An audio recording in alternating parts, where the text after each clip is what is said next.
Building a Second Brain by Tiago Forte. Introduction. The promise of a second brain. How often have you tried to remember something important and felt it slip through your mental grasp? Perhaps you were having a conversation and couldn't remember a fact that would have convincingly supported your point of view. Maybe you conceived of a brilliant new idea while driving or in transit, but by the time you arrived at your destination, it had evaporated. How often have you struggled to recall even one useful takeaway from a book or article you read in the past? As the amount of information we have access to grows, such experiences are becoming more and more common. We're flooded with more advice than ever, promising to make us smarter, healthier, and happier. We consume more books, podcasts, articles, and videos than we could possibly absorb. What do we really have to show for all the knowledge we've gained? How many of the great ideas we've had or encountered have faded from our minds before we even had a chance to put them into practice? We spend countless hours reading, listening to, and watching other people's opinions about what we should do, how we should think, and how we should live, but make comparatively little effort applying that knowledge and making it our own. So much of the time we are information hoarders, stockpiling endless amounts of well-intentioned content that only ends up increasing our anxiety. This book is dedicated to changing that. You see, all the content you consume online and through all the different kinds of media you have at your disposal isn't useless. It's incredibly important and valuable. The only problem is that you're often consuming it at the wrong time. What are the chances that the business book you're reading is exactly what you need right at this moment? What are the odds that every single insight from a podcast interview is immediately actionable? How many of the emails sitting in your inbox actually require your full attention right now? More likely, some of it will be relevant now, but most of it will become relevant only at some point in the future. To be able to make use of information we value, we need a way to package it up and send it through time to our future self. We need a way to cultivate a body of knowledge that is uniquely our own, so when the opportunity arises, whether changing jobs, giving a big presentation, launching a new product, or starting a business or a family, we will have access to the wisdom we need to make good decisions and take the most effective action. It all begins with the simple act of writing things down. I'll show you how this simple habit is the first step in a system I've developed called Building a Second Brain, which draws on recent advancements in the field of PKM or personal knowledge management. In the same way that personal computers revolutionized our relationship with technology, personal finance changed how we manage our money, and personal productivity reshaped how we work, personal knowledge management helps us harness the full potential of what we know. While innovations in technology and a new generation of powerful apps have created new opportunities for our times, the lessons you will find within these pages are built on timeless and unchanging principles. The Building a Second Brain system will teach you how to find anything you've learned, touched, or thought about in the past within seconds. Organize your knowledge and use it to move your projects and goals forward more consistently. Save your best thinking so you don't have to do it again. Connect ideas and notice patterns across different areas of your life so you know how to live better.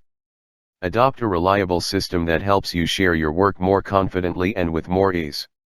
Turn work off and relax, knowing you have a trusted system keeping track of all the details. Spend less time looking for things, and more time doing the best, most creative work you are capable of.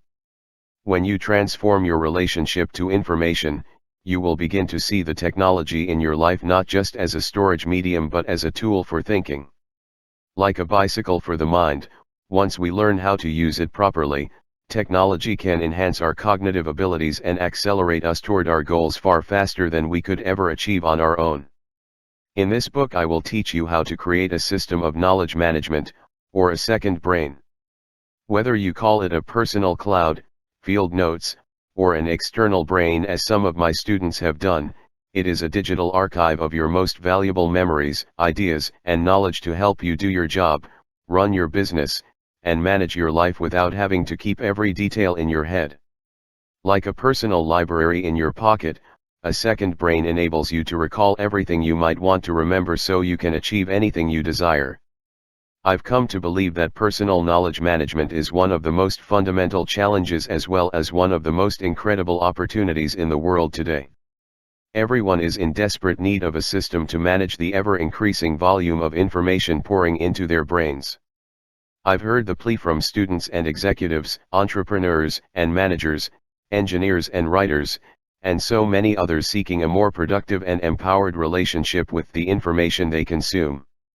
Those who learn how to leverage technology and master the flow of information through their lives will be empowered to accomplish anything they set their minds to. At the same time, those who continue to rely on their fragile biological brains will become ever more overwhelmed by the explosive growth in the complexity of our lives.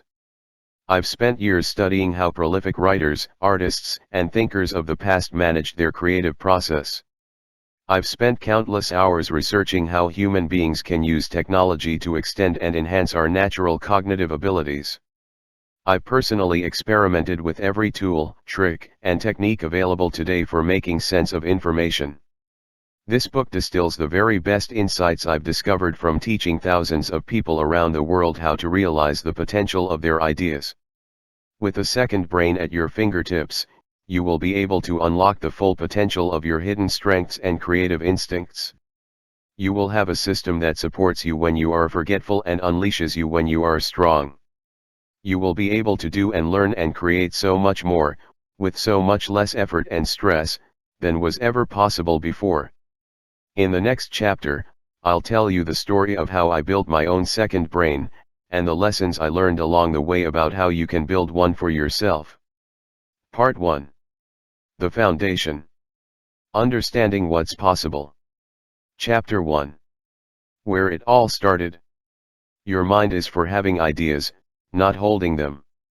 David Allen, author of Getting Things Done. One spring day during my junior year of college, for no apparent reason, I began to feel a small pain in the back of my throat. I thought it was the first sign of a flu coming on, but my doctor couldn't find a trace of illness.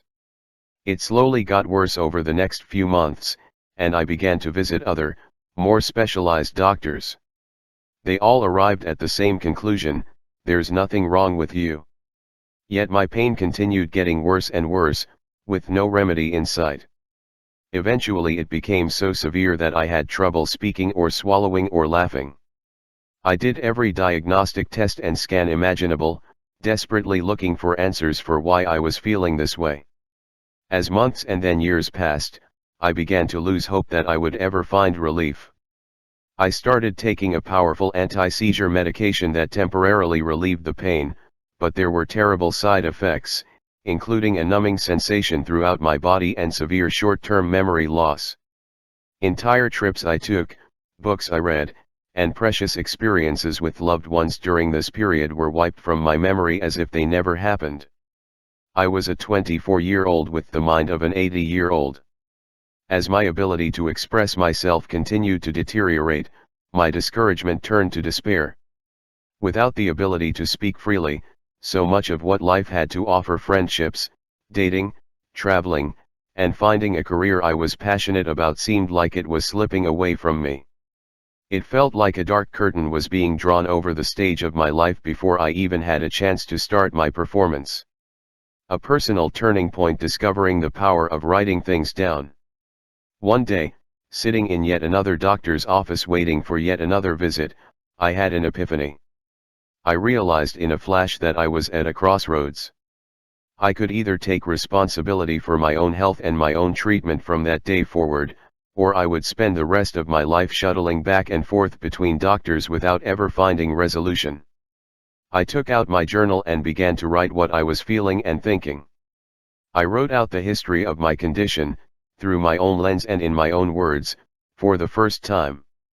I listed which treatments had helped and which hadn't.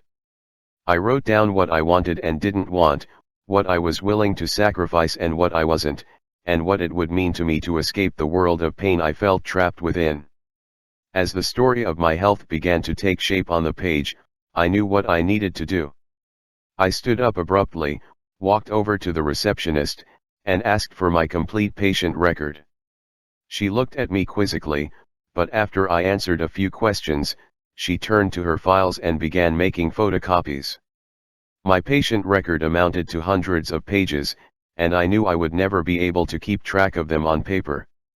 I started scanning every page on my family's home computer, turning them into digital records that could be searched, rearranged, annotated, and shared. I became the project manager of my own condition, taking detailed notes on everything my doctors told me, trying out every suggestion they made, and generating questions to review during my next appointment. With all this information in one place, patterns began to emerge. With my doctor's help, I discovered a class of afflictions called functional voice disorders, which included problems with any of the more than 50 pairs of muscles required to properly swallow a piece of food. I realized that the medications I was taking were masking my symptoms, and in the process making it harder to hear what they were telling me. What I had was not an illness or infection that could be eradicated with a pill. It was a functional condition that required changes in how I took care of my body. I began to research how breathing, nutrition, vocal habits, and even past experiences in childhood can be manifested in the nervous system. I started to understand the mind-body connection and how my thoughts and feelings directly impacted the way my body felt.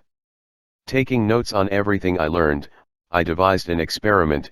I would try a few simple lifestyle changes, such as improving my diet and regular meditation, combined with a series of voice exercises I learned from a voice therapist. To my shock and amazement, it began to work almost immediately. My pain didn't disappear, but it became far more manageable. As I look back, my notes were as important in finding relief as any medicine or procedure. They gave me the chance to step back from the details of my condition and see my situation from a different perspective. For both the outer world of medicine and the inner world of sensations, my notes were a practical medium for turning any new information I encountered into practical solutions I could use. From then on, I became obsessed with the potential of technology to channel the information all around me. I began to realize that the simple act of taking notes on a computer was the tip of an iceberg. Because once made digital, notes were no longer limited to short, handwritten scribbles. They could take any form, including images, links, and files of any shape and size. In the digital realm, information could be molded and shaped and directed to any purpose, like a magical, primordial force of nature. I started using digital note-taking in other parts of my life. In my college classes, I turned stacks of disheveled spiral-bound notebooks into an elegant, searchable collection of lessons. I learned to master the process of writing down only the most important points from my classes, reviewing them on demand, and using them to compose an essay or pass a test. I had always been a mediocre student with average grades. My early school teachers would regularly send me home with report cards noting my short attention span and wandering mind. You can imagine my delight when I graduated from college with a nearly straight A grade, point average, and university honors. I had the misfortune of graduating into one of the worst job markets in a generation, in the aftermath of the 2008 financial crisis. Faced with few employment opportunities in the United States, I decided to join the Peace Corps, an overseas volunteer program that sends Americans to serve in developing countries. I was accepted and assigned to a small school in the eastern Ukrainian countryside, where I would spend 2 years teaching English to students aged 8 to 18. Working as a teacher with few resources and little support, my note-taking system once again became my lifeline. I saved examples of lessons and exercises anywhere I found them, from textbooks, websites, and USB drives passed around by other teachers. I mixed and matched English phrases, expressions, and slang into word games to keep my energetic third graders engaged. I taught the older students the basics of personal productivity: how to keep a schedule, how to take notes in class, and how to set goals and plan their education. I will never forget their appreciation as they grew up and used those skills to apply to universities and succeed in their first jobs. Years later, I still regularly receive messages of gratitude as the productivity skills I taught my former students continue to bear fruit in their lives. I returned to the US after 2 years of service and was thrilled to land a job as an analyst at a small consulting firm in San Francisco. As excited as I was to start my career, I was also faced with a major challenge. The pace of work was frantic and overwhelming.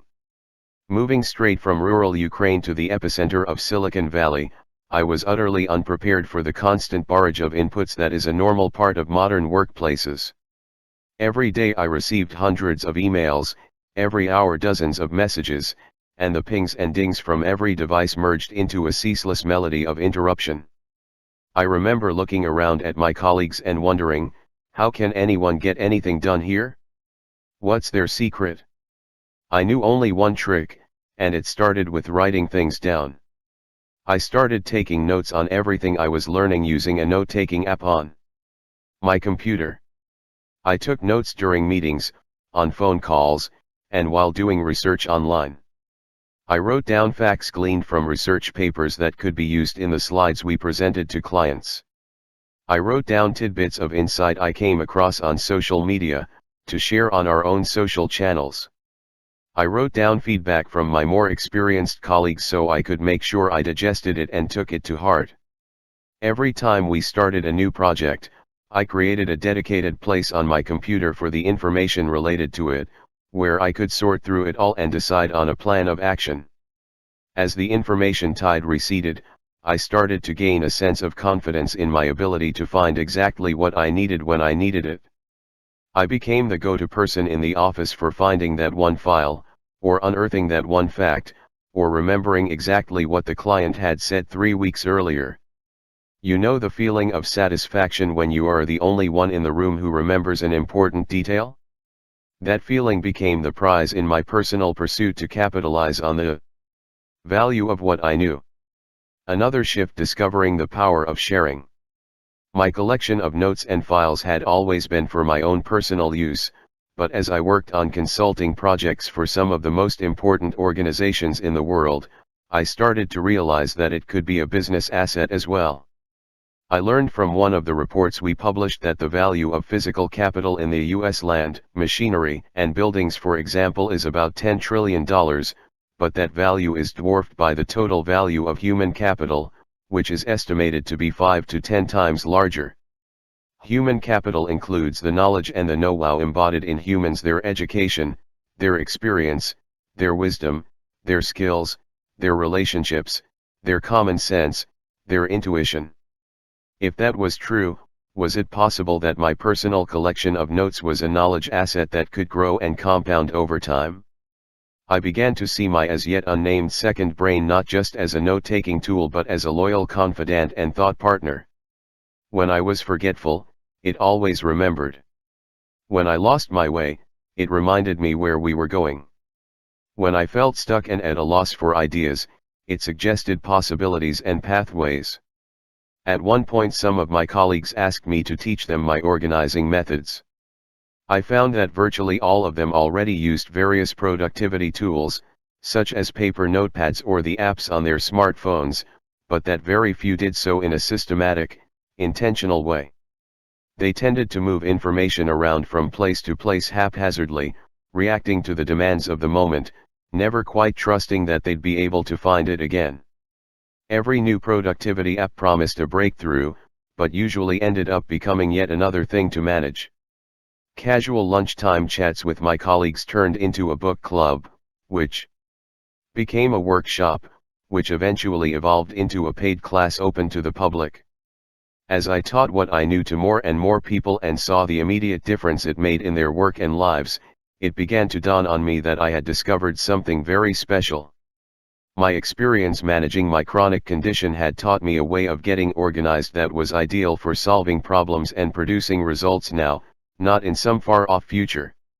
Applying that approach to other areas of my life, I had found a way to organize information holistically for a variety of purposes, for any project or goal instead of only for one-off tasks. And more than that, I discovered that once I had that information at hand, I could easily and generously share it in all kinds of ways to serve the people around me. The origins of the second brain system. I began to call the system I had developed my second brain and started a blog to share my ideas about how it worked. These ideas resonated with a much wider audience than I ever expected, and my work was eventually featured in publications such as the Harvard Business Review, The Atlantic, Fast Company, and Inc., among others.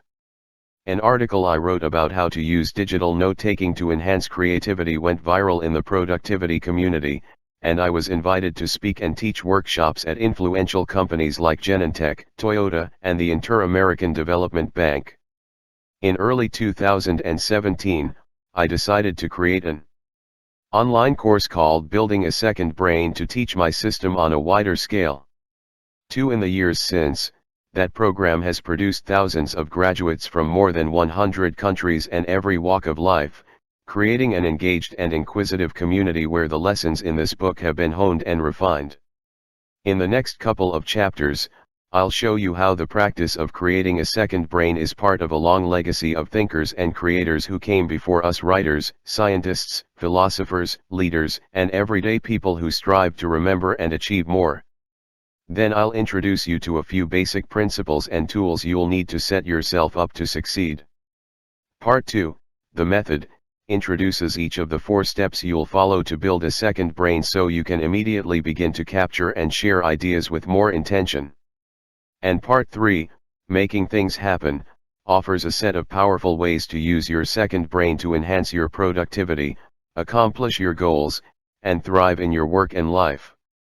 I've shared my story with you because I want you to know that this book isn't about perfectly optimizing some kind of idealized life. Everyone experiences pain, makes mistakes, and struggles at some point in their lives. I've had my fair share of challenges, but at each stage of my journey, treating my thoughts as treasures worth keeping has been the pivotal element in everything I've overcome and achieved. You may find this book in the self-improvement category, but in a deeper sense it is the opposite of self-improvement. It is about optimizing a system outside yourself, a system not subject to your limitations and constraints, leaving you happily unoptimized and free to roam, to wander toward whatever makes you feel alive here and now in each moment. I was aided in this effort by my involvement with the Quantified Self community, a network of local meetup groups in which people share their stories about how they track their health, productivity, mood, or behavior to learn more about themselves. Interested readers can find out more at buildingasecondbrain.com/course. Chapter 2. What is a second brain? We extend beyond our limits, not by revving our brains like a machine or bulking them up like a muscle, but by strewing our world with rich materials, and by weaving them into our thoughts. Annie Murphy Paul, author of The Extended Mind. Information is the fundamental building block of everything you do. Anything you might want to accomplish: executing a project at work, getting a new job, learning a new skill, starting a business, requires finding and putting to use the right information. Your professional success and quality of life depend directly on your ability to manage information effectively. According to the New York Times, the average person's daily consumption of information now adds up to a remarkable 34 gigabytes. A separate study cited by the Times estimates that we consume the equivalent of 174 full newspapers worth of content each and every day, 5 times higher than in 1986. Instead of empowering us, this deluge of information often overwhelms us. Information overload has become information exhaustion, taxing our mental resources and leaving us constantly anxious that we're forgetting something. Instantaneous access to the world's knowledge through the internet was supposed to educate and inform us, but instead it has created a society-wide poverty of attention. Research from Microsoft shows that the average U.S. employee spends 76 hours per year looking for misplaced notes, items, or files. A report from the International Data Corporation found that 26% of a typical knowledge worker's day is spent looking for and consolidating information spread across a variety of systems. Incredibly, only 56% of the time are they able to find the information required to do their jobs. In other words, we go to work 5 days per week, but spend more than one of those days on average just looking for the information we need to do our work. Half the time, we don't even succeed in doing that. It's time for us to upgrade our Paleolithic memory. It's time to acknowledge that we can't use our head to store everything we need to know and to outsource the job of remembering to intelligent machines. We have to recognize that the cognitive demands of modern life increase every year, but we're still using the same brains as 200,000 years ago, when modern humans first emerged on the plains of East Africa. Every bit of energy we spend straining to recall things is energy not spent doing the thinking that only humans can do, inventing new things, crafting stories, recognizing patterns, following our intuition, collaborating with others, investigating new subjects, making plans, testing theories. Every minute we spend trying to mentally juggle all the stuff we have to do leaves less time for more meaningful pursuits like cooking, self-care, hobbies, resting, and spending time with loved ones. However, there's a catch: every change in how we use technology also requires a change in how we think. To properly take advantage of the power of a second brain, we need a new relationship to information, to technology, and even to ourselves. The legacy of commonplace books. For insight into our own time, we can look to history for lessons on what worked in other eras.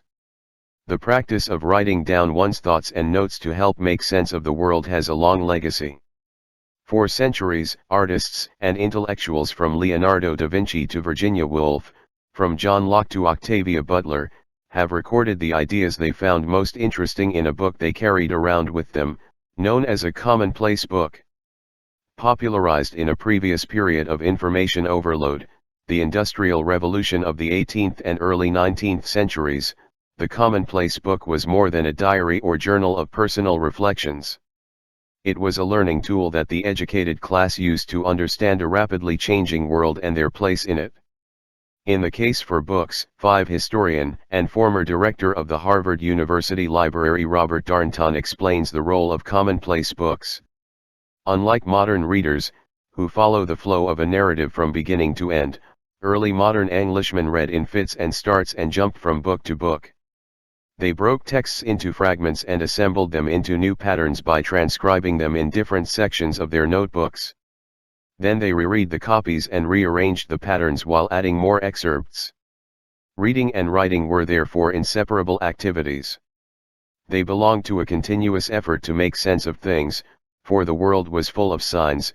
You could read your way through it, and by keeping an account of your readings, you made a book of your own, one stamped with your personality. Commonplace books were a portal through which educated people interacted with the world.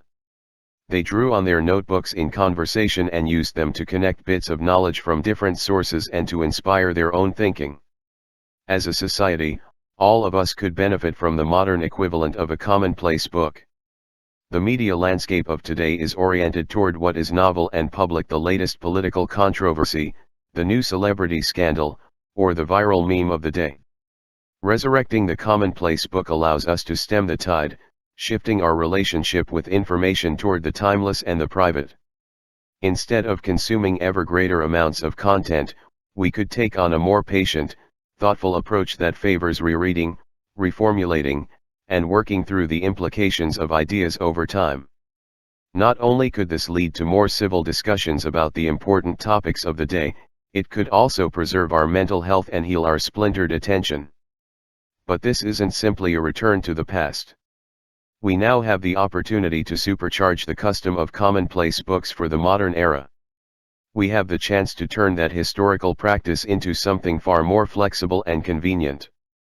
The digital commonplace book. Once our notes and observations become digital, they can be searched, organized, and synced across all our devices, and backed up to the cloud for safekeeping. Instead of randomly scribbling down notes on pieces of paper, hoping we'll be able to find them later, we can cultivate our very own knowledge vault so we always know exactly where to look.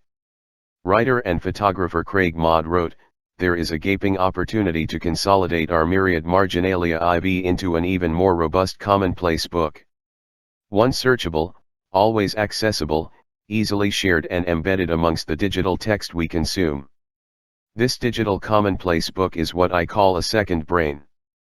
Think of it as the combination of a study notebook, a personal journal, and a sketchbook for new ideas. It is a multi-purpose tool that can adapt to your changing needs over time. In school or courses you take, it can be used to take notes for studying. At work, it can help you organize your projects. At home, it can help you manage your household. However you decide to use it, your second brain is a private knowledge collection designed to serve a lifetime of learning and growth, not just a single use case. It is a laboratory where you can develop and refine your thinking in solitude before sharing it with others. A studio where you can experiment with ideas until they are ready to be put to use in the outside world. A whiteboard where you can sketch out your ideas and collaborate on them with others. As soon as you understand that we naturally use digital tools to extend our thinking beyond the bounds of our skulls, you'll start to see second brains everywhere. A calendar app is an extension of your brain's ability to remember events, ensuring you never forget an appointment. Your smartphone is an extension of your ability to communicate, allowing your voice to reach across oceans and continents. Cloud storage is an extension of your brain's memory, allowing you to store thousands of gigabytes and access them from anywhere. It's time to add digital notes to our repertoire and further enhance our natural capabilities using technology. Rethinking note-taking, notes as knowledge-building blocks. In past centuries, only the intellectual elite needed commonplace books. Writers, politicians, philosophers, and scientists who had a reason to synthesize their writing or research. Nowadays, almost everyone needs a way to manage information. More than half the workforce today can be considered knowledge workers, professionals for whom knowledge is their most valuable asset, and who spend a majority of their time managing large amounts of information. In addition, no matter what our formal role is, all of us have to come up with new ideas, solve novel problems, and communicate with others effectively. We have to do these things regularly, reliably, not just once in a while. As a knowledge worker, where does your knowledge live? Where does your knowledge go when it's created or discovered?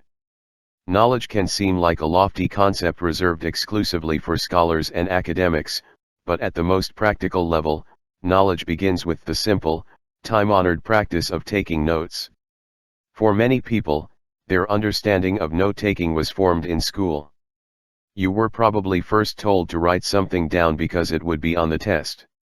This implied that the minute the test was over, you would never reference those notes again. Learning was treated as essentially disposable, with no intention of that knowledge being useful for the long term. When you enter the professional world, the demands on your note-taking change completely. The entire approach to note-taking you learned in school is not only obsolete, it's the exact opposite of what you need. In the professional world, it's not at all clear what you should be taking notes on. No one tells you when or how your notes will be used. The test can come at any time and in any form. You're allowed to reference your notes at any time, provided you took them in the first place.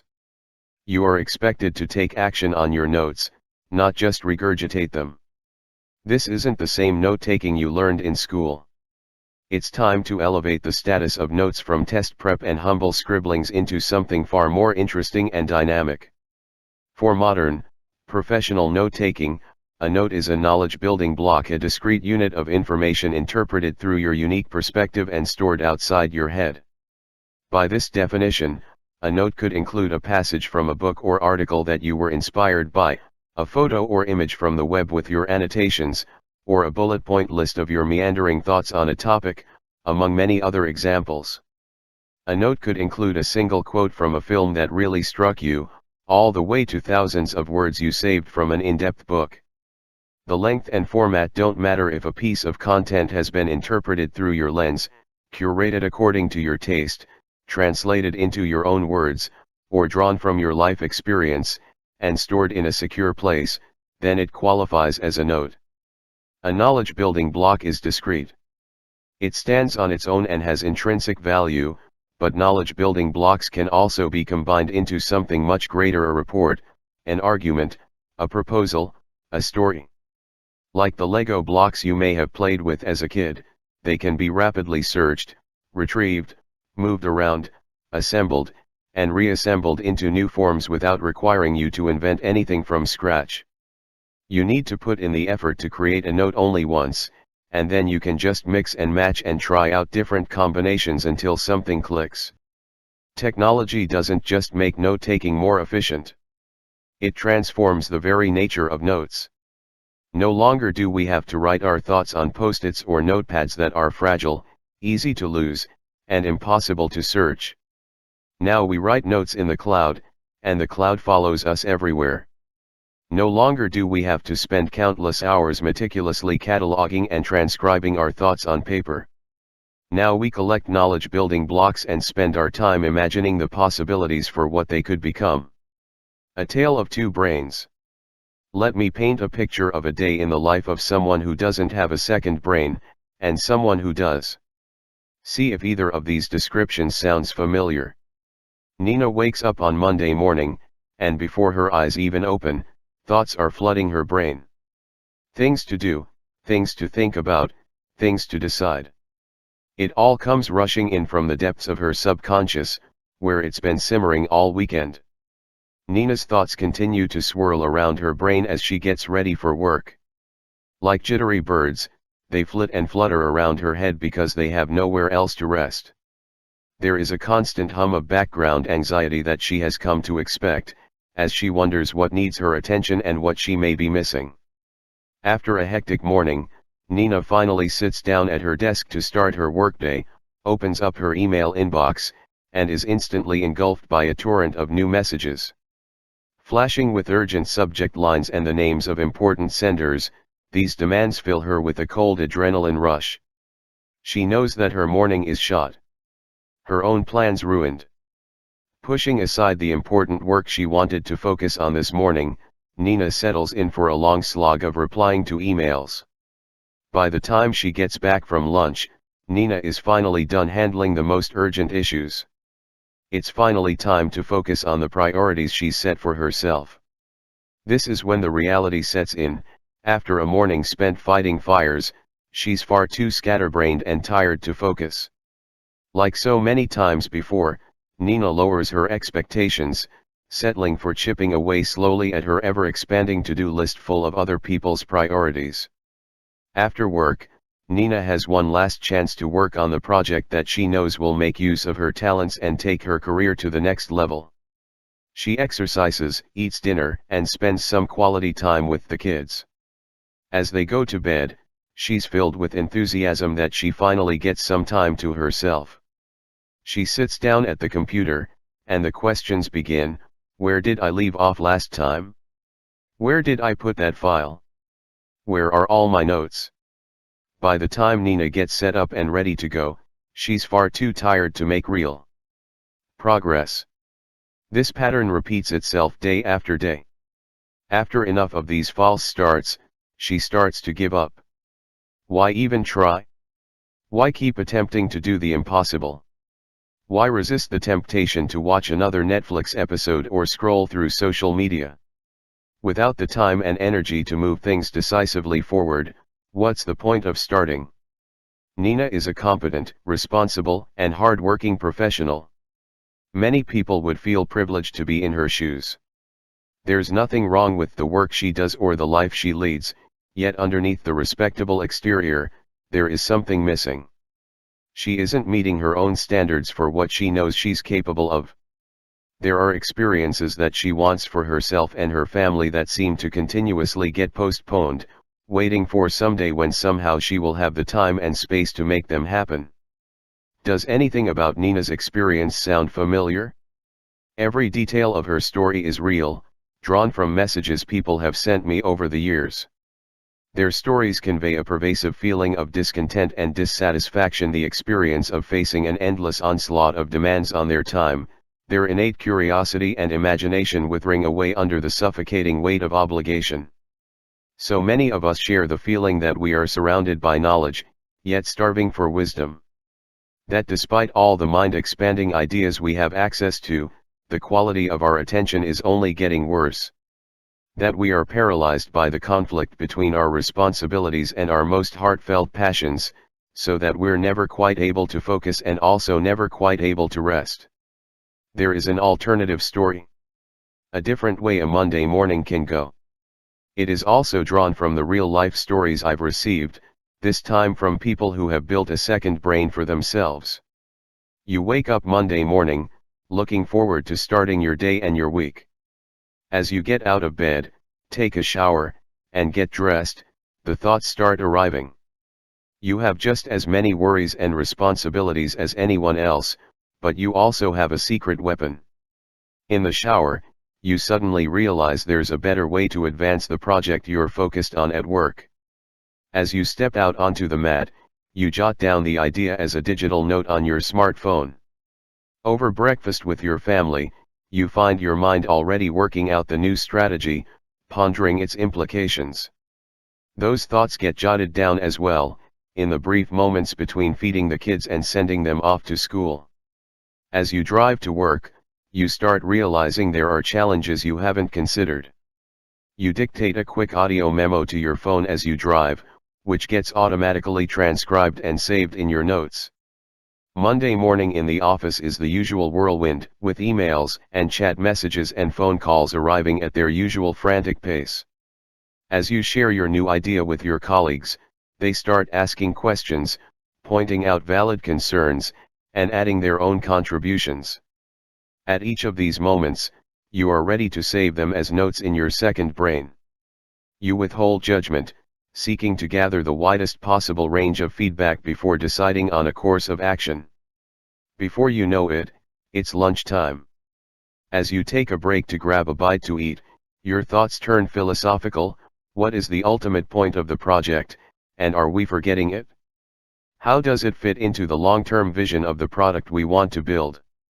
What is the impact of the new strategy on shareholders, customers, suppliers, and the environment? You have only 30 minutes to eat lunch, and you don't have time to ponder these questions in depth, but you note them down as a reminder to think about later. You are on your smartphone just like everyone else, but you aren't doing what they are doing. You are creating value instead of killing time. By the time the afternoon meeting comes around to review the strategy you've come up with, you already have a formidable collection of notes ready and waiting, the ideas, strategies, objectives, challenges, questions, concerns, contributions, and reminders you've collected over just a few hours on a Monday morning. You take 10 minutes before the meeting starts to organize your notes. About a third of them aren't a priority, and you put them aside. Another third are critical, and you make them into an agenda for the meeting. The remaining third are somewhere in between, and you put them into a separate list to refer to if appropriate. As the meeting begins, the team sits down to start discussing the project. You are already prepared. You've already considered the biggest problems from several different angles, mapped out a number of possible solutions, and started thinking about the big picture implications.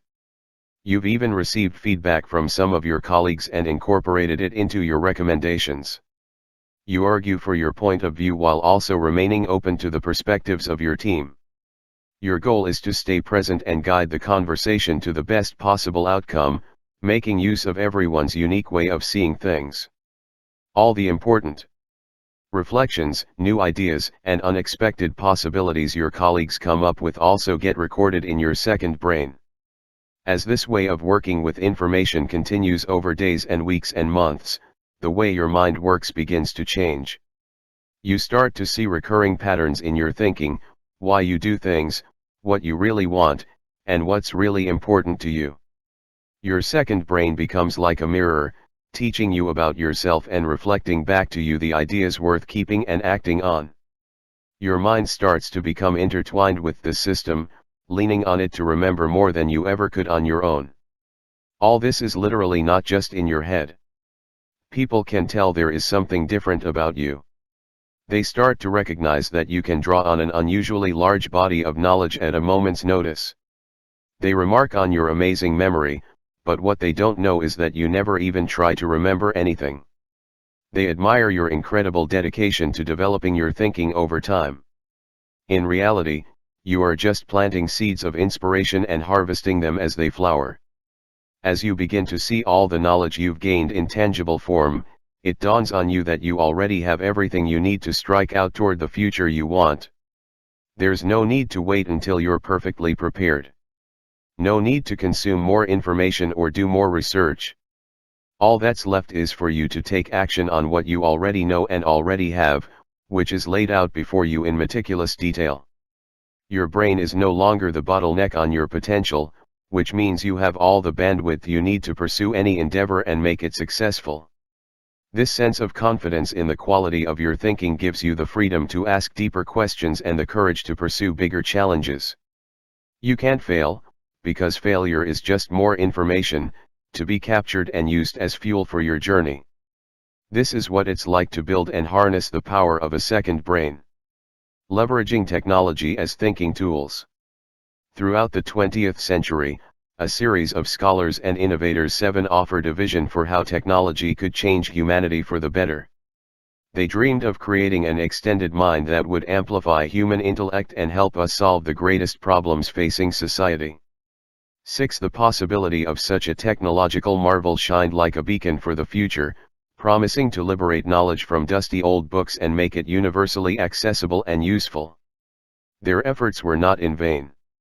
Those ideas inspired much of the technology that we use every day, but paradoxically, despite all the technological inventions of the information age, we are in some ways further from their original vision than ever. We spend hours every day interacting with social media updates that will be forgotten in minutes. We bookmark articles to read later, but rarely find the time to revisit them again. We create documents that are used once and then get abandoned in the abyss of our email or file systems. So much of our intellectual output, from brainstorms to photos to planning to research, all too often is left stranded on hard drives or lost somewhere in the cloud. I believe that we have reached an inflection point, where technology has become sufficiently advanced and user-friendly that we can integrate it with our biological brains. Computers have become smaller, more powerful, and more intuitive, to the point that they are unmistakably an essential component of how we think. The time has come for us to realize the vision of technology's early pioneers, that everyone should have an extended mind, not just to remember more and be more productive, but to lead more fulfilling lives. Herbert Simon, an American economist and cognitive psychologist, wrote, "What information consumes is rather obvious: it consumes the attention of its recipients." Hence, a wealth of information creates a poverty of attention. 2. The word commonplace can be traced back to ancient Greece, where a speaker in law courts or political meetings would keep an assortment of arguments in a common place for easy reference. 3. The practice of keeping personal notes also arose in other countries, such as Baiji in China, roughly translated as notebook, which could contain anecdotes, quotations, random musings, literary criticism, short fictional stories, and anything else that a person thought worth recording. In Japan, ziwahitsu, known as pillow books, were collections of notebooks used to document a person's life. 4. Marginalia refers to the marks made in the margins of a book or other document, including scribbles, comments, annotations, critiques, doodles, or illustrations. Have you ever lost your smartphone or been unable to access the internet, and felt like a critical part of yourself was missing? That's a sign that an external tool has become an extension of your mind. In a 2004 study, Angelo Maravita and Atsushi Iriki discovered that when monkeys and humans consistently use a tool to extend their reach, such as using a rake to reach an object, certain neural networks in the brain change their map of the body to include the new tool. This fascinating finding reinforces the idea that external tools can and often do become a natural extension of our minds. 6. Recent advancements and discoveries in the field of extended cognition have shed new light on how practical and powerful it can be to think outside the brain. This book isn't focused on the science, but for an excellent introduction to extended cognition, I recommend The Extended Mind by Annie Murphy Paul. 7. Vannevar Bush wrote of a scholar's workstation called a Memex, which was a device in which an individual stores all his books, records, and communications, and which is mechanized so that it may be consulted with exceeding speed and flexibility. It is an enlarged intimate supplement to his memory. Chapter 3. How a second brain works. It is in the power of remembering that the self's ultimate freedom consists. I am free because I remember. Abhinavagupta, 10th century Kashmiri philosopher and mystic. Think of your second brain as the world's best personal assistant. It is perfectly reliable and totally consistent.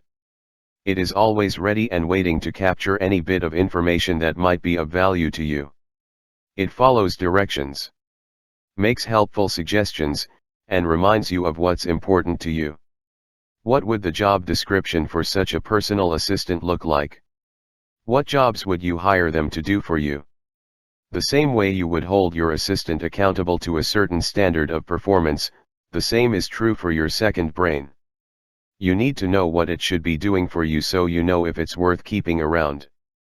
In this chapter we'll see how the four main capabilities of a second brain will actively work for you immediately and over time, the one basic tool you'll need to get started, how your second brain will evolve to serve what is most important to you, and, finally, an introduction to the 4 steps of the code method that lies at the heart of it all. The superpowers of a second brain. There are 4 essential capabilities that we can rely on a second brain to perform for us. 1. Making our ideas concrete. 2. Revealing new associations between ideas. 3. Incubating our ideas over time. 4. Sharpening our unique perspectives. Let's examine each of these. Second brain superpower number 1, make our ideas concrete. Before we do anything with our ideas, we have to offload them from our minds and put them into concrete form. Only when we declutter our brain of complex ideas can we think clearly and start to work with those ideas effectively. In 1953, American biologist James Watson and English physicist Francis Crick made a profound discovery: the structure of DNA was a double helix. Their discovery was built on the groundwork laid by other pioneers, including advancements in X-ray crystallography by Rosalind Franklin and Maurice Wilkins, and ushered in a golden age in molecular biology and genetics. Watson and Crick's breakthrough is well recognized, but there is a part of their story that is much less well known. An important tool of the researchers was building physical models, an approach they borrowed from American biochemist Linus Pauling. They made cardboard cutouts to approximate the shapes of the molecules they knew were part of DNA's makeup and, like a puzzle, experimented with different ways of putting them together. They would shift around their models on their desktops, trying to find a shape that fit everything they knew about how the molecules were arranged. The double helix structure seemed to fit all known constraints, allowing the complementary base pairs to fit together perfectly while respecting the ratios between elements that had been measured previously. This is a remarkable aspect of one of the most famous scientific discoveries of the last century. At the decisive moment, even highly trained scientists deeply familiar with mathematical and abstract thinking turned to the most basic, ancient medium available: physical stuff. Digital notes aren't physical, but they are visual. They turn vague concepts into tangible entities that can be observed, rearranged, edited, and combined together. They may exist only in virtual form, but we can still see them with our eyes and move them around with our fingers. As researchers Deborah Chambers and Daniel Reisberg found in their research on the limits of mental visualization, the skills we have developed for dealing with the external world go beyond those we have for dealing with the internal world. Second brain superpower number 2, reveal new associations between ideas. In its most practical form, creativity is about connecting ideas together, especially ideas that don't seem to be connected. Neuroscientist Nancy C. Andreasen, in her extensive research on highly creative people including accomplished scientists, mathematicians, artists, and writers, came to the conclusion that creative people are better at recognizing relationships, making associations, and connections. By keeping diverse kinds of material in one place, we facilitate this connectivity and increase the likelihood that we'll notice an unusual association. Quotes from a philosophy book written in ancient times might sit next to the latest clever tweet. Screenshots from an interesting YouTube video can live right by scenes from classic movies. An audio memo might be saved alongside project plans, a link to a helpful website, and a PDF with the latest research findings. All these formats can be combined in a way that would be impossible in the physical world. If you've ever played the word tile game Scrabble, you know the best way to come up with new words is to mix up the letters in different combinations until a word jumps out at you. In our second brain we can do the same, mix up the order of our ideas until something unexpected emerges. The more diverse and unusual the material you put into it in the first place, the more original the connections that will emerge. Second brain superpower number 3, incubate our ideas over time. Too often when we take on a task, planning an event, designing a product, or leading an initiative, we draw only on the ideas we have access to right in that moment. I call this approach a heavy lift, demanding instantaneous results from our brains without the benefit of a support system. Even when we do a brainstorm, that still relies only on ideas that we can think up right now. What are the chances that the most creative, most innovative approaches will instantly be top of mind? What are the odds that the best way to move forward is one of the first ways we come up with? This tendency is known as recency bias. For we tend to favor the ideas, solutions, and influences that occurred to us most recently, regardless of whether they are the best ones. Now imagine if you were able to unshackle yourself from the limits of the present moment, and draw on weeks, months, or even years of accumulated imagination. I call this approach the slow burn, allowing bits of thought matter to slowly simmer like a delicious pot of stew brewing on the stove. It is a calmer, more sustainable approach to creativity that relies on the gradual accumulation of ideas, instead of all-out binges of manic hustle. Having a second brain where lots of ideas can be permanently saved for the long term turns the passage of time into your friend, instead of your enemy. Second brain superpower number 4, sharpen our unique perspectives. Until now we've talked mostly about gathering the ideas of others, but the ultimate purpose of a second brain is to allow your own thinking to shine. A recent study from Princeton University found that there is a certain kind of job that is least likely to be automated by machines in coming years. Surprisingly, it wasn't jobs that required advanced skills or years of training that were predicted to fare best. It was jobs that required the ability to convey not just information but a particular interpretation of information. In other words, the jobs that are most likely to stick around are those that involve promoting or defending a particular perspective. Think of a fundraising organizer sharing stories of the impact their nonprofit has made, a researcher using data to back up their interpretation of an experiment, or a project manager citing a couple of key precedents to support a decision. Our careers and businesses depend more than ever on our ability to advance a particular point of view and persuade others to adopt it as well. Advocating for a particular point of view isn't just a matter of sparkling charisma or irresistible charm. It takes supporting material. American journalist, author, and filmmaker Sebastian Junger once wrote on the subject of writer's block, "It's not that I'm blocked. It's that I don't have enough research to write with power and knowledge about that topic. It always means, not that I can't find the right words, but rather that I don't have the ammunition." When you feel stuck in your creative pursuits, it doesn't mean that there's something wrong with you. You haven't lost your touch or run out of creative juice. It just means you don't yet have enough raw material to work with. If it feels like the well of inspiration has run dry, it's because you need a deeper well full of examples, illustrations, stories, statistics, diagrams, analogies, metaphors, photos, mind maps, conversation notes, quotes, anything that will help you argue for your perspective or fight for a cause you believe in. Choosing a note-taking app, the neural center of your second brain. The same technology that has fueled an explosion in the volume of information coming our way has also provided the tools to help us manage it. While your second brain is made up of all the tools you use to interact with information, including a to-do list, a calendar, email, and reading apps, for example, there is one category of software I recommend as the centerpiece of your second brain, a digital note-taking app.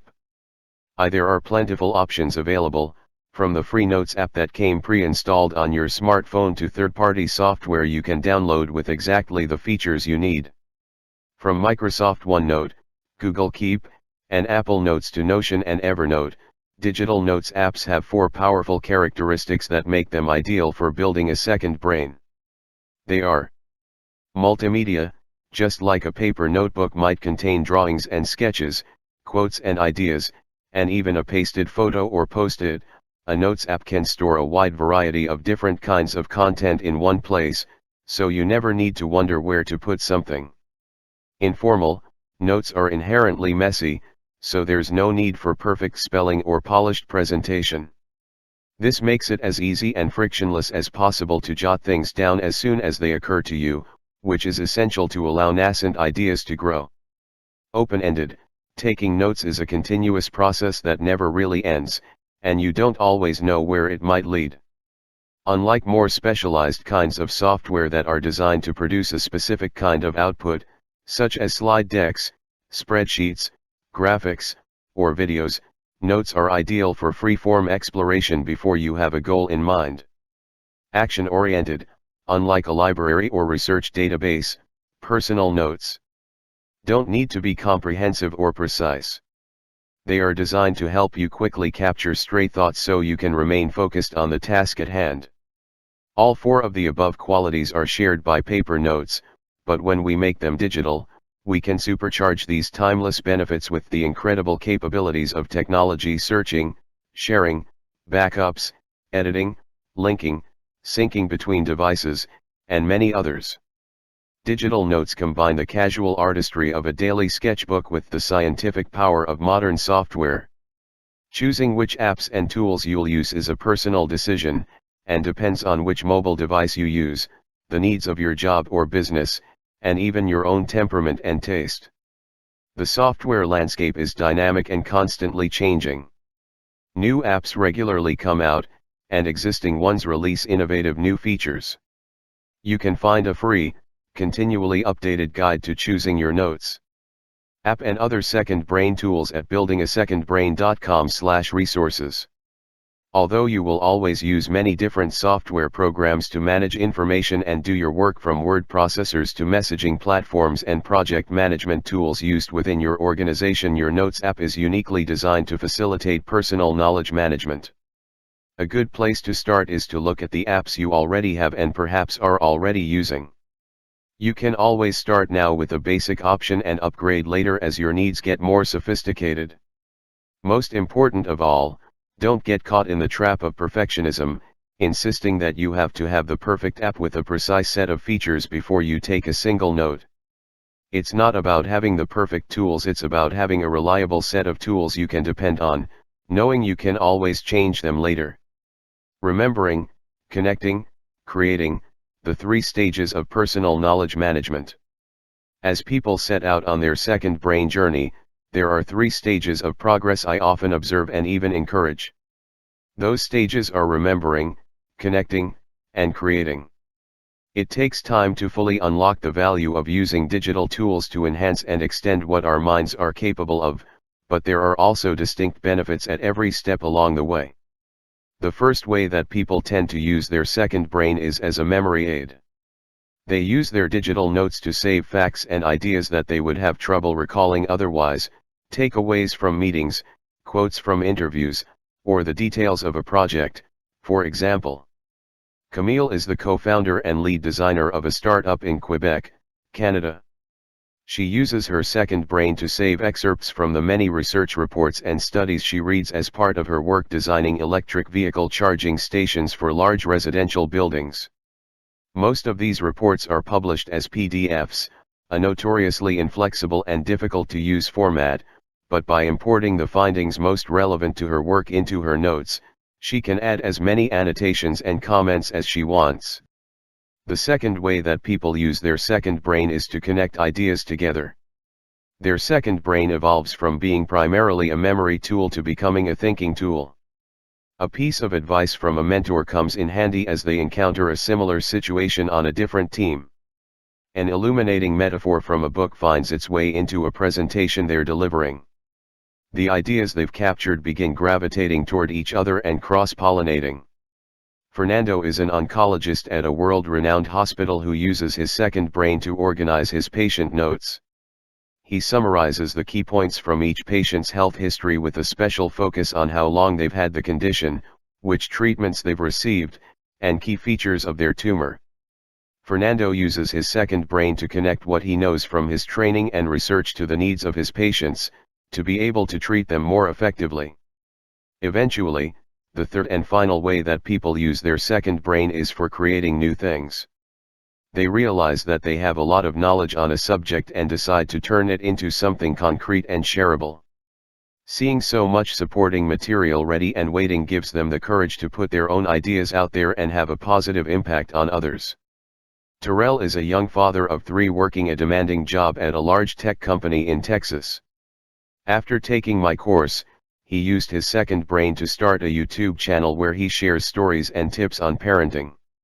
For example, he's made videos on how to travel internationally with kids and how to request paternity leave, and shared clips from weekend trips he's taken with his family. Being able to keep track of all the video ideas and production details outside his head has been crucial in allowing Terrell to balance his side gig with his full-time career, while still having enough time with his kids. He is using his second brain to express himself and create the content he wants to see in the world. Each of these individuals has leveraged technology to remember, connect, and create far more effectively than if they had to do it on their own. They use their second brain in ways that complement the current season of their lives. As those seasons change, they will be able to adapt how they use their notes so that they remain relevant and useful. Introducing the code method, the 4 steps to remembering what matters. To guide you in the process of creating your own second brain, I've developed a simple, intuitive 4-part method called code capture, organize, distill, express. These are the steps not only to build your second brain in the first place, but also to work with it going forward. Each of these steps represents a timeless principle found throughout humanity's history, from the earliest cave paintings to the artisan workshops of the Renaissance to the most cutting-edge modern fields. They are flexible and agnostic for any profession, role, or career, and for whatever note-taking methods and platforms you prefer. I'm even willing to bet that you're doing them already in some form, whether you realize it or not.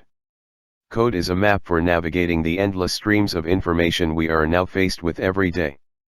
It is a modern approach to creating a commonplace book, adapted to the needs of the information age. The same way we have a genetic code that determines our height and eye color, we also have a creative code that is hardwired into our imagination. It shapes how we think and how we interact with the world.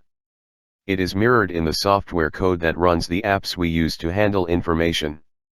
It's also been a secret code for most of history. Now it's finally time to reveal how it works.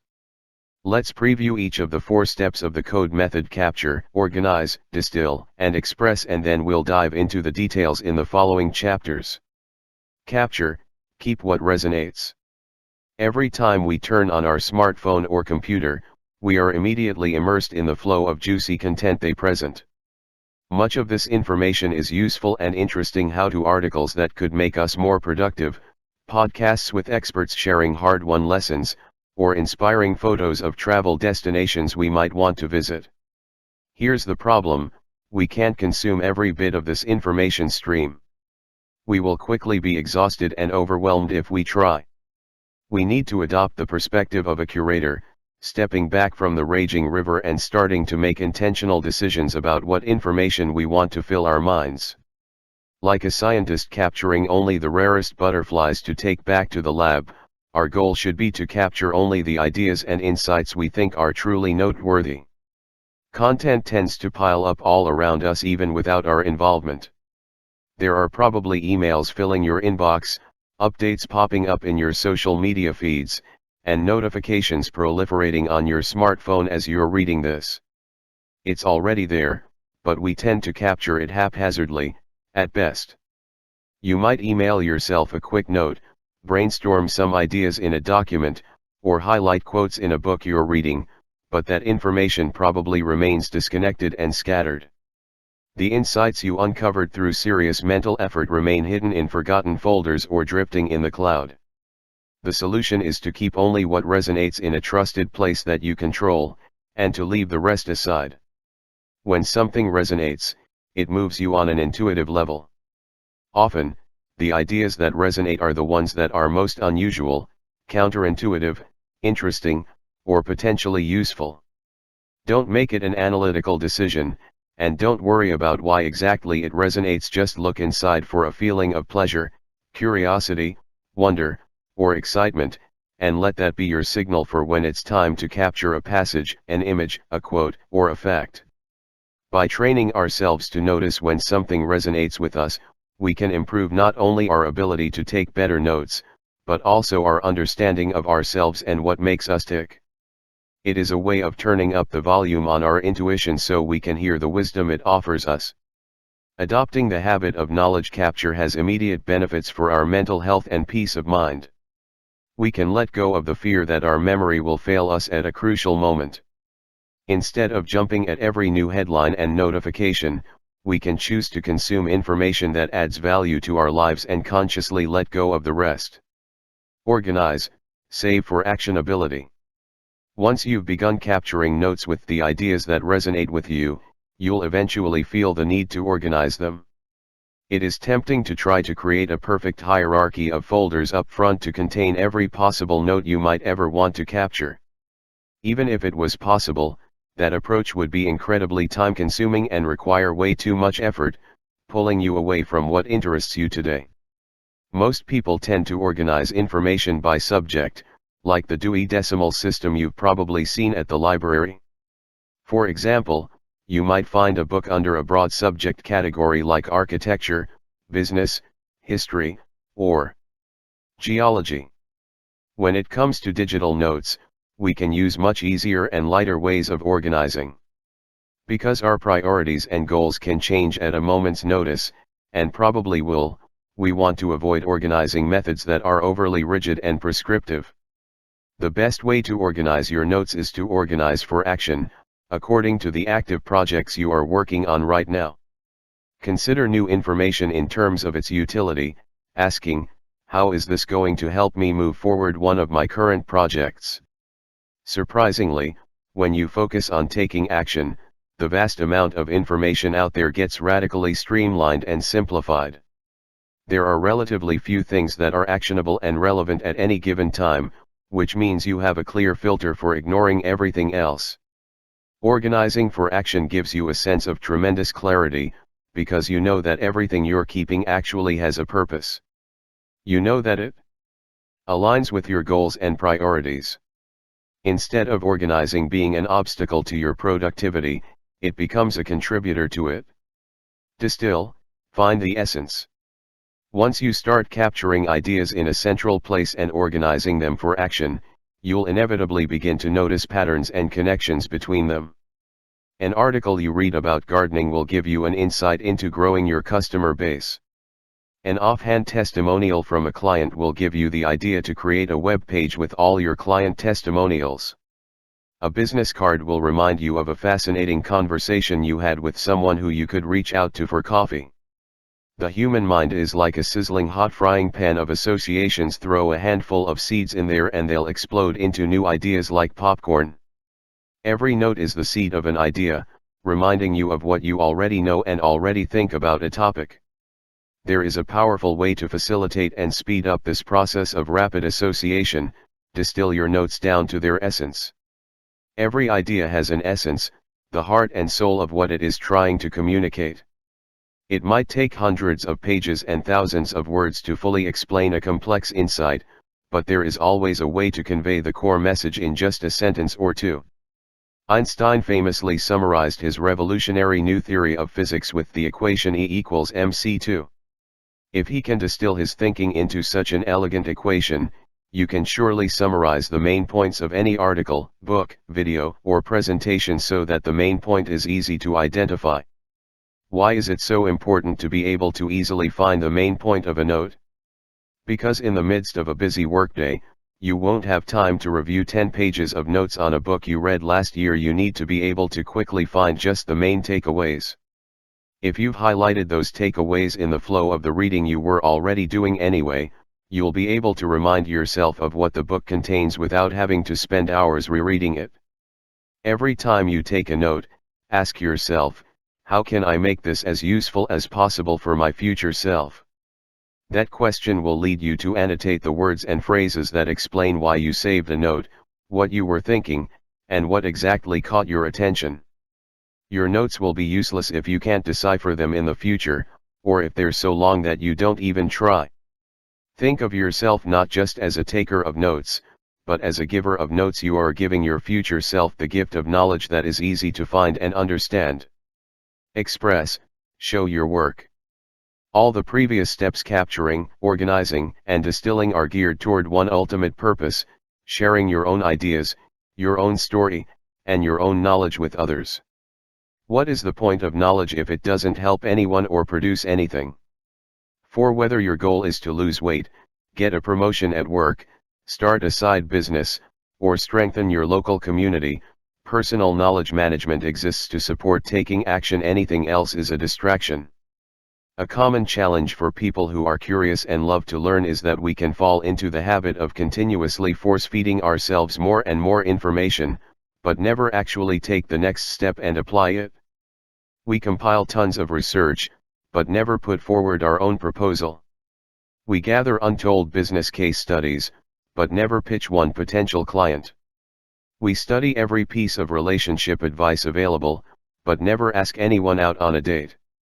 It's so easy to endlessly delay and postpone the experiences that would so enrich our lives. We think we're not ready. We fear we're not prepared. We cannot stand the thought that there is one little piece of information we're missing that, if we had it, would make all the difference. I'm here to tell you that that is no way to live your life.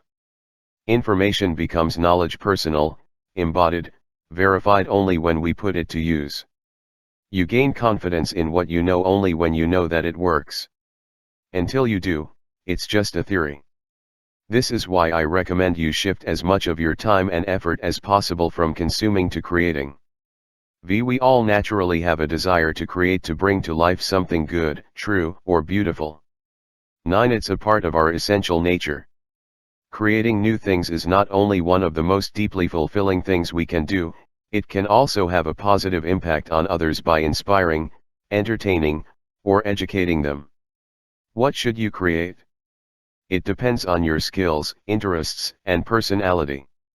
If you are highly analytical, you could evaluate the many options for camping gear and create a list of recommended products to share with your friends. If you like to teach, you could record your favorite dessert recipe and post it on social media or a blog. If you care about a local cause such as public parks, you could create a plan to lobby the city council for more funding. All these actions, evaluate, share, teach, record, post, and lobby, are synonyms for the act of expression. They all draw on outside sources for raw material, they all involve a practical process of refinement over time, and they all end up making an impact on someone or something that matters to you. Information is always in flux, and it is always a work in progress. Since nothing is ever truly final, there is no need to wait to get started.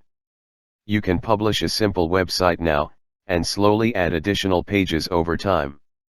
You can send out a draft of a piece of writing now and make revisions later when you have more time.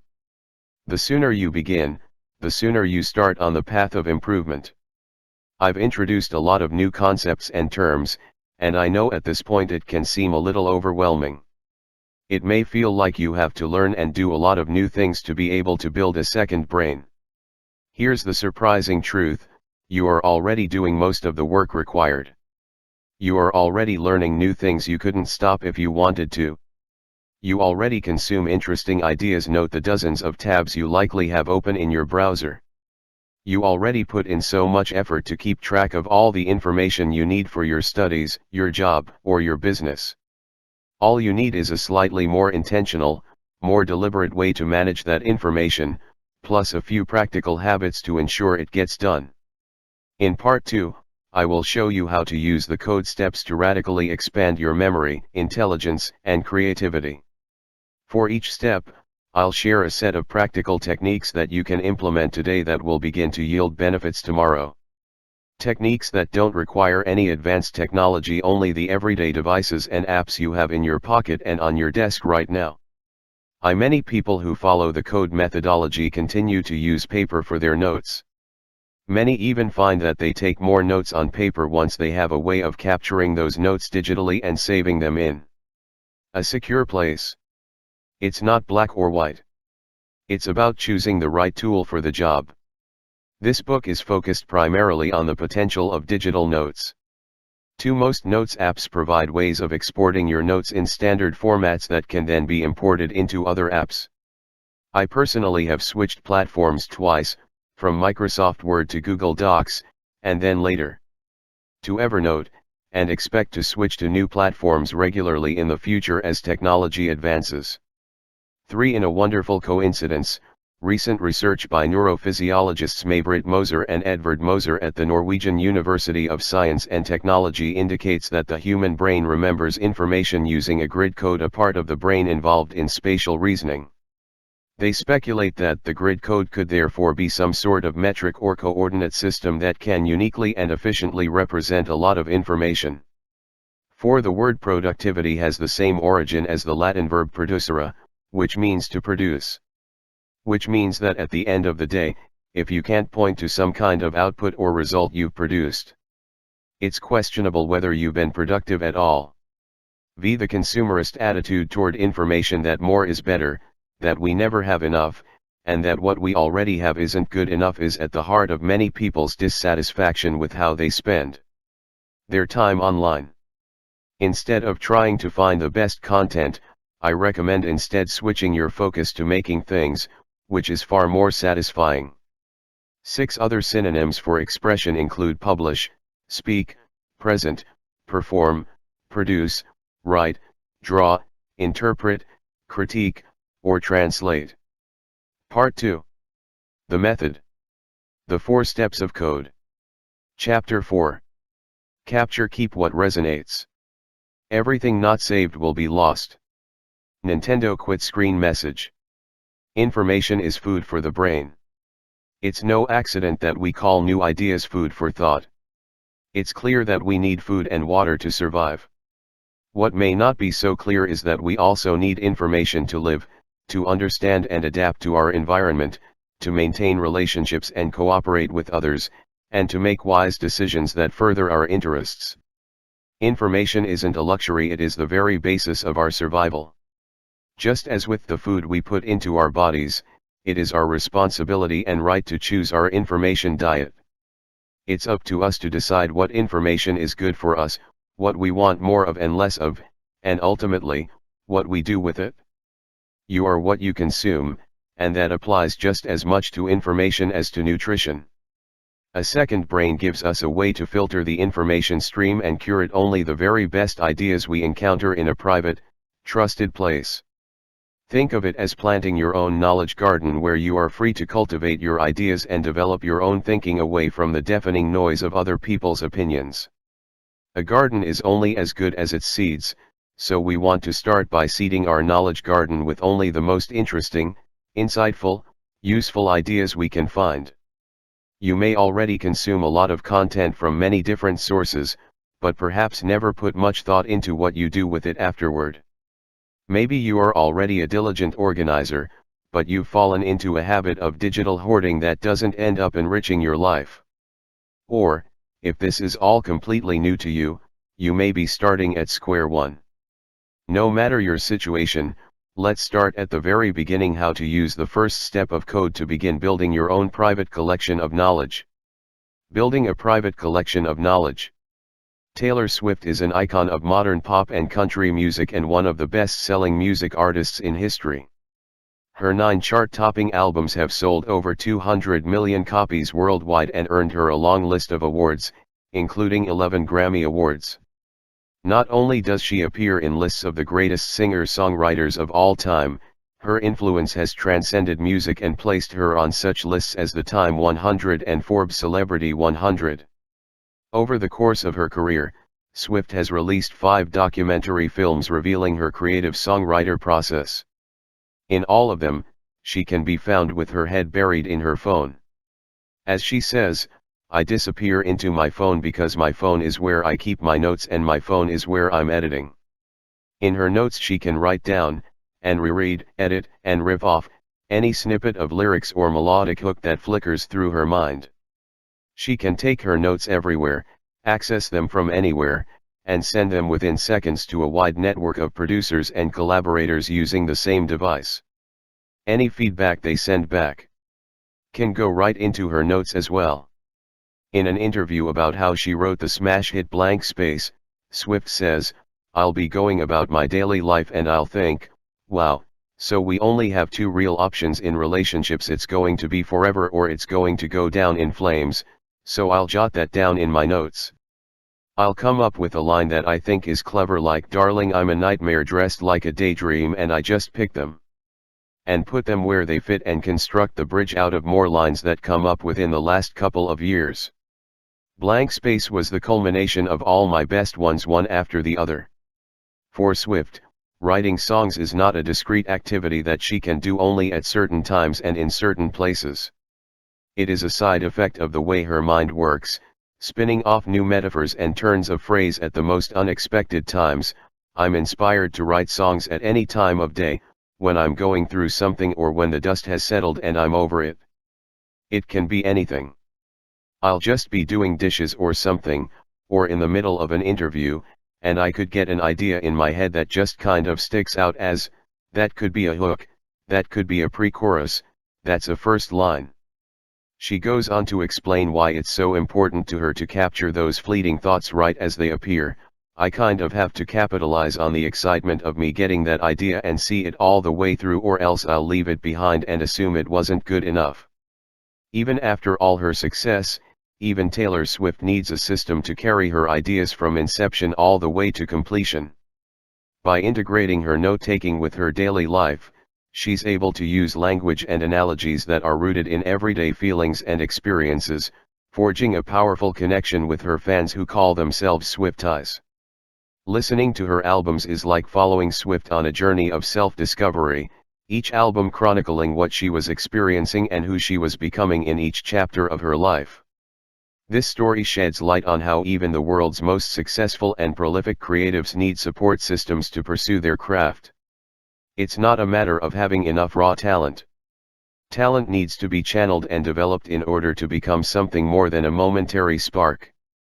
Actor and comedian Jerry Seinfeld, arguably the most influential comedian of his generation, wrote in his book Is This Anything?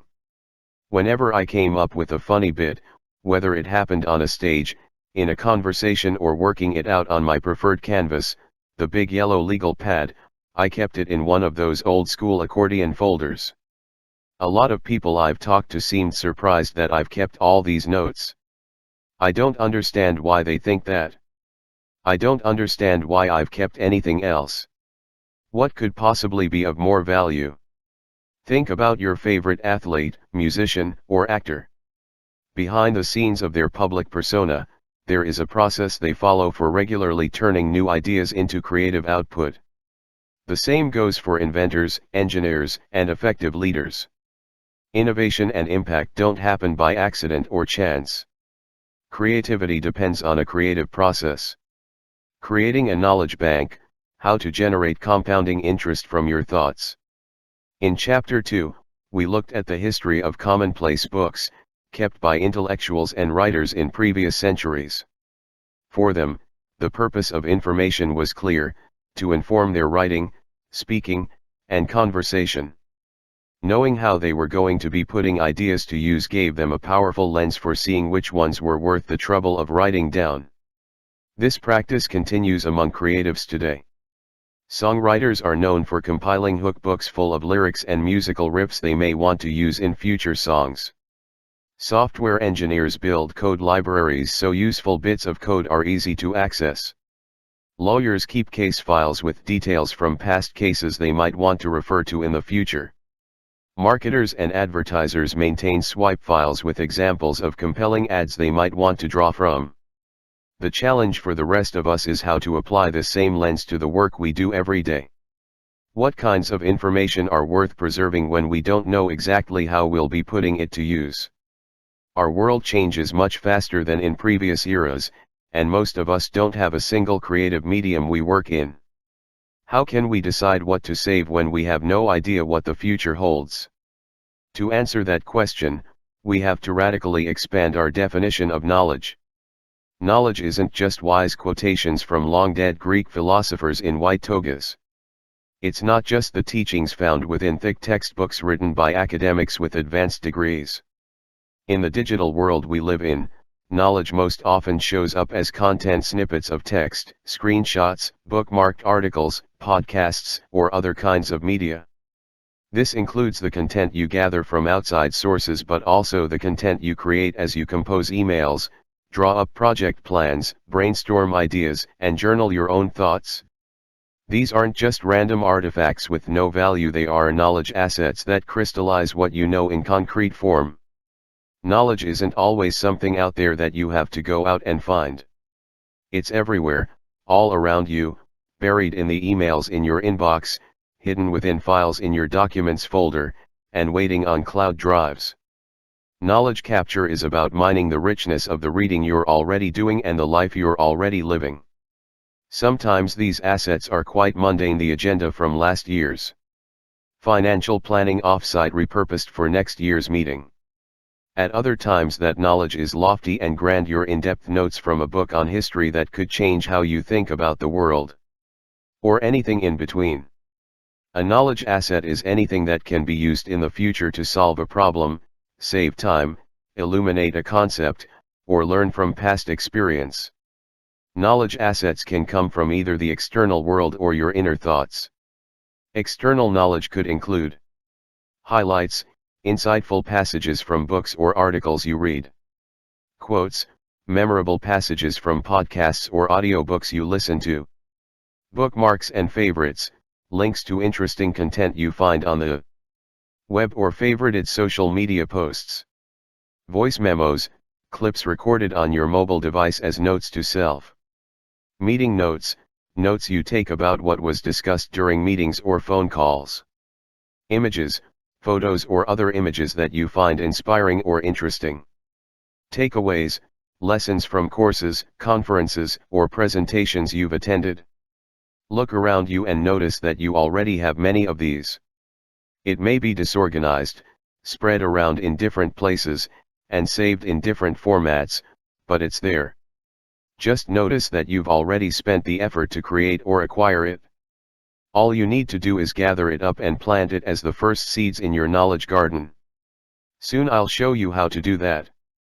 As you start collecting this material from the outer world, it often sparks new ideas and realizations in your inner world.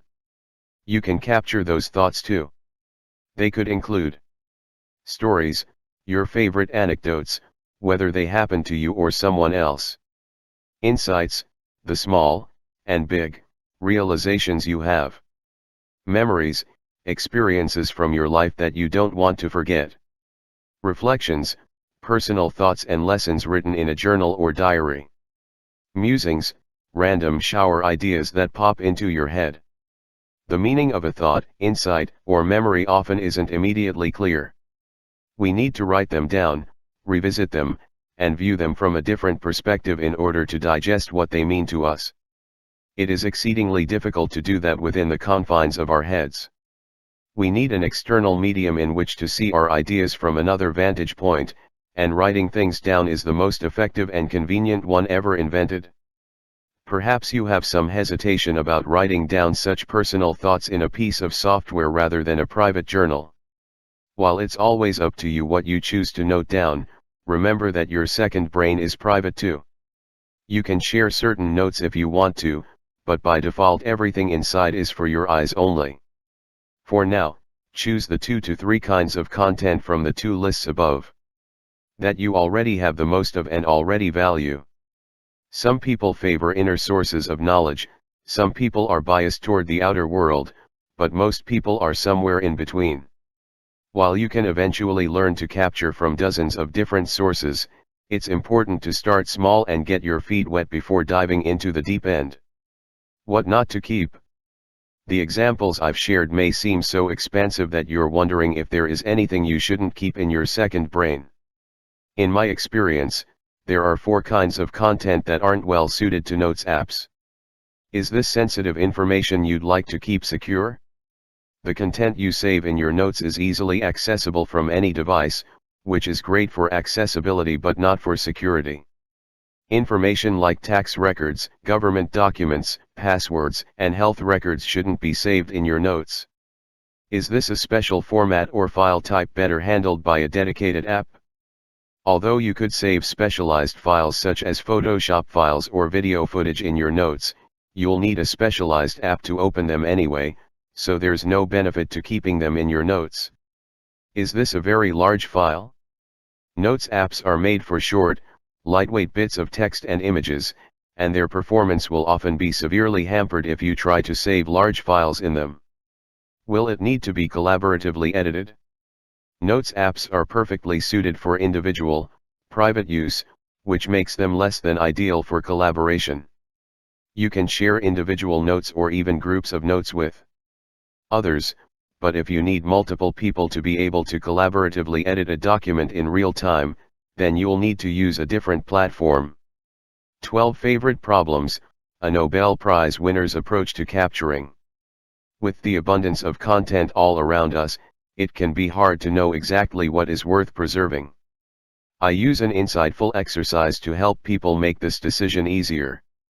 I call it 12 Favorite Problems, inspired by Nobel Prize winning physicist Richard Feynman.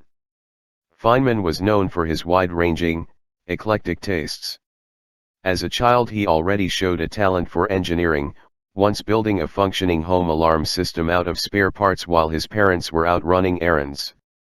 During his colorful lifetime Feynman spent time in Brazil teaching physics, learned to play the bongo and the conga drums well enough to perform with orchestras, and enthusiastically traveled around the world exploring other cultures.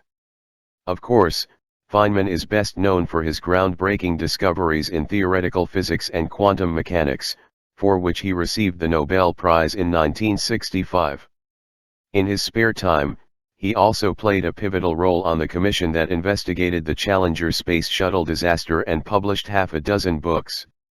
How could one person make so many contributions across so many areas? How did he have the time to lead such a full and interesting life while also becoming one of the most recognized scientists of his generation? Feynman revealed his strategy in an interview for You have to keep a dozen of your favorite problems constantly present in your mind, although by and large they will lay in a dormant state. Every time you hear or read a new trick or a new result, test it against each of your 12 problems to see whether it helps. Every once in a while there will be a hit, and people will say, "How did he do it? He must be a genius." In other words, Feynman's approach was to maintain a list of a dozen open questions. When a new scientific finding came out, he would test it against each of his questions to see if it shed any new light on the problem. This cross-disciplinary approach allowed him to make connections across seemingly unrelated subjects, while continuing to follow his sense of curiosity. As told in Genius, The Life and Science of Richard Feynman by James Gleick, Feynman once took inspiration for his physics from an accident at dinner. He was eating in the student cafeteria when someone tossed a dinner plate into the air, a Cornell cafeteria plate with the university seal imprinted on one rim, and in the instant of its flight he experienced what he long afterward considered an epiphany. As the plate spun, it wobbled. Because of the insignia he could see that the spin and the wobble were not quite in synchrony. Yet just in that instant it seemed to him, or was it his physicist's intuition, that the two rotations were related. After working the problem out on paper, Feynman discovered a 2-to-1 ratio between the plate's wobble and spin, a neat relationship that suggested a deeper underlying principle at work. When a fellow physicist and mentor asked what the use of such an insight was, Feynman responded, "It doesn't have any importance. I don't care whether a thing has importance. Isn't it fun?" He was following his intuition and curiosity. but it did end up having importance, with his research into the equations underlying rotation informing the work that ultimately led to him receiving the Nobel Prize. Feynman's approach encouraged him to follow his interests wherever they might lead. He posed questions and constantly scanned for solutions to long-standing problems in his reading, conversations, and everyday life. When he found one, he could make a connection that looked to others like a flash of unparalleled brilliance. Ask yourself, what are the questions I've always been interested in? This could include grand, sweeping questions like how can we make society fairer and more equitable, as well as practical ones like how can I make it a habit to exercise every day. It might include questions about relationships, such as how can I have closer relationships with the people I love, or productivity, like how can I spend more of my time doing high-value work. Here are more examples of favorite problems from my students. How do I live less in the past, and more in the present? How do I build an investment strategy that is aligned with my midterm and long-term goals and commitments? What does it look like to move from mindless consumption to mindful creation? How can I go to bed early instead of watching shows after the kids go to bed? How can my industry become more ecologically sustainable while remaining profitable? How can I work through the fear I have of taking on more responsibility? How can my school provide more resources for students with special needs? How do I start reading all the books I already have instead of buying more? How can I speed up and relax at the same time? How can we make the healthcare system more responsive to people's needs? What can I do to make eating healthy easier? How can I make decisions with more confidence? Notice that some of these questions are abstract, while others are concrete. Some express deep longings, while others are more like spontaneous interests. Many are questions about how to live a better life, while a few are focused on how to succeed professionally. The key to this exercise is to make them open-ended questions that don't necessarily have a single answer. To find questions that invoke a state of wonder and curiosity about the amazing world we live in. The power of your favorite problems is that they tend to stay fairly consistent over time. The exact framing of each question may change, but even as we move between projects, jobs, relationships, and careers, our favorite problems tend to follow us across the years. I recommend asking your family or childhood friends what you were obsessed with as a kid. Those very same interests probably still fire your imagination as an adult. Which means any content you collect related to them will likely be relevant far into the future as well. As a kid, I had a passion for Legos, the modular toy blocks beloved by generations of children. My parents noticed that I didn't play with Legos like other kids. Instead, I spent my time organizing and reorganizing the pieces. I remember being completely captivated by the problem of how to create order out of the chaos of thousands of pieces of every shape and size.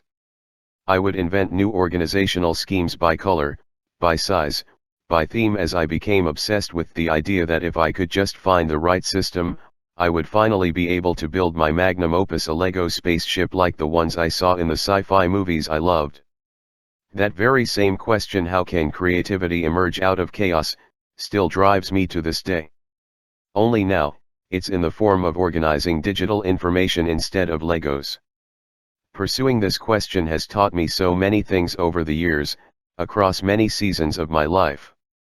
The goal isn't to definitively answer the question once and for all, but to use the question as a North Star for my learning. Take a moment now to write down some of your own favorite problems. Here are my recommendations to guide you. Ask people close to you what you were obsessed with as a child. Often you'll continue to be fascinated with the same things as an adult. Don't worry about coming up with exactly 12, the exact number. Doesn't matter, but try to come up with at least a few. Don't worry about getting the list perfect, this is just a first pass, and it will always be evolving. Phrase them as open-ended questions that could have multiple answers, in contrast to yes/no questions with only one answer. Use your list of favorite problems to make decisions about what to capture, anything potentially relevant to answering them. Use one of the capture tools I recommend later in this chapter, or in the Second Brain Resource Guide at buildingasecondbrain.com/resources. Capture criteria: how to avoid keeping too much, or too little. Once you have identified the kinds of questions you want your second brain to answer, it's time to choose specifically which pieces of information will be most useful. Imagine you come across a blog post during your web browsing that details how a marketing expert you respect runs her campaigns. You're hooked. This is the kind of material you've been looking for. Finally, the master reveals her secrets.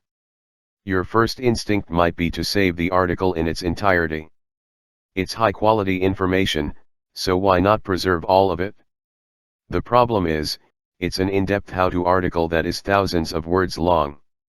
Even if you spend the 20 or 30 minutes it would take to consume it now, in the future you'll just have to spend all that time reading it again, since you'll have forgotten most of the details. You also don't want to just bookmark the link and save it to read later, because then you won't know what it contains in the first place.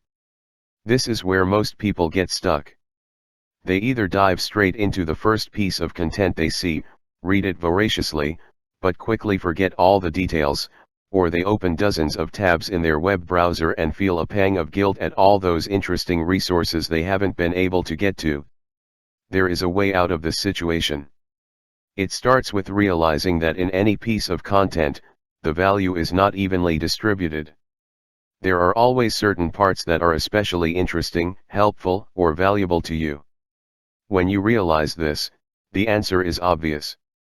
You can extract only the most salient, relevant, rich material and save it as a succinct note. Don't save entire chapters of a book, save only select passages. Don't save complete transcripts of interviews, save a few of the best quotes. Don't save entire websites, save a few screenshots of the sections that are most interesting.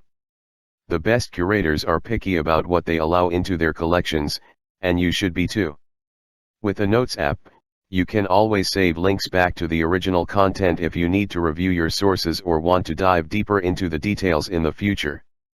The biggest pitfall I see people falling into once they begin capturing digital notes is saving too much.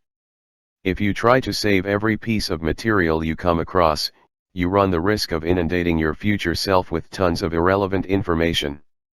At that point, your second brain will be no better than scrolling through social media. This is why it's so important to take on a curator's perspective, that we are the judges, editors, and interpreters of the information we choose to let into our lives. Thinking like a curator means taking charge of your own information stream, instead of just letting it wash over you. The more economical you can be with the material you capture in the first place, the less time and effort your future self will have to spend organizing, distilling, and expressing it. Here are 4 criteria I suggest to help you decide exactly which nuggets of knowledge are worth keeping. Capture criteria number 1, does it inspire me? Inspiration is one of the most rare and precious experiences in life. It is the essential fuel for doing your best work, yet it's impossible to call up inspiration on demand. You can Google the answer to a question, but you can't Google a feeling. There is a way to evoke a sense of inspiration more regularly: keep a collection of inspiring quotes, photos, ideas, and stories. Anytime you need a break, a new perspective, or a dash of motivation, you can look through it and see what sparks your imagination. For example, I keep a folder full of customer testimonials I've received over the years. Anytime I think what I'm doing doesn't matter or isn't good enough, all I have to do is open up that folder and my perspective is completely shifted. Capture criteria number 2, is it useful? Carpenters are known for keeping odds and ends in a corner of their workshop: a variety of nails and washers, scraps of lumber cut off from larger planks, and random bits of metal and wood. It costs nothing to keep these offcuts around, and surprisingly often they end up being the crucial missing piece in a future project. Sometimes you come across a piece of information that isn't necessarily inspiring, but you know it might come in handy in the future. A statistic, a reference, a research finding, or a helpful diagram — these are the equivalents of the spare parts a carpenter might keep around their workshop. For example, I keep a folder full of stock photos, graphics, and drawings I find both online and offline. Anytime I need an image for a slide deck, or a web page, or to spark new ideas, I have a plentiful supply of imagery I've already found compelling ready and waiting. Capture criteria number 3, is it personal? One of the most valuable kinds of information to keep is personal information, your own thoughts, reflections, memories, and mementos. Like the age-old practice of journaling or keeping a diary, we can use note-taking to document our lives and better understand how we became who we are. No one else has access to the wisdom you've personally gained from a lifetime of conversations, mistakes, victories, and lessons learned. No one else values the small moments of your days quite like you do. I often save screenshots of text messages sent between my family and friends. The small moments of warmth and humor that take place in these threads are precious to me, since I can't always be with them in person. It takes mere moments, and I love knowing that I'll forever have memories from my conversations with the people closest to me. Capture criteria number 4, is it surprising?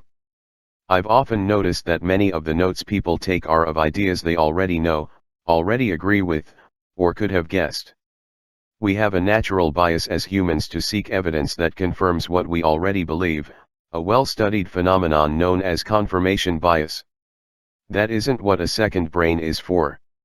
The renowned information theorist Claude Shannon, whose discoveries paved the way for modern technology, had a simple definition for information: that which surprises you.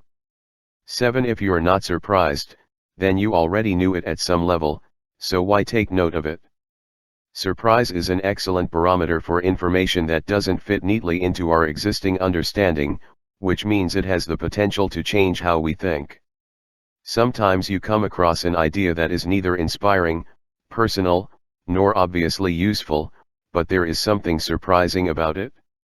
You may not be able to put your finger on why, but it conflicts with your existing point of view in a way that makes your brain perk up and pay attention. Those are the ideas you should capture. Your second brain shouldn't be just another way of confirming what you already know. We are already surrounded by algorithms that feed us only what we already believe and social networks that continually reinforce what we already think. Our ability to capture ideas from anywhere takes us in a different direction. By saving ideas that may contradict each other and don't necessarily support what we already believe, we can train ourselves to take in information from different sources instead of immediately jumping to conclusions.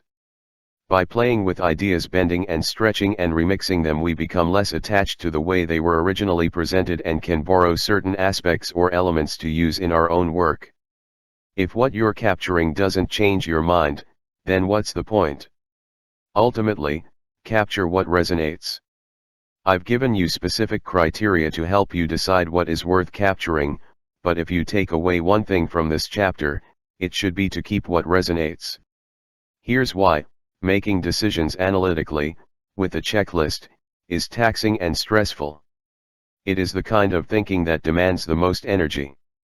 When you use up too much energy taking notes, you have little left over for the subsequent steps that add far more value: making connections, imagining possibilities, formulating theories, and creating new ideas of your own.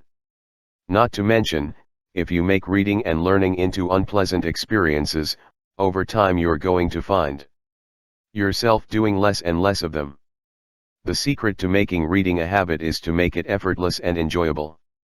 As you consume a piece of content, listen for an internal feeling of being moved or surprised by the idea you're taking in. This special feeling of resonance, like an echo in your soul, is your intuition telling you that something is literally noteworthy. You don't need to figure out exactly why it resonates. Just look for the signs. Your eyes might widen slightly, your heart may skip a beat, your throat may go slightly dry, and your sense of time might subtly slow down as the world around you fades away. These are clues that it's time to hit save. We know from neuroscientific research that emotions organize rather than disrupt rational thinking. 8. When something resonates with us, it is our emotion-based, intuitive mind telling us it is interesting before our logical mind can explain why. I often find that a piece of content resonates with me in ways I can't fully explain in the moment, and its true potential only becomes clear later on. There's scientific evidence that our intuition knows what it's doing. From the book Designing for Behavior Change. Participants in a famous study were given 4 biased decks of cards, some that would win them money, and some that would cause them to lose. When they started the game, they didn't know that the decks were biased. As they played the game, though, people's bodies started showing signs of physical stress when their conscious minds were about to use a money-losing deck. The stress was an automatic response that occurred because the intuitive mind realized something was wrong long before the conscious mind realized anything was amiss. The author's conclusion: our intuitive mind learns and responds, even without our conscious awareness. If you ignore that inner voice of intuition, over time it will slowly quiet down and fade away. If you practice listening to what it is telling you, the inner voice will grow stronger. You'll start to hear it in all kinds of situations.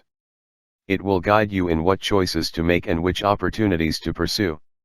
It will warn you away from people and situations that aren't right for you. It will speak up and take a stand for your convictions even when you're afraid. I can't think of anything more important for your creative life and your life in general than learning to listen to the voice of intuition inside. It is the source of your imagination, your confidence, and your spontaneity. You can intentionally train yourself to hear that voice of intuition every day by taking note of what it tells you. Besides capturing what personally resonates with you, there are a couple other kinds of details that are generally useful to save in your notes. It's a good idea to capture key information about the source of a note, such as the original web page address, the title of the piece, the author or publisher, and the date it was published. Many capture tools are even able to identify and save this information automatically. Also, it's often helpful to capture chapter titles, headings, and bullet point lists, since they add structure to your notes and represent distillation already performed by the author on your behalf. Beyond your note-taking app, choosing capture tools. Now that you know what kinds of material to save in your second brain, it's time to get into the nitty-gritty. How does capturing work exactly? Let's say while reading that in-depth marketing article, you decide a specific piece of advice is highly relevant to your own plans. Most note-taking apps, introduced in Chapter 2 and covered in detail in the Second Brain Resource Guide at buildingasecondbrain.com/resources, have built-in features that allow you to capture excerpts from outside sources, and you can always simply cut and paste text directly into a new note. There is also an array of more specialized capture tools that are designed to make capturing content in digital form easy and even fun. The most common options include ebook apps, which often allow you to export your highlights or annotations all at once. Read later apps that allow you to bookmark content you find online for later reading, or in the case of podcasts or videos, listening or watching. Basic notes apps that often come pre-installed on mobile devices and are designed for easily capturing short snippets of text. Social media apps, which usually allow you to favorite content and export it to a notes app. Web clippers, which allow you to save parts of web pages, often included as a built-in feature of notes apps. Audio/voice transcription apps that create text transcripts from spoken words. Other third-party services, integrations, and plugins that automate the process of exporting content from one app to another. Some of these tools are free, and others charge a small fee. Some are completely automatic, working silently in the background, for example, to automatically sync your ebook highlights with the Notes app, while others require a bit of manual effort, such as taking photos of paper notebooks to save them digitally. But in any case, the act of capture takes only moments to hit share, export, or save, and voila, you've preserved the best parts of whatever you're consuming in your second brain. Make no mistake, you will continue to use many kinds of software to manage information such as computer folders, cloud storage drives, and various platforms for sharing and collaborating on documents. Think of your capture tools as your extended nervous system, reaching out into the world to allow you to sense your surroundings. No matter how many different kinds of software you use, don't leave all the knowledge they contain scattered across dozens of places you'll never think to look. Make sure your best findings get routed back to your Notes app where you can put them all together and act on them.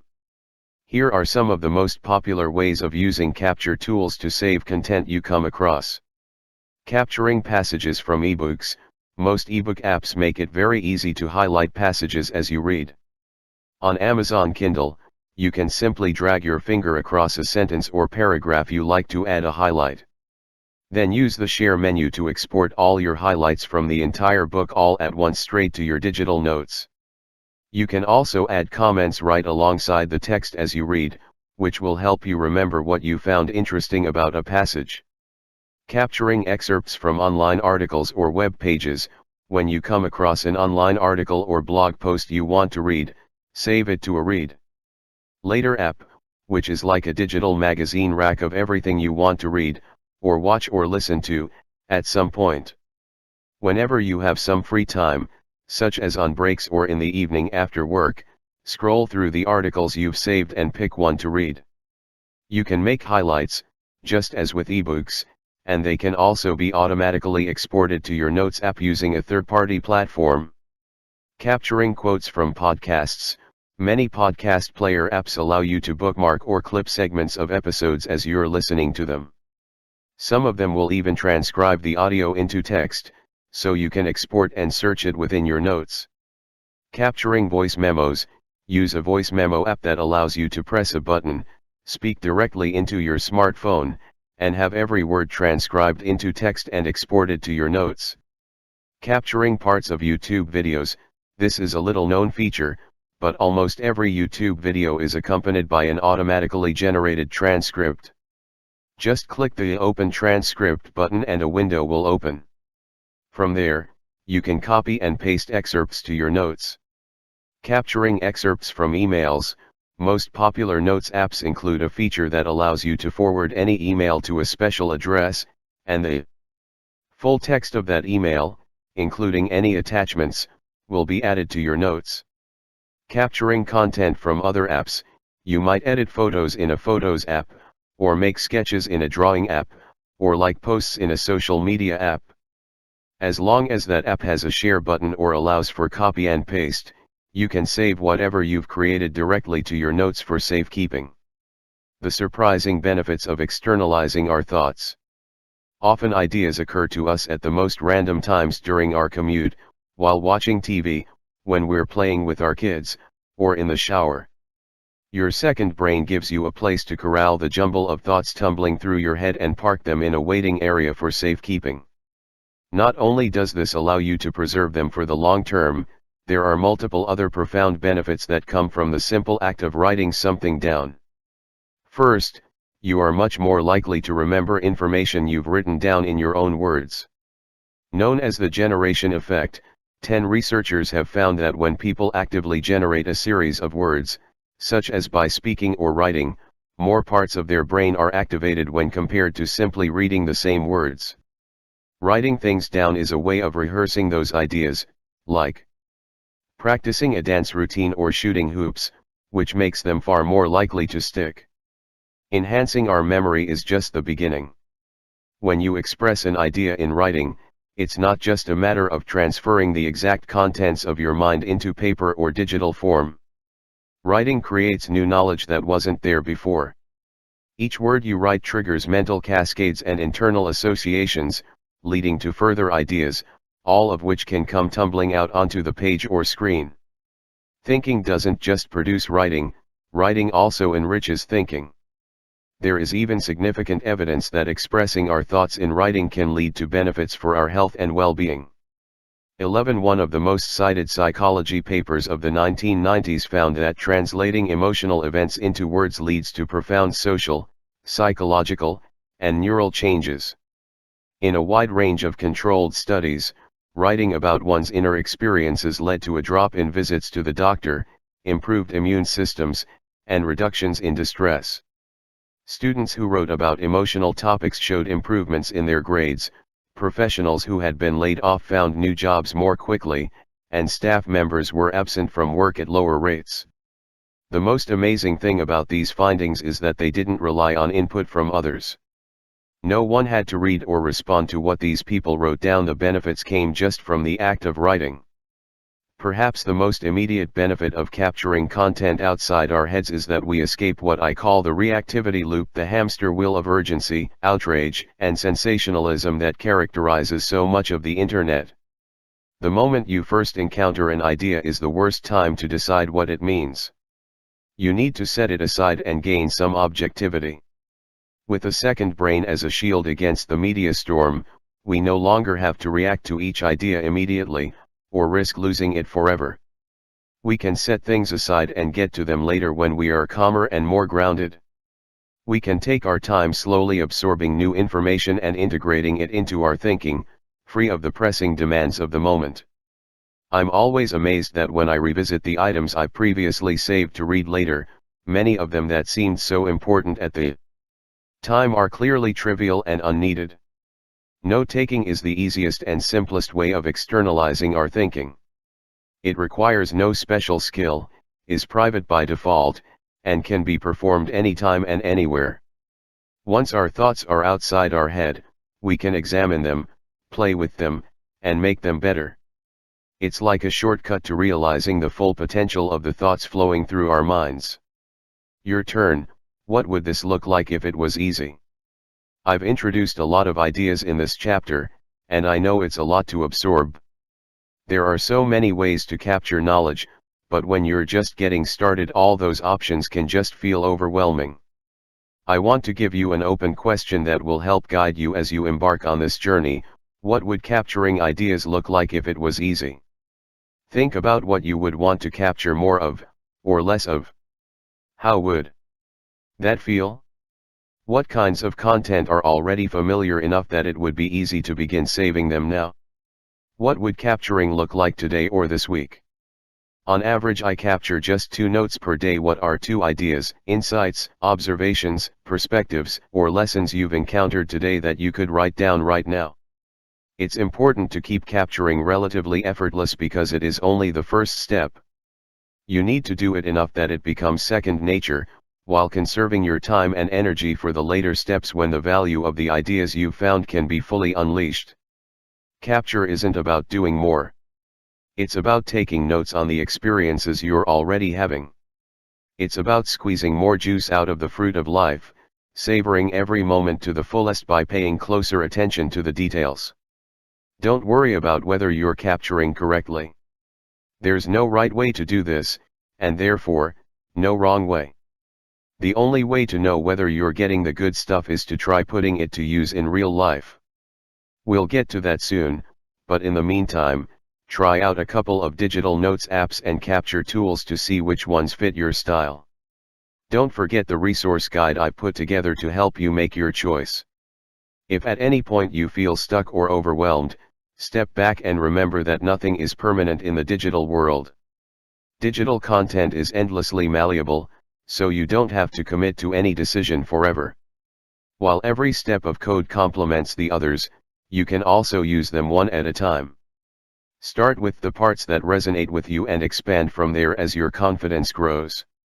In the next chapter, I'll tell you what to do with the knowledge assets you've gathered in your second brain. MIT economist Cesar Hidalgo, in his book Why Information Grows, describes how physical products, which he calls crystals of imagination, allow us to turn what we know into concrete objects that other people can access. Crystallizing our thoughts into tangible and digital objects is what allows us to share our thoughts with others. And elsewhere, our ability to crystallize imagination gives us access to the practical uses of the knowledge and know-how residing in the nervous systems of other people. 2. If you're looking for a more precise answer of how much content to capture in your notes, I recommend no more than 10% of the original source, at most.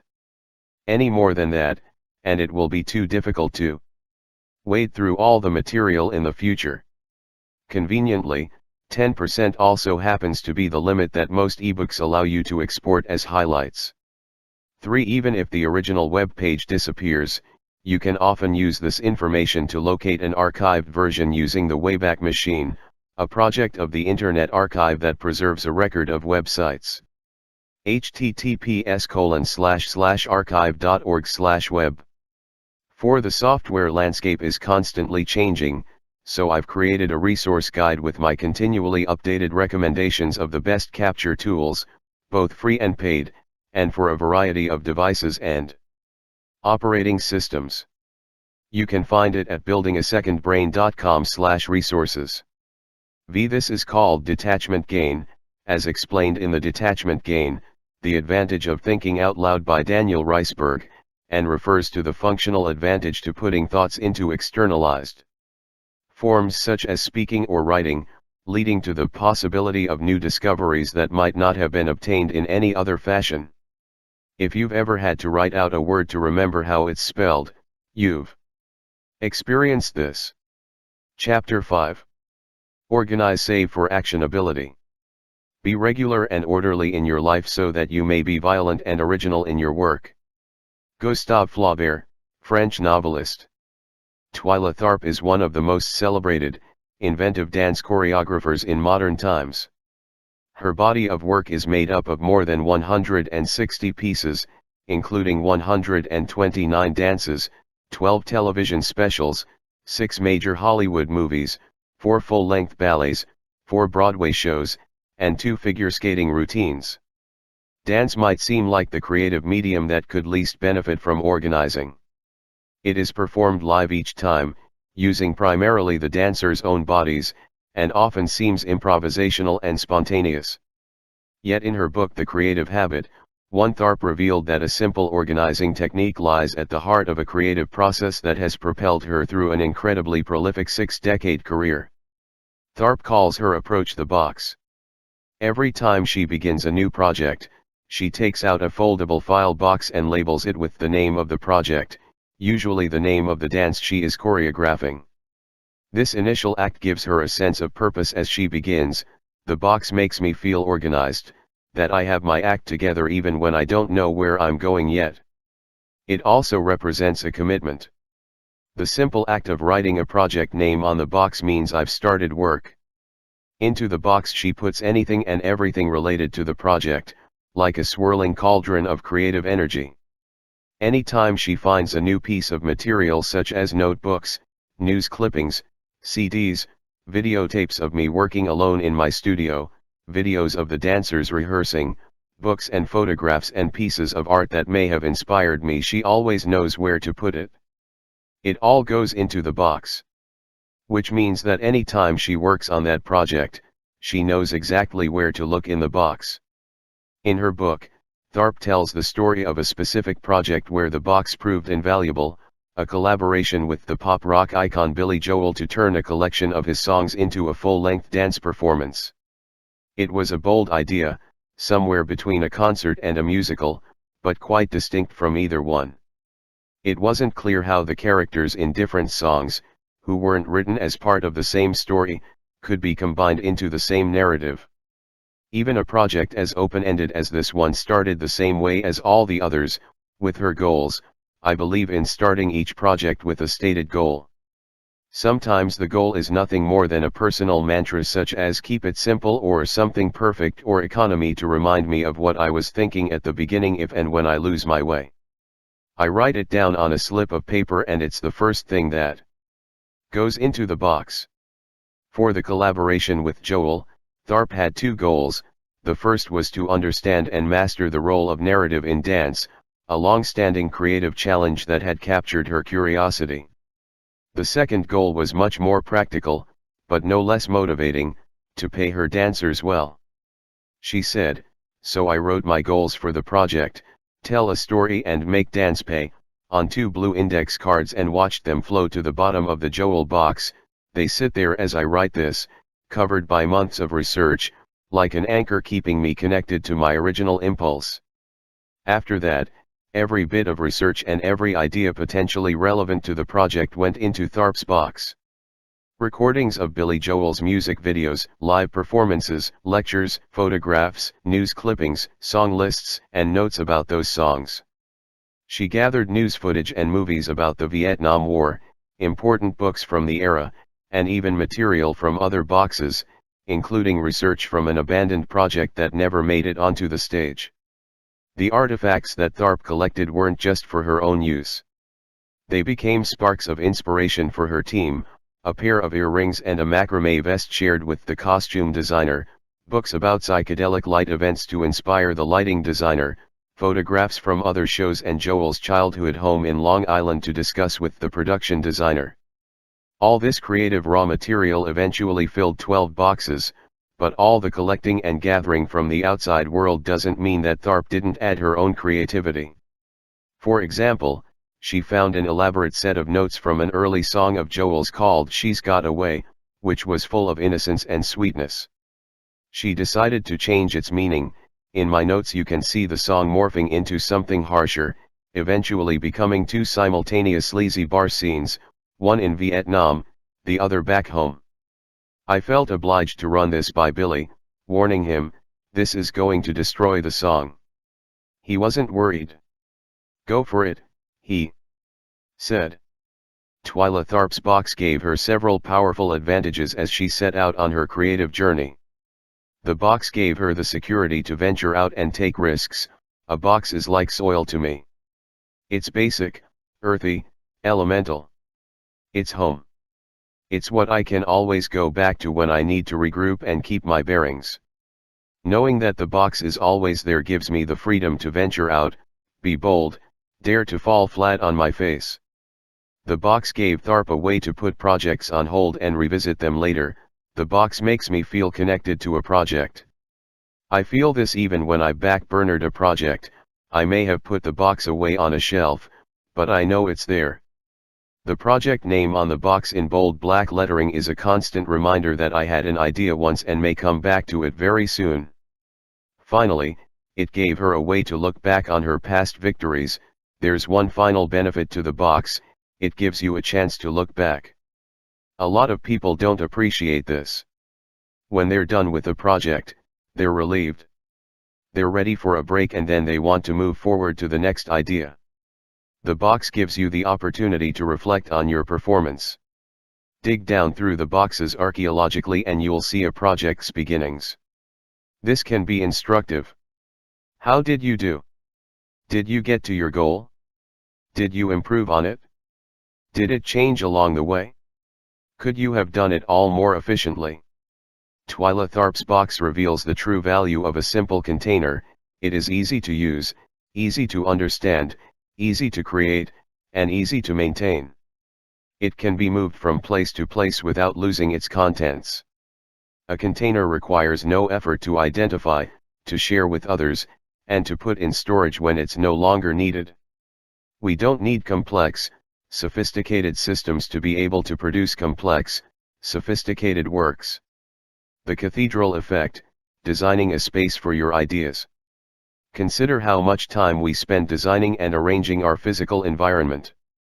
We buy nice furniture, deliberate for weeks over the color of our walls, and fiddle with the placement of plants and books. We know that the details of lighting, temperature, and the layout of a space dramatically affect how we feel and think. There's a name for this phenomenon, the cathedral effect. Studies have shown that the environment we find ourselves in powerfully shapes our thinking. When we are in a space with high ceilings, for example, think of the lofty architecture of classic churches invoking the grandeur of heaven, we tend to think in more abstract ways. When we're in a room with low ceilings, such as a small workshop, we're more likely to think concretely. No one questions the importance of having physical spaces that make us feel calm and centered, but when it comes to your digital workspace, it's likely you've spent little time, if any, arranging that space to enhance your productivity or creativity. As knowledge workers, we spend many hours every day within digital environments, our computers, smartphones, and the web.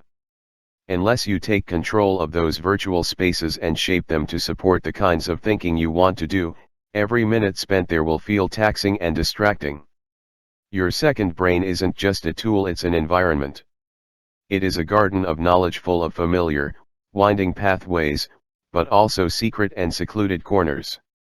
Every pathway is a jumping-off point to new ideas and perspectives. Gardens are natural, but they don't happen by accident.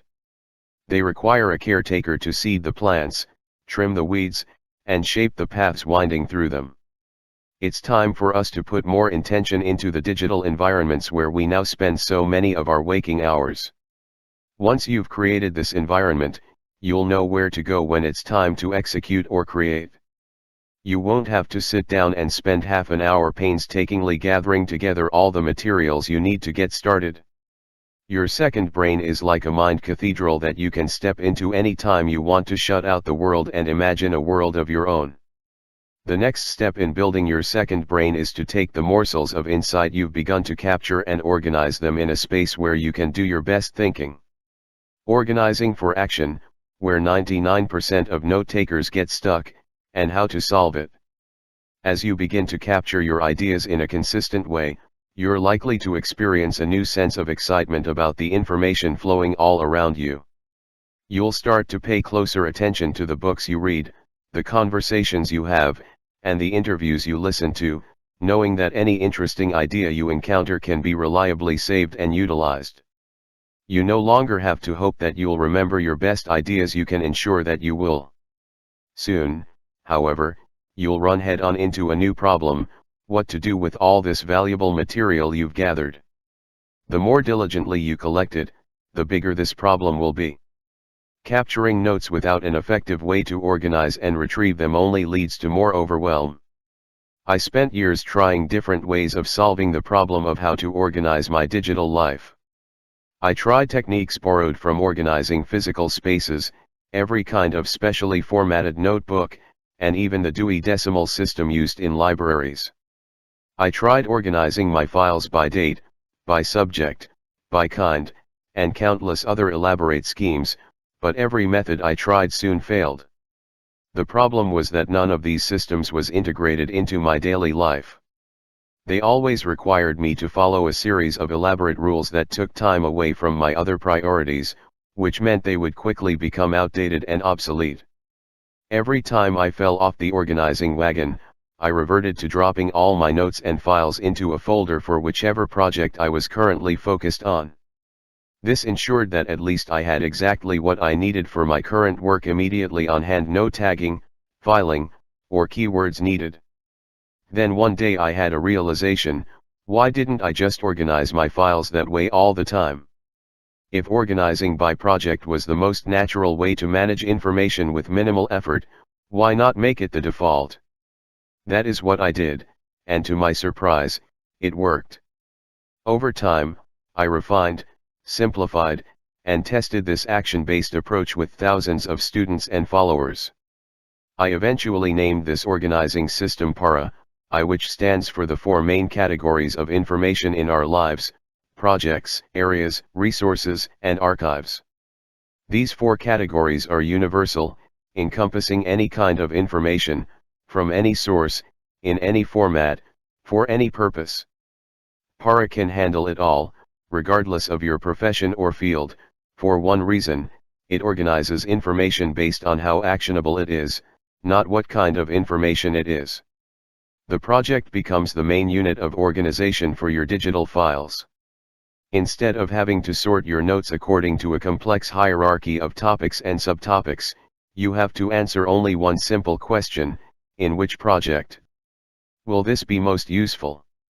It assumes only that you are currently working on a certain set of projects, and that your information should be organized to support them. For example, say you come across a useful article on how to become more resilient and capture it in your notes. You're sure that this information will come in handy one day, but how do you know where to put those notes in the meantime? How will you remember where to look the next time you need them? This can quickly become an anxiety-provoking decision because of the risk of making the wrong choice. Most people would save this note by subject in a folder called Psychology. That seems like a perfectly logical choice. Here's the problem: the subject of psychology is far too broad to be useful. Imagine your future self a few weeks or months from now. In the middle of your workday, how much time will you have to search through all your notes on such a broad subject? There might be notes from many dozens of articles, books, and other resources in there, much of which won't be actionable at all. It would take hours just to figure out what you have. There's another way. I will show you how to take the notes you've captured and save them according to a practical use case. By taking that small extra step of putting a note into a folder, or tagging it III, for a specific project, such as a psychology paper you're writing or a presentation you're preparing, you'll encounter that idea right at the moment it's most relevant. Not a moment before, and not a moment after. If there isn't a current project that your note would be useful for, we have a couple of other options of where to put it, including dedicated places for each of the main areas of your life that you are responsible for, and resources, which is like a personal library of references, facts, and inspiration.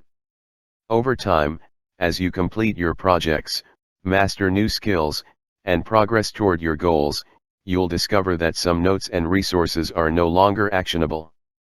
I'll show you how to move them to your archives to keep them out of sight but within easy reach. These 4 categories: projects, areas, resources, and archives make up the 4 categories of PARA. We'll explore each of them soon. Instead of requiring tons of time meticulously organizing your digital world, PARA guides you in quickly sorting your ideas according to what really matters, your goals. One of the biggest temptations with organizing is to get too perfectionistic, treating the process of organizing as an end in itself. There is something inherently satisfying about order, and it's easy to stop there instead of going on to develop and share our knowledge. We need to always be wary of accumulating so much information that we spend all our time managing it, instead of putting it to use in the outside world. Instead of inventing a completely different organizational scheme for every place you store information, which creates a tremendous amount of friction navigating the inconsistencies between them, PARA can be used everywhere, across any software program, platform, or note-taking tool. You can use the same system with the same categories and the same principles across your digital life. You'll always need to use multiple platforms to move your projects forward. No single platform can do everything. The intention here is not to use a single software program, but to use a single organizing system, one that provides consistency even as you switch between apps many times per day. A project will be the same project whether it's found in your Notes app, your computer file system, or your cloud storage drive, allowing you to move seamlessly between them without losing your train of thought. By structuring your notes and files around the completion of your active projects, your knowledge can go to work for you, instead of collecting dust like an idea graveyard. The promise of PARA is that it changes getting organized from a Herculean, never-ending endeavor into a straightforward task to get over with so you can move on to more important work. How PARA works: priming your mind and notes for action. With the PARA system, every piece of information you want to save can be placed into one of just 4 categories. 1. Projects, short-term efforts in your work or life that you're working on now. 2. Areas, long-term responsibilities you want to manage over time. 3. Resources, topics or interests that may be useful in the future. 4. Archives, inactive items from the other 3 categories. Projects, what I'm working on right now. Projects include the short-term outcomes you're actively working toward right now. Projects have a couple of features that make them an ideal way to organize modern work. First, they have a beginning and an end. They take place during a specific period of time and then they finish. Second, they have a specific, clear outcome that needs to happen in order for them to be checked off as complete, such as finalize, green light, launch, or publish. A project-centric way of working comes naturally in the creative and performing arts. Artists have paintings, dancers have dances, musicians have songs, and poets have poems. These are clearly identifiable, discrete chunks of work. This project-centric approach is increasingly finding its way into all knowledge work, a trend named the Hollywood model after the way films are made. As an article in the New York Times 3 explains, a project is identified, a team is assembled, it works together for precisely as long as is needed to complete the task, then the team disbands. The Hollywood model is now used to build bridges, design apps, or start restaurants. It is becoming more and more common for all of us to work across teams, departments, and even different companies to execute collaborative projects, and then once it's over, each go our own way. Examples of projects could include projects at work: complete web page design, create slide deck for conference, develop project schedule, plan recruitment drive. Personal projects: finish Spanish language course, plan vacation, buy new living room furniture, find local volunteer opportunity. Side projects: publish blog post, launch crowdfunding campaign, research best podcast microphone, complete online course. If you are not already framing your work in terms of specific, concrete projects, making this shift will give you a powerful jump start to your productivity. Whether you're self-employed, at a large corporation, or somewhere in between, we are all moving toward a world of project-based work. Knowing which projects you're currently committed to is crucial to being able to prioritize your week, plan your progress, and say no to things that aren't important. Areas: what I'm committed to over time. As important as projects are, not everything is a project. For example, the area of our lives called finances doesn't have a definite end date. It's something that we will have to think about and manage, in one way or another, for as long as we live. It doesn't have a final objective. Even if you win the lottery, you'll still have finances to manage, and it will probably require a lot more attention. In our work lives, we have various ongoing areas we're responsible for, such as product development, quality control, or human resources. These are the job responsibilities that we were hired to take on. Sometimes there are others that we officially or unofficially have taken ownership of over time. Each of these is an example of an area of responsibility, and together they make up the second main category of para. All these areas, both personal and professional, require certain information to be handled effectively, but they're not the same as projects. In the case of finances, you may have notes from calls with your financial advisor, receipts or invoices for business purchases, and your monthly household budget, among many other kinds of information. You might also have more speculative information to manage, like financial projections, research on personal finance software, and data on investment trends you're keeping an eye on. For a work-related area like product development, you might need to save product specifications, R&D findings, notes from customer research interviews, and customer satisfaction ratings. You could also have photos of products you admire to use as design inspiration, manufacturing blueprints, or color palettes. It all depends on your relationship to that area of your life, and how you want to manage it or move it forward. Examples of areas from your personal life could include activities or places you are responsible for: home/apartment, cooking, travel, car. People you are responsible for or accountable to: friends, kids, spouse, pets. Standards of performance you are responsible for: health, personal growth, friendships, finances. In your job or business. Departments or functions you are responsible for: account management, marketing, operations, product development. People or teams you are responsible for or accountable to: direct reports, manager, board of directors, suppliers. Standards of performance you are responsible for: professional development, sales and marketing, relationships and networking, recruiting and hiring. Even though areas have no final outcome, it is still important to manage them. In fact, if you look at the list above, these areas are critical to your health, happiness, security, and life satisfaction. While there is no goal to reach, there is a standard that you want to uphold in each of these areas.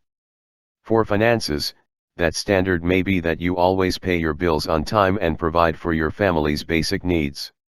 For health, it may be that you exercise a certain number of times per week and keep your cholesterol below a certain number. For family, it may be that you spend quality time with them every evening and on the weekend. Only you can decide what those standards are. For our purposes, it helps tremendously to have a place dedicated to each of them. That way you always have somewhere to put any thought, reflection, idea, or useful tidbit of information relevant to each important aspect of your life.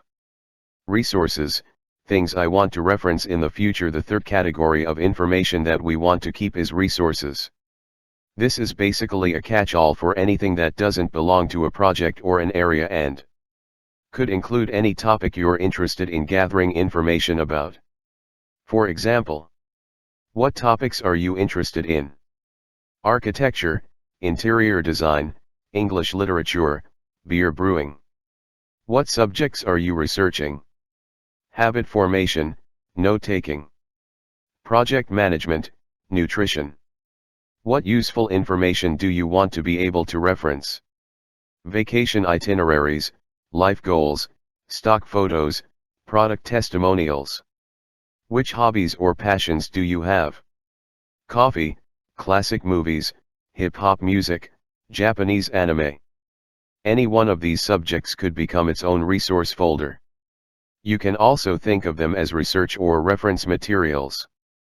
They are trends you are keeping track of, ideas related to your job or industry, hobbies and side interests, and things you're merely curious about. These folders are like the class notebooks you probably kept in school, one for biology, another for history, another for math. Any note or file that isn't relevant or actionable for a current project or area can be placed into resources for future reference. Archives, things I've completed or put on hold. Finally, we have our archives. This includes any item from the previous three categories that is no longer active. For example, projects that are completed or cancelled, areas of responsibility that you are no longer committed to maintaining, such as when a relationship ends or after moving out of your apartment, resources that are no longer relevant, hobbies you lose interest in or subjects you no longer care about. The archives are an important part of Paro because they allow you to place a folder in cold storage so that it doesn't clutter your workspace, while safekeeping it forever just in case you need it. Unlike with your house or garage, there is no penalty for keeping digital stuff forever, as long as it doesn't distract from your day-to-day focus. If you need access to that information in the future, for example, if you take on a project similar to one you previously completed, you can call it up within seconds. What Paro looks like, a behind-the-scenes snapshot. Paro is a universal system of organization designed to work across your digital world. It doesn't work in only one place, requiring you to use completely different organizing schemes in each of the dozens of places you keep things. It can and should be used everywhere, such as the Documents folder on your computer, your cloud storage drives, and of course, your digital notes app. Let me show you what it looks like. Here's an example of what the folders in my Notes app look like with Paro. Inside each of these top-level folders, I have individual folders for the specific projects, areas, resources, and archives that make up my life. For example, here are the folders for each one of my active projects. Inside these folders live the actual notes that contain my ideas. The number of active projects usually ranges from 5 to 15 for the average person.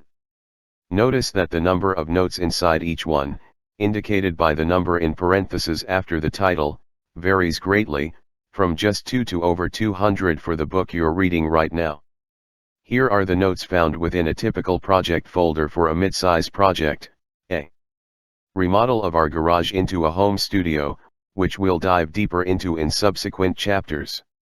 The left half of the window displays a list of the 27 notes within this folder.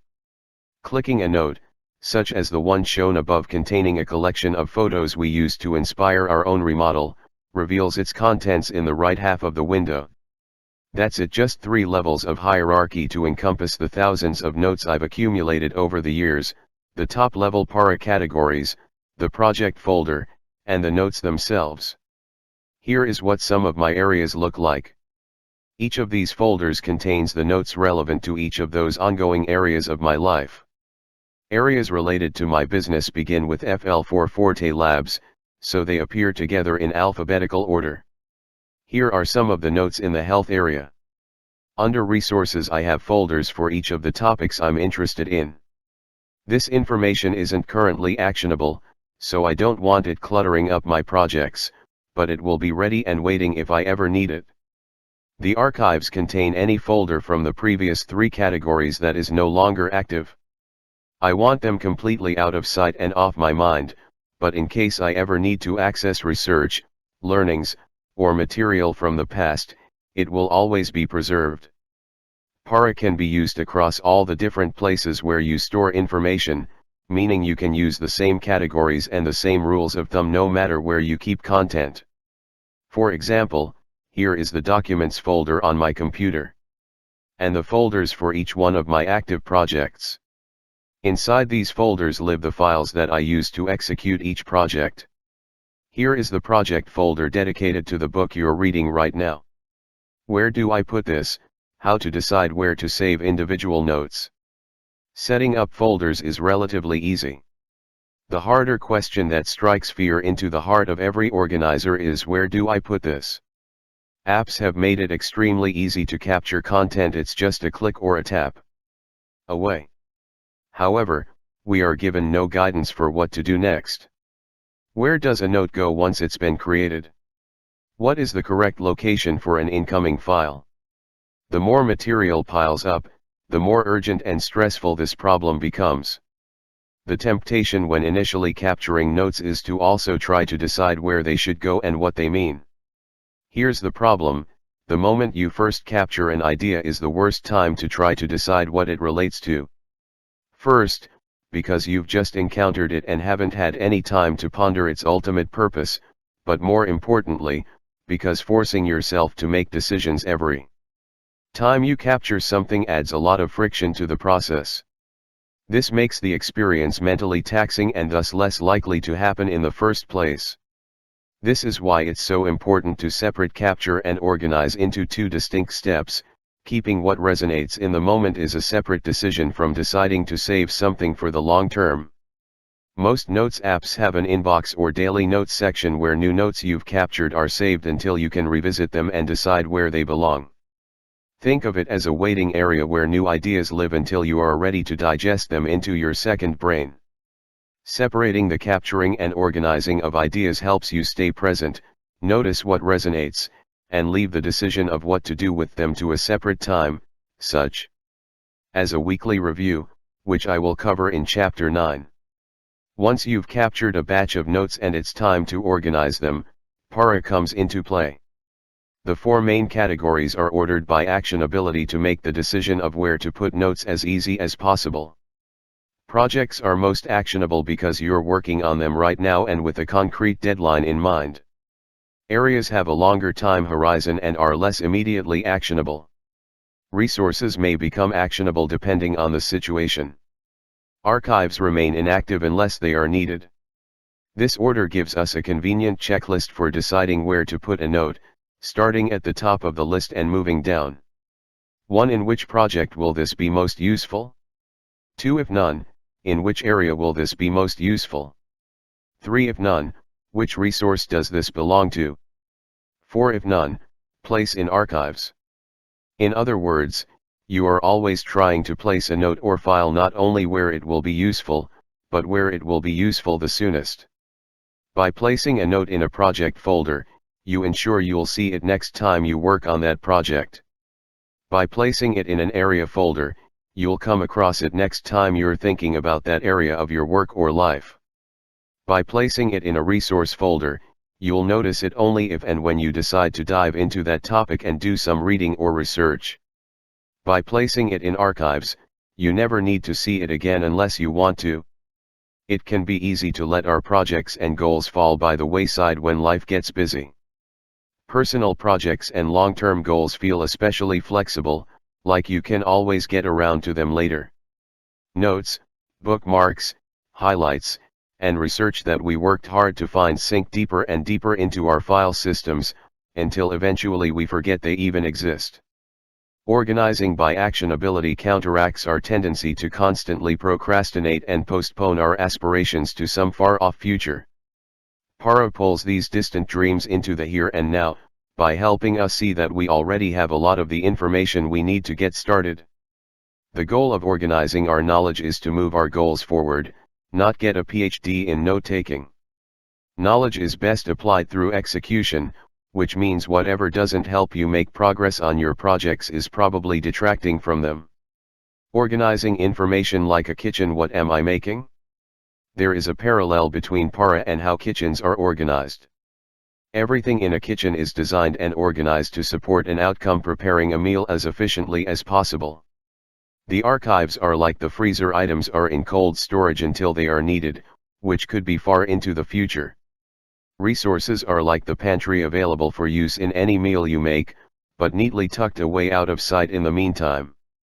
Areas are like the fridge, items that you plan on using relatively soon, and that you want to check on more frequently.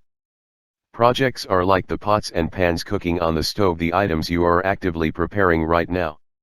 Each kind of food is organized according to how accessible it needs to be for you to make the meals you want to eat. Imagine how absurd it would be to organize a kitchen instead by kind of food. Fresh fruit, dried fruit, fruit juice, and frozen fruit would all be stored in the same place, just because they all happen to be made of fruit. Yet this is exactly the way most people organize their files and notes, keeping all their book notes together just because they happen to come from books, or all their saved quotes together just because they happen to be quotes. Instead of organizing ideas according to where they come from, I recommend organizing them according to where they are going, specifically, the outcomes that they can help you realize. The true test of whether a piece of knowledge is valuable is not whether it is perfectly organized and neatly labeled, but whether it can have an impact on someone or something that matters to you. Para isn't a filing system, it's a production system. It's no use trying to find the perfect place where a note or file belongs. There isn't one. The whole system is constantly shifting and changing in sync with your constantly changing life. This is a challenging idea for a lot of people to wrap their head around. We are used to organizational systems that are static and fixed. We expect to find a strict set of rules that tells us exactly where each item goes, like the precise call numbers for books in a library. When it comes to our personal knowledge, there is no such assigned spot. We are organizing for actionability, and what's actionable is always changing. Sometimes we can receive one text message or email and the entire landscape of our day changes. Because our priorities can change at a moment's notice, we have to minimize the time we spend filing, labeling, tagging, and maintaining our digital notes. We can't run the risk of all that effort going to waste. Any piece of information, whether a text document, an image, a note, or an entire folder, can and should flow between categories. You might save a note on coaching techniques to a project folder called Coaching Class, for a class you're taking. Later, when you become a manager at work and need to coach your direct reports, you might move that note to an area folder called Direct Reports. At some point you might leave that company, but still remain interested in coaching, and move the note to Resources. One day you might lose interest in the subject altogether and move it to the Archives. In the future, that note could find its way all the way back to projects when you decide to start a side gig as a business coach, making that knowledge actionable once again. The purpose of a single note or group of notes can and does change over time. As your needs and goals change. Every life moves through seasons, and your digital notes should move along with them, churning and surfacing new tidbits of insight from the deep waters of your experience. Completed projects are the oxygen of your second brain. Your efforts to capture content for future use will be tremendously easier and more effective if you know what that content is for. Using Para is not just about creating a bunch of folders to put things in. It is about identifying the structure of your work and life, what you are committed to, what you want to change, and where you want to go. I had to learn this lesson the hard way. Back in college, I worked part-time at an Apple store in San Diego while I finished my studies. At the time it was one of the 5 busiest Apple stores in the world, with thousands of people walking through our doors every day. It was there that I got my first taste of teaching people how to use computers more effectively. I taught morning classes to small groups of people who had just bought their first Mac, and also did one-on-one consultation sessions. This was the golden age of Apple's iLife suite of creative software. Every single Mac computer came pre-installed with user-friendly apps for creating websites, recording music, printing photo books, and making videos. It was like having a complete multimedia studio at your fingertips at no additional cost. I would sit down with customers and answer any questions they had about the new computer they had just bought. In most cases they had just migrated all their files over from Windows, and years of accumulated documents lay scattered across their desktop and documents folders. At first I tried guiding them through organizing each document one at a time. It quickly became clear that this didn't work at all. The one-on-one sessions were only 1 hour, not nearly enough time to make even a dent in the hundreds or even thousands of files they had. It wasn't time well spent anyway, because these were often old documents that weren't relevant to their current goals or interests. I knew I needed a new approach. I started asking questions and listening, and eventually realized that these people didn't need or want an organized computer. They had spent all this money and time moving to a Mac because there was something they wanted to create or achieve. They wanted to make a video for their parents' anniversary party, a website for their cupcake shop, or a record showcasing their band's songs. They wanted to research their family genealogy, graduate from college, or land a better job. Everything else was just an obstacle to get past on the way to their goal. I decided to take a different approach. I took all the files they'd migrated over and moved them all to a new folder titled Archive plus the date, for example, Archive 5-2-21. There was always a moment of fear and hesitation at first. They didn't want anything to get lost, but very quickly, as they saw that they would always be able to access anything from the past, I watched them come alive with a renewed sense of hope and possibility. They had repeatedly postponed their creative ambitions to some far-off, mythical time when somehow everything would be perfectly in order. Once we set that aside and just focused on what they actually wanted to do right now, they suddenly gained a tremendous sense of clarity and motivation. For a while I was sure this would come back to haunt me. Eventually they'd want to go back and organize all those old files, right? I would often see the same people coming back to our store again and again. I waited expectantly in fear for someone to return and accuse me of losing all their old files. Let me tell you, no one ever did. Not once did someone come back and say, you know, I'd really like to go back and organize all those files from my old computer.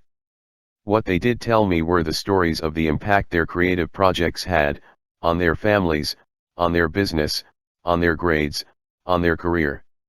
One person organized a fundraising drive for a friend who had recently been diagnosed with leukemia. Another put together a successful application for a small business loan to start a dance studio. One student told me that the ability to tame the chaos of her digital world was the only reason she had finished college as the first graduate from her family. The details of how they organized their computer or took notes were trivial, but the impact their creativity had on their own lives and the lives of others, that was anything but. There are a few lessons I took away from this experience. The first is that people need clear workspaces to be able to create. We cannot do our best thinking and our best work when all the stuff from the past is crowding and cluttering our space. That's why that archiving step is so crucial. You're not losing anything, and it can all be found via search, but you need to move it all out of sight and out of mind. Second, I learned that creating new things is what really matters. I'd see a fire light up in people's eyes when they reached the finish line and published that slideshow or exported that video or printed that resume. The newfound confidence they had in themselves was unmistakable as they walked out of the store knowing they had everything they needed to move forward. I've learned that completed creative projects are the blood flow of your second brain. They keep the whole system nourished, fresh, and primed for action. It doesn't matter how organized, aesthetically pleasing, or impressive your note-taking system is. It is only the steady completion of tangible wins that can infuse you with a sense of determination, momentum, and accomplishment. It doesn't matter how small the victories. Even the tiniest breakthrough can become a stepping stone to more creative, more interesting futures than you can imagine. Your turn, move quickly, touch lightly. A mentor of mine once gave me a piece of advice that has served me ever since: move quickly and touch lightly. She saw that my standard approach to my work was brute force, to stay late at the office, fill every single minute with productivity, and power through mountains of work as if my life depended on it. That wasn't a path to success, it was a path to burnout. Not only did I exhaust my mental and physical reserves time and again, my frontal assaults weren't even very effective. I didn't know how to set my intentions, craft a strategy, and look for sources of leverage that would allow me to accomplish things with minimal effort. My mentor advised me to move quickly and touch lightly instead. To look for the path of least resistance and make progress in short steps. I want to give the same advice to you: don't make organizing your second brain into yet another heavy obligation. Ask yourself, what is the smallest, easiest step I can take that moves me in the right direction? When it comes to Para, that step is generally to create folders for each of your active projects in your Notes app and begin to fill them with the content related to those projects. Once you have a home for something, you tend to find more of it. Start by asking yourself, what projects am I currently committed to moving forward, and then create a new project folder for each one. Here are some questions to ask yourself to help you think of the projects that might be on your plate. Notice what's on your mind. What's worrying you that you haven't taken the time to identify as a project? What needs to happen that you're not making consistent progress on? Look at your calendar.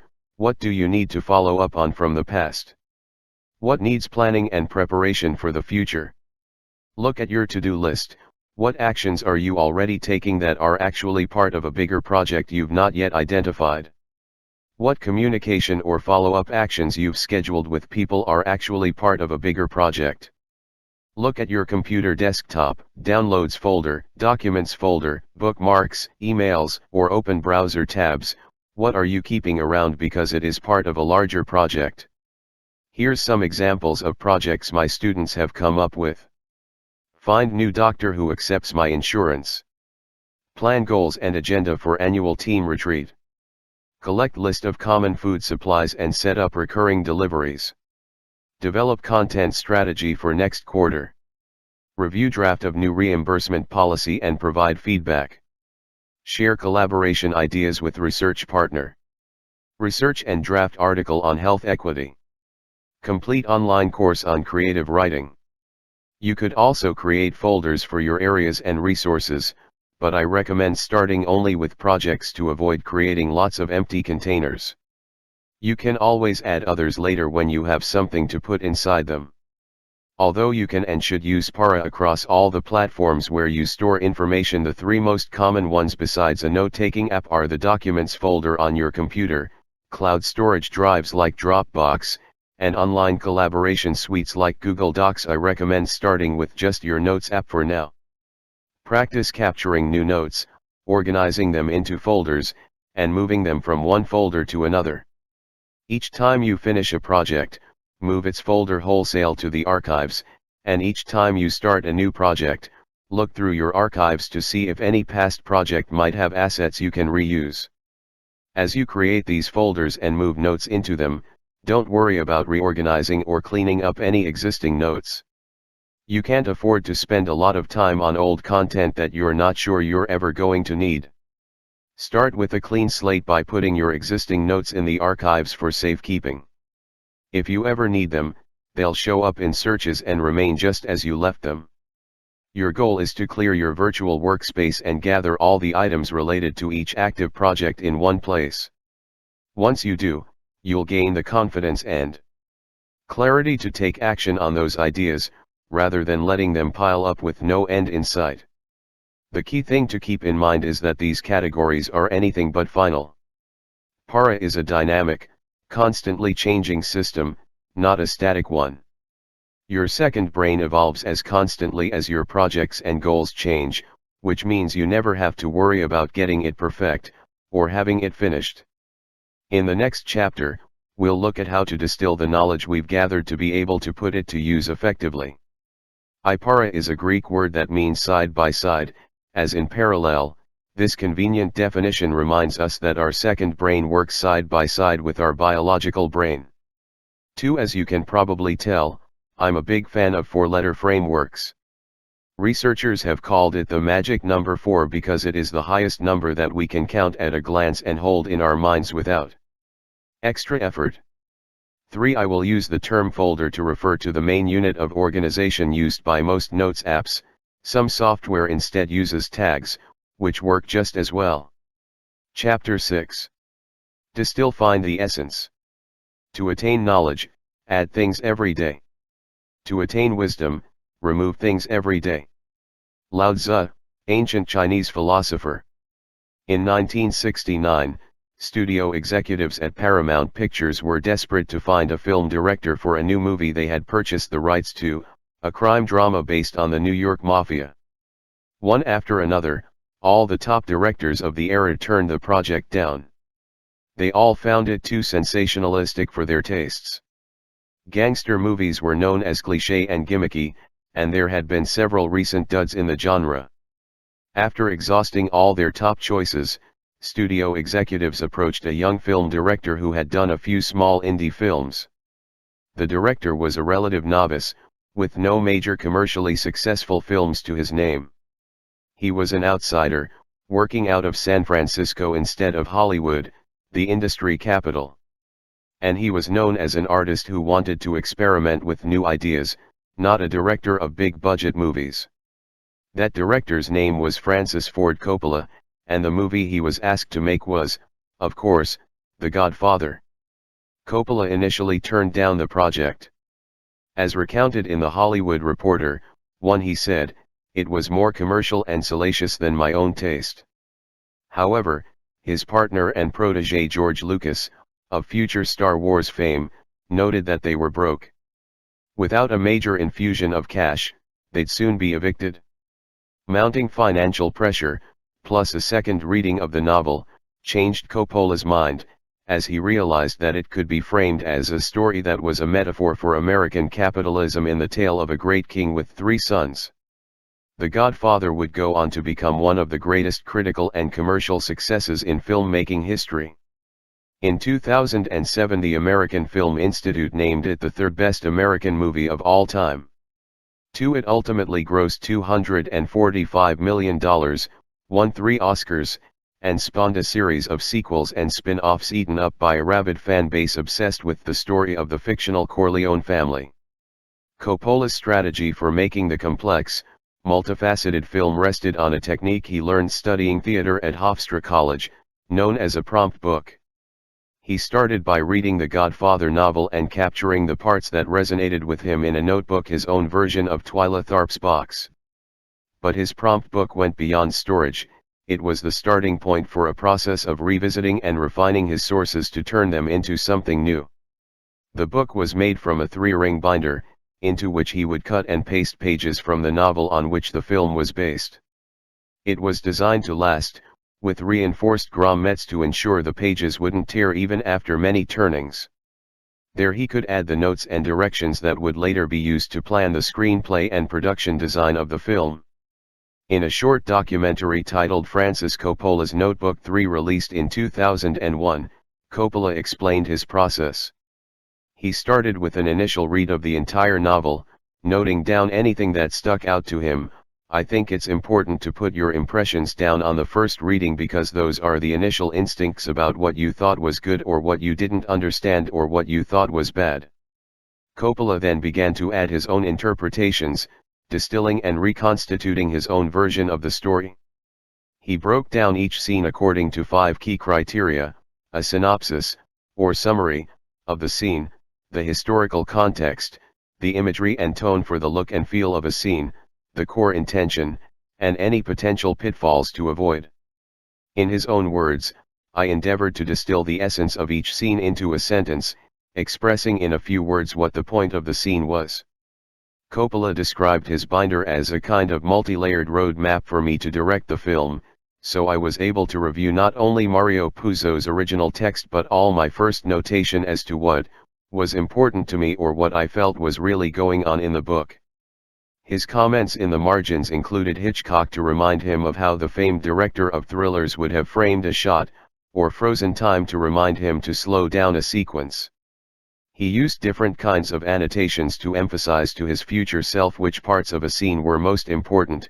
As I was reading the book and making these notes and then putting them on the margins, obviously the more pens I was using and the more rulers, and the more squiggly lines, sort of implied the excitement of the book was higher and higher, so that the sheer amount of ink on the page would tell me later on this is one of the most important scenes. The Godfather Notebook is a perfect example of the behind-the-scenes process used by successful creative professionals. Coppola considered the prompt book that emerged from this process the most important asset in the production of his now classic film. The script was really an unnecessary document.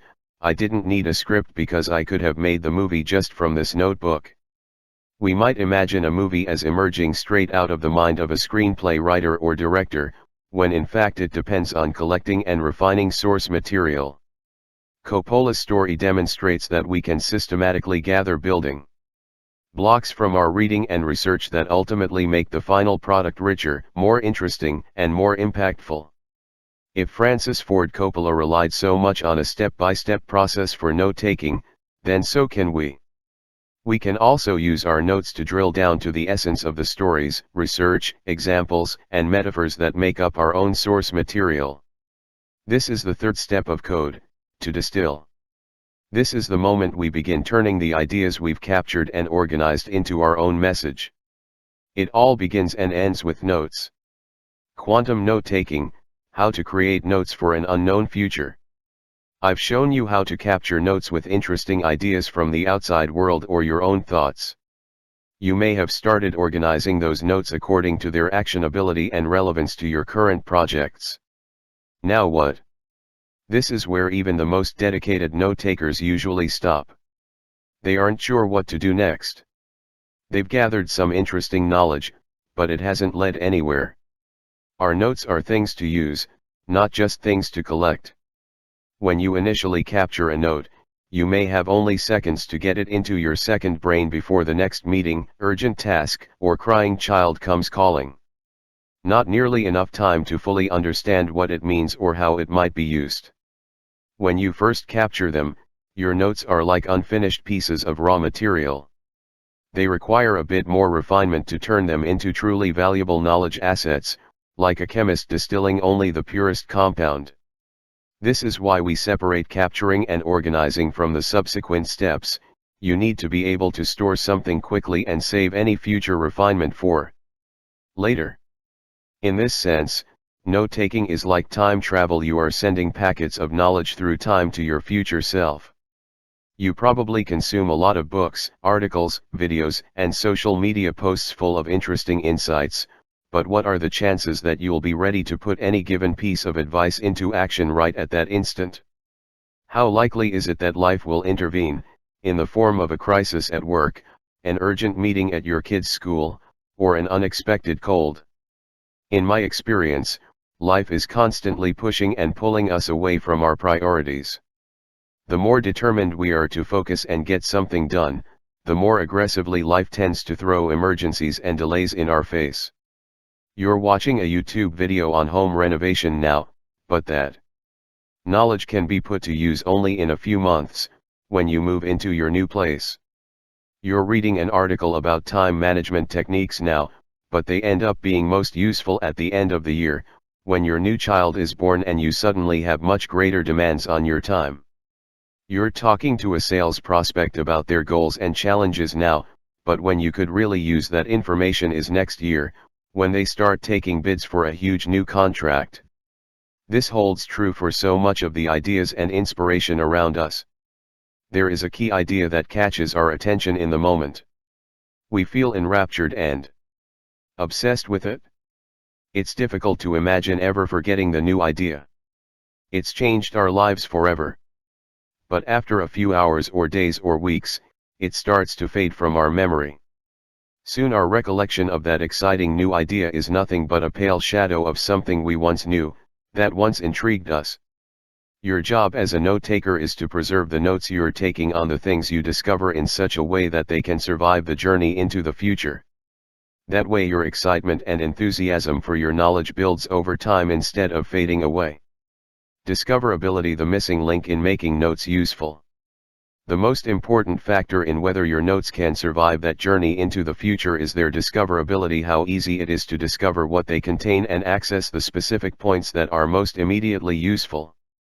Discoverability is an idea from information science that refers to the degree to which a piece of content or information can be found in a search of a file, database, or other information system. Librarians think about discoverability when deciding how to lay out books on the shelves. Web designers think about it when they create menus for the websites you visit every day. Social media platforms work hard to make the best content on their platforms as discoverable as possible. Discoverability is the element most often missing from people's notes. It's easy to save tons and tons of content, but turning it into a form that will be accessible in the future is another matter. To enhance the discoverability of your notes, we can turn to a simple habit you probably remember from school: highlighting the most important points. Highlighting is an activity that everyone understands, takes hardly any additional effort, and works in any app you might use. Imagine your future self as a demanding customer. They will surely be impatient and very busy. They won't have time to pour through page after page of details just to find the hidden gems. It's your job to sell them on the value of the notes you are taking now. Your future self might have mere minutes before a meeting starts to quickly search their notes for a reference they need. In that sense, each note is like a product you are creating for the benefit of that future customer. If they don't buy it, they don't think it's worth the effort of revisiting past notes, then all the value of the work you're doing now will be lost. This points to a paradox that a lot of people experience as they take notes. The more notes they gather, the more the volume of information grows, the more time and effort it takes to review it all, and the less time they have to do so.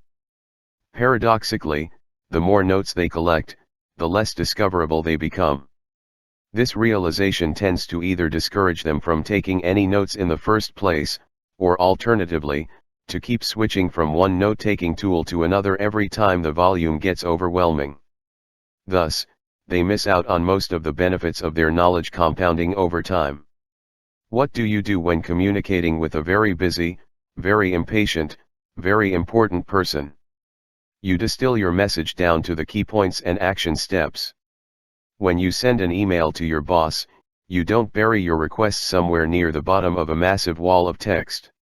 You identify the most urgent questions that you need them to respond to right at the top of the email. When you're giving a presentation to the leadership of your organization, you don't drone on for hours. You leave out unnecessary details and get right to the point. Distillation is at the very heart of all effective communication. The more important it is that your audience hear and take action on your message, the more distilled that message needs to be. The details and subtleties can come later once you have your audience's attention. What if your future self was just as important as these VIPs? How could you communicate with them through time in the most efficient, concise way? Highlighting 2.0, the progressive summarization technique. Progressive summarization is the technique I teach to distill notes down to their most important points. It is a simple process of taking the raw notes you've captured and organized and distilling them into usable material that can directly inform a current project. Progressive summarization takes advantage of a tool and a habit that we are all intimately familiar with, highlighting, while leveraging the unique capabilities of technology to make those highlights far more useful than anything you did in school. The technique is simple: you highlight the main points of a note, and then highlight the main points of those highlights, and so on, distilling the essence of a note in several layers. Each of these layers uses a different kind of formatting so you can easily tell them apart. Here is a snapshot of the 4 layers of progressive summarization. Here's an example of a note I captured from an article in Psychology Today. Came across the link when it was shared on social media and saved it with 2 clicks to my Read Later app, where I collect bookmarks of everything I want to read, watch, or listen to. A few evenings later, when I wanted to do some casual reading to wind down for the day, I read the article and highlighted the passages I found most interesting. I have my Read Later app synced to my digital notes app, so any passage I highlight there automatically gets saved in my notes, including a link to the source. This is what I call layer 1, the chunks of text initially captured in my notes. Notice that I didn't save the entire article, only a few key excerpts. By limiting what I keep to only the best, most important, most relevant parts, I'm making all the subsequent steps of organizing, distilling, and expressing much easier. If I ever need to know the full details, I have the link to the original article right there at the bottom. As interesting as this content is, it's not nearly succinct enough. Once again, in the midst of a chaotic workday, I would be hard-pressed to find the time to casually look through multiple paragraphs of text to find the relevant points. Unless I highlight those points in a way that my future self can instantly grasp, I'll likely never see them again. To enhance the discoverability of this note, I need to add a second layer of distillation. I usually do this when I have free time during breaks or on evenings or weekends, when I come across the note while working on other projects, or when I don't have the energy for more focused work. All I have to do is bold the main points within the note. This could include keywords that provide hints of what this text is about, phrases that capture what the original author was trying to say, or sentences that especially resonated with me even if I can't explain why. Looking over the bolded parts of the same note below, can you see how much easier it is to quickly grasp the gist of this note by looking only at those parts? At layer 2, this note is already dramatically more discoverable. Imagine the difference between reading the original article, which might take 5 to 10 minutes of focused attention, versus glancing over these bolded points, which would take less than a minute. We're not done yet. For those notes that are especially long, interesting, or valuable, it is sometimes worth adding a third layer of highlighting.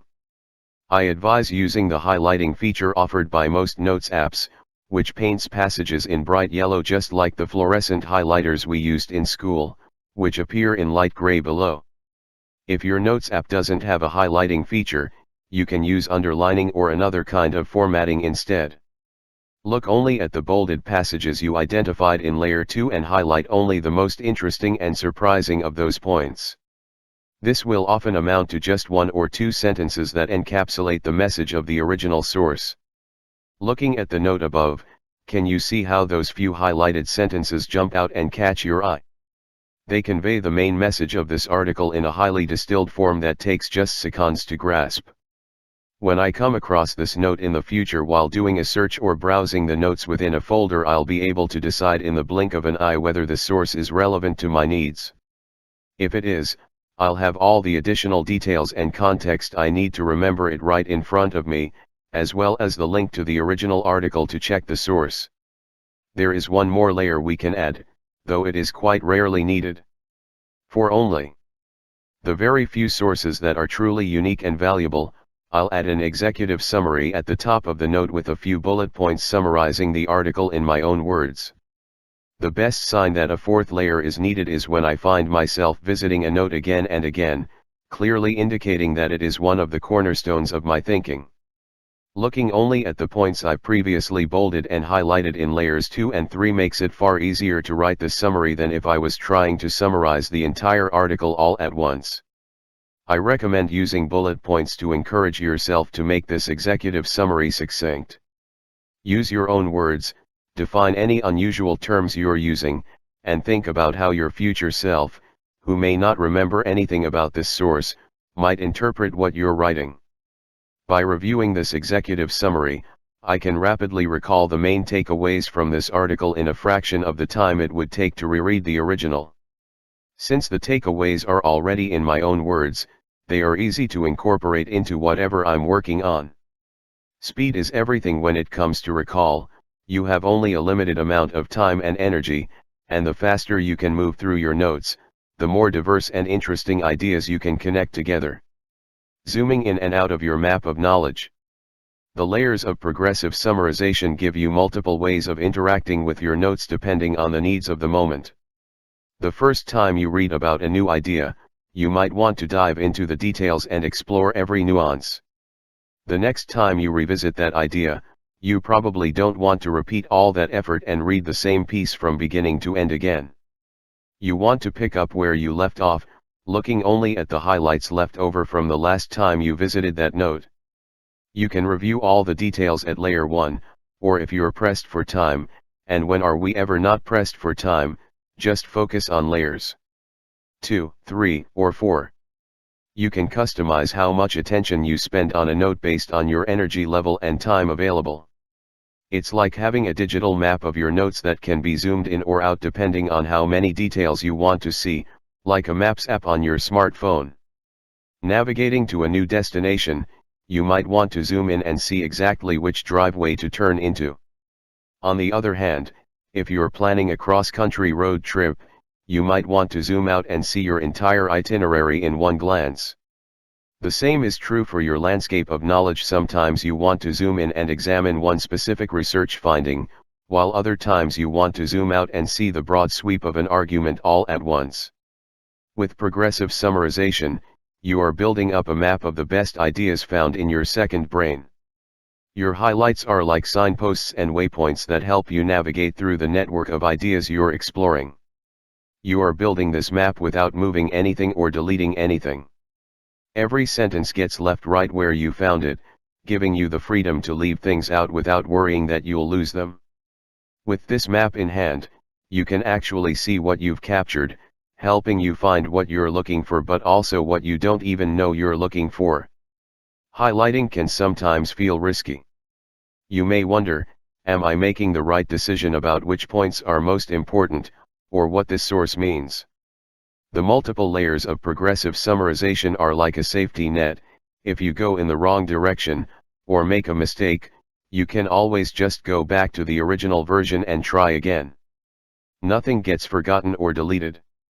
Progressive summarization helps you focus on the content and the presentation of your notes, instead of spending too much time on labeling, tagging, linking, or other advanced features offered by many information management tools.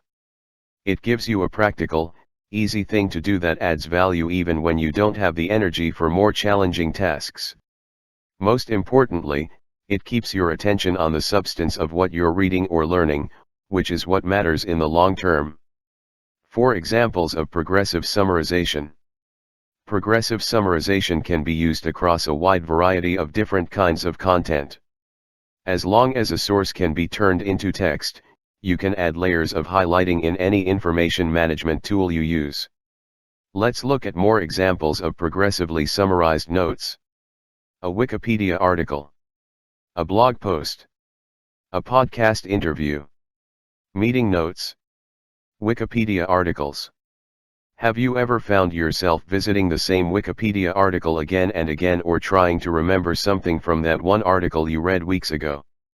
By saving the best excerpts from Wikipedia articles you read, you can create your own private encyclopedia with only the parts that are most relevant to you. In the note below, I captured a few key sentences from the article explaining Baumol's cost disease, a somewhat esoteric term from economics that I'd seen referenced a few times. When I first captured the note, I didn't have time to add tags, highlights, or an executive summary of my own. I saved it to a resource folder for economics to revisit later.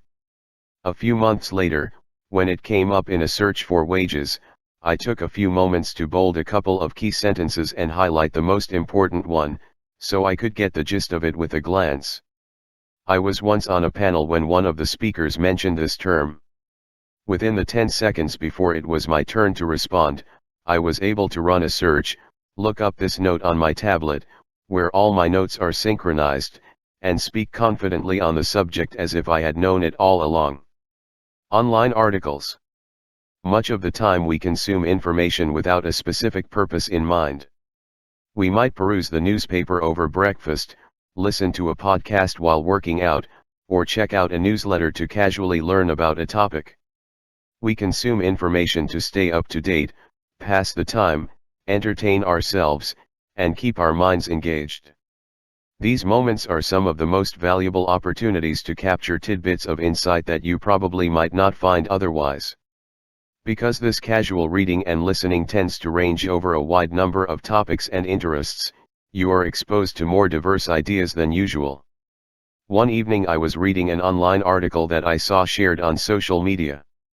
The article explained how Google used structured interviews as part of their hiring process to reduce bias, ensure consistency, and learn from past hires. I was a solo freelancer at the time and had no immediate use for knowledge about hiring practices.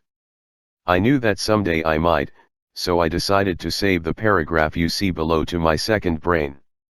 Almost 2 years later, I was finally ready to hire my first employee.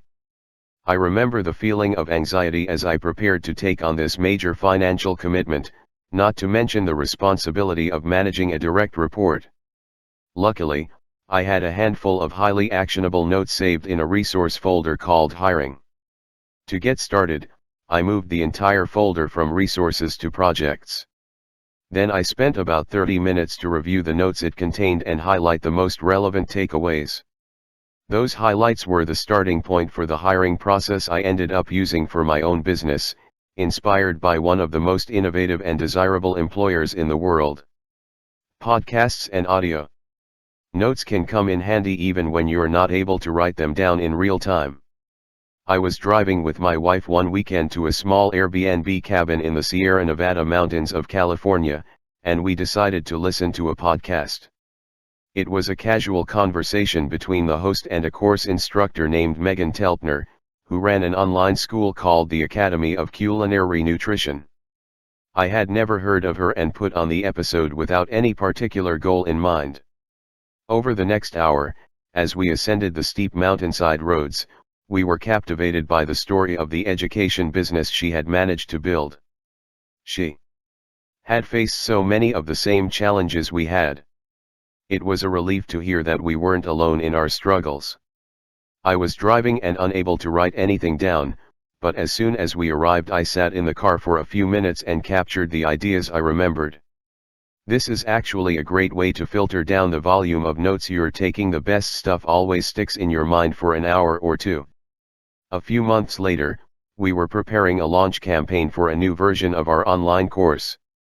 I had only a couple of weeks to prepare for it, definitely not enough time to do more research. I had to make use of the ideas I'd already collected. As part of my preparation, I went through this note, which I found within an area folder for online education, and bolded the parts that most resonated with me. Then just before our launch kickoff I highlighted the parts I wanted to apply to our own situation. The highlighted passages you see here were the sparks that eventually led to us hiring alumni of the course to coach new students.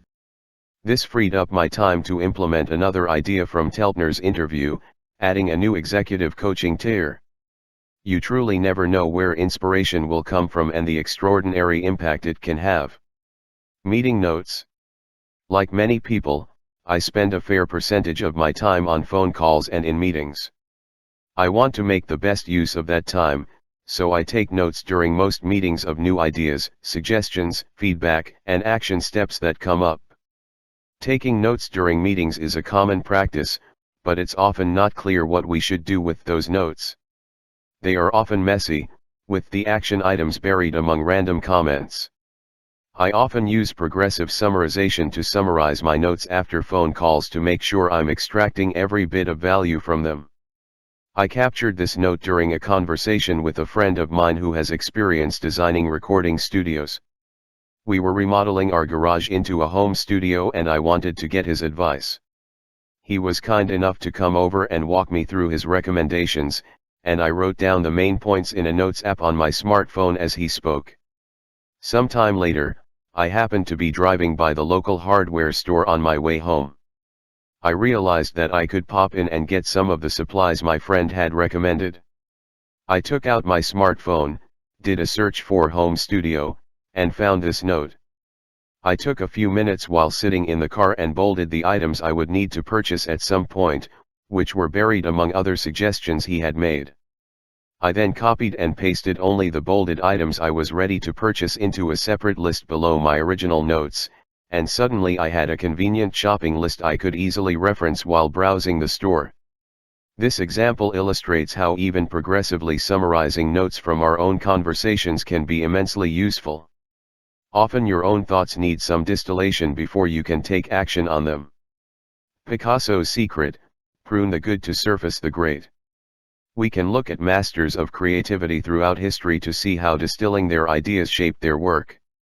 One of Pablo Picasso's most famous drawings, created in 1945 and known as Picasso's Bull, offers a master class in how distillation works. It is a sequence of images that he drew to study a bull's essential form. The process of distillation happens in every art form, but this example is unusual in that Picasso preserved each step of his process. Starting with the top left image and moving across and down, Picasso deconstructed the shapes of the bull one step at a time. In the first couple of drawings, he adds more detail. The horns are fuller, the tail becomes three-dimensional, and the hide has more depth and texture. Picasso is starting by building up detail so that he has more options to choose from when it comes time to take some away. The process of distillation begins with the fourth image. He outlines the main muscles of the animal using sharp white lines. Soft curves become more angular, and the animal as a whole starts to take on a more geometric look.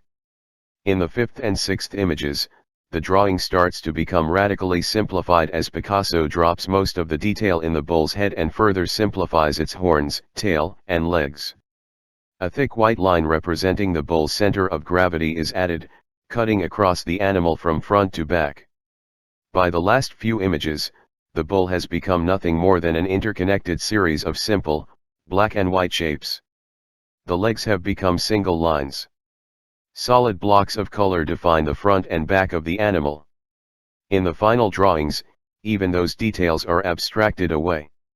We end with a drawing that is nothing but a single, continuous stroke, which somehow still manages to capture the very essence of the bull.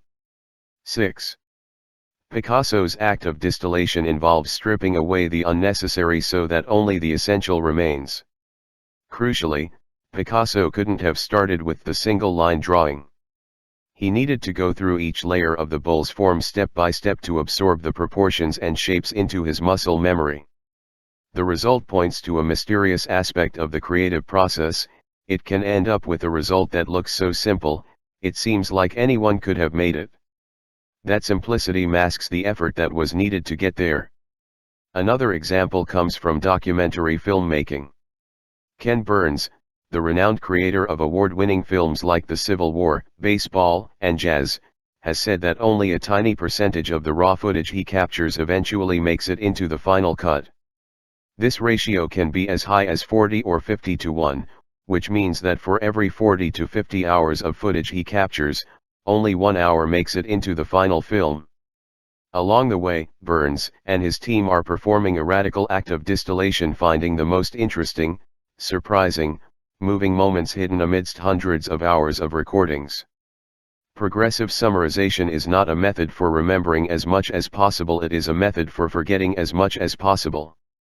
As you distill your ideas, they naturally improve, because when you drop the merely good parts, the great parts can shine more brightly. To be clear, it takes skill and courage to let the details fall away. As Picasso's Bull and Burns's documentaries illustrate, in making decisions about what to keep, we inevitably have to make decisions about what to throw away. You cannot highlight the main takeaways from an article without leaving some points out. You cannot make a highlight reel of a video without cutting some of the footage. You cannot give an effective presentation without leaving out some slides. The 3 most common mistakes of novice note-takers. Here are a few guidelines to help you avoid common pitfalls as you embark on highlighting your own notes. Mistake number 1, over-highlighting. The biggest mistake people make when they start to distill their notes is that they highlight way too much. You may have experienced this pitfall in school, highlighting paragraph after paragraph or entire pages of textbooks in the vain hope that you'd automatically be able to remember everything in yellow for the test. When it comes to note-taking for work, less is more. You can capture entire books, articles with dozens of pages, or social media posts by the hundreds. No one will stop you, but you'll quickly learn that such volume will only create a lot more work later on when you have to figure out what all that information means. If you're going to capture everything, you might as well capture nothing. Remember that notes are not authoritative texts. You don't need to and shouldn't include every tiny detail. They are more like bookmarks peeking out from the pages of a book on the shelf, signaling to you, hey, there's something interesting here. You will always be able to go back and review the full, original source if needed. Your notes only solve the problem of rediscovering those sources when you need them. A helpful rule of thumb is that each layer of highlighting should include no more than 10 to 20% of the previous layer. If you save a series of excerpts from a book amounting to 500 words, the bolded second layer should include no more than 100 words, and highlighted third layer no more than 20. This isn't an exact science, but if you find yourself highlighting everything, this rule should give you pause. Mistake number 2, highlighting without a purpose in mind. The most common question I hear about progressive summarization is, when should I be doing this highlighting? The answer is that you should do it when you're getting ready to create something. Unlike capture and organize, which take mere seconds, it takes time and effort to distill your notes. If you try to do it with every note up front, you'll quickly be mired in hours of meticulous highlighting with no clear purpose in mind. You can't afford such a giant investment of time without knowing whether it will pay off. Instead, wait until you know how you'll put the note to use. For example, when I'm preparing to write a blog post or article, I'll usually start by highlighting the most interesting points from a group of notes that I think will be relevant to the topic at hand. That way I have a predictable, not too difficult task to get me warmed up for writing, the same way an athlete might have a warm-up and stretching routine. When I'm about to get on a call with my lawyer, I'll often prepare by highlighting my notes from our last call and drawing out decision points and action items into an agenda. He always thinks I'm well prepared, when in fact I just want to finish the call quickly to minimize the time I'm being billed for. You have to always assume that, until proven otherwise, any given note won't necessarily ever be useful. You have no idea what your future self will need, want, or be working on. This assumption forces you to be conservative in the time you spend summarizing notes, doing so only when it's virtually guaranteed that it will be worth it. The rule of thumb to follow is that every time you touch a note, you should make it a little more discoverable for your future self by adding a highlight, a heading, some bullets, or commentary. This is the campsite rule applied to information: leave it better than you found it. This ensures that the notes you interact with most often will naturally become the most discoverable in a virtuous cycle. Mistake number 3, making highlighting difficult. Don't worry about analyzing, interpreting, or categorizing each point to decide whether to highlight it. That is way too taxing and will break the flow of your concentration. Instead, rely on your intuition to tell you when a passage is interesting, counterintuitive, or relevant to your favorite problems or a current project. Just as you listened for a feeling of internal resonance in deciding what content to save in the first place, the same rule applies for the insights within the note. Certain passages will move you, pique your attention, make your heart beat faster, or provoke you. Those are clear signals that you've found something important, and it's time to add a highlight.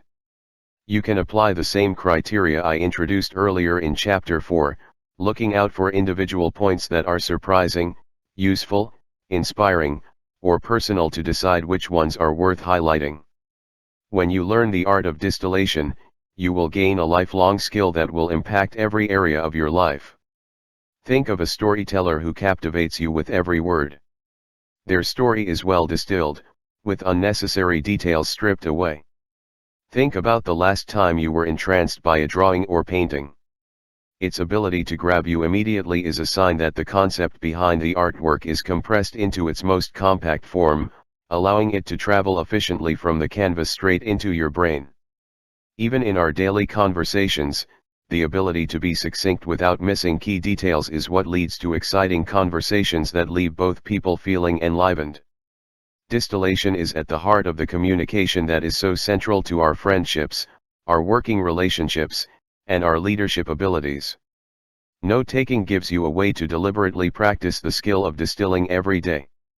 Your turn, keep your future self in mind. The effort we put into progressive summarization is meant for one purpose, to make it easy to find and work with our notes in the future.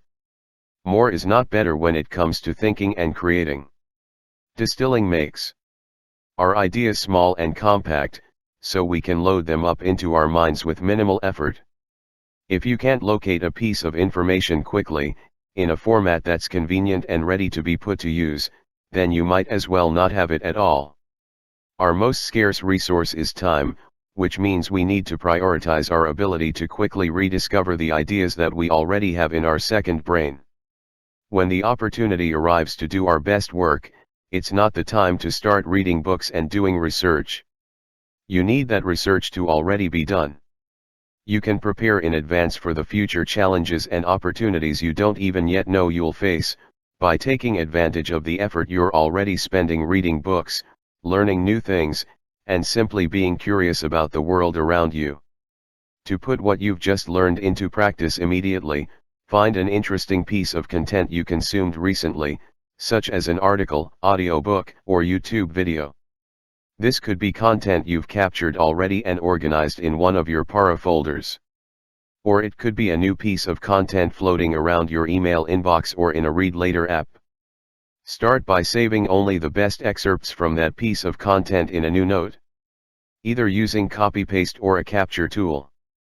This is layer 1, the initial excerpts you save in your second brain. Next, read through the excerpts, bolding the main points and most important takeaways. Don't make it an analytical decision. Listen for a feeling of resonance and let that be your guide for what to bold. These bolded passages are layer 2. Now read through only the bolded passages, and highlight, or, if your notes app doesn't have a highlighting feature, underline, the best of the best passages. The key here is to be very picky.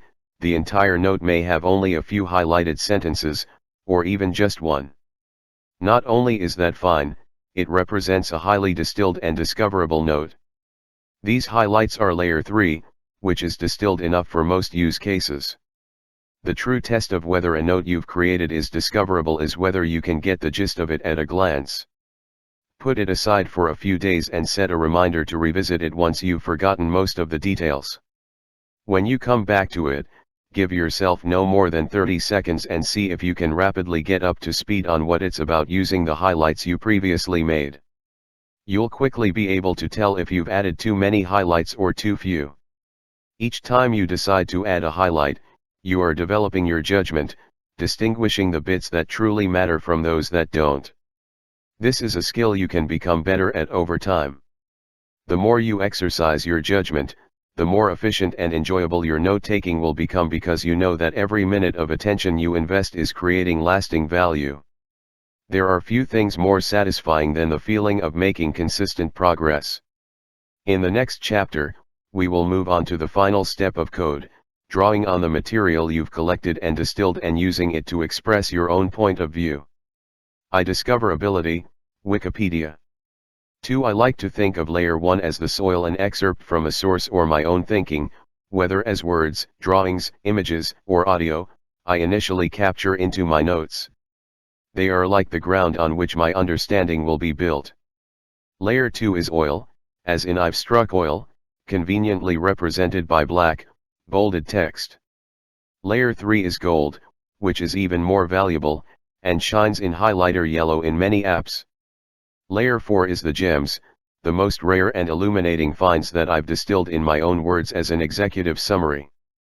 3. In his book A New Method of Making Commonplace Books, John Locke similarly advised that we extract only those things which are choice and excellent, either for the matter itself, or else the elegancy of the expression, and not what comes next. 4. As humans we are exquisitely sensitive to the way information is presented. In web design, a slight change of color for a button or a slightly reworded headline can easily have a double-digit impact on the number of visitors who click on it. Imagine if we put as much thought into how the information on our own devices is presented to us as we do into the public web. Even something as simple as an informative heading, a paragraph break, or a highlighted phrase can make it dramatically easier to absorb a piece of text. The distillation also applies to other kinds of media such as images, audio, and video, but looks quite different and is beyond the scope of this book. 6. In a class on documentary filmmaking on the educational platform Masterclass, Burns offered his suggestions for keeping track of material related to a film project. Is there an article in the newspaper that relates to your project? Cut it out and file it. Have you written a draft of narration or dialogue? Print it out and file it. Thought of some great questions to ask your first interview subject? Jot them down on a scrap of paper and file that too. 7. This principle is called stigmergy, to leave marks on the environment that make your future efforts easier. It is a strategy used by ant colonies to find food. If an ant finds a food source, it will bring a piece of it back to the colony, while leaving a special pheromone along the trail. Other ants can follow this trail to find the food for themselves, enabling a multitude of ants to quickly find and collect new sources of food. 8. As Sankey Aarons observes in his book How to Take Smart Notes, this is the fundamental paradox at the heart of writing: you have to do the research before you know what you will write about. In his words, we have to read with a pen in hand, develop ideas on paper and build up an ever-growing pool of externalized thoughts. We will not be guided by a blindly made-up plan picked from our unreliable brains, but by our interest, curiosity, and intuition, which is formed and informed by the actual work of reading, thinking, discussing, writing and developing ideas, and is something that continuously grows and reflects our knowledge and understanding externally. Chapter 7. Express Show Your Work. Verum ipsum factum, we only know what we make. Guillaume Battista Vico, Italian philosopher. In June 1947, a baby girl named Octavia Estelle Butler was born in Pasadena, California. Known in her early years as simply Estelle, she was raised by a single, widowed mother who worked domestic jobs to make ends meet. Painfully shy and introverted from a young age, Estelle became an easy target for bullying at school, which led her to believe she was ugly and stupid, clumsy, socially hopeless. Her shyness combined with mild dyslexia made schoolwork difficult. In response, Estelle turned inward to her own imagination and outward to the Pasadena Central Library, where she would spend countless hours reading fairy tales and horse stories, and later, the fantasy and science fiction novels that would eventually inspire her to become a writer. Despite the odds stacked against her, this young woman would eventually become one of the most successful and influential science fiction writers of her generation, winning multiple Hugo and Nebula Awards, the genre's highest honors, and in 1995 becoming the first sci-fi writer to receive a MacArthur Genius Fellowship. But Estelle wasn't always so successful.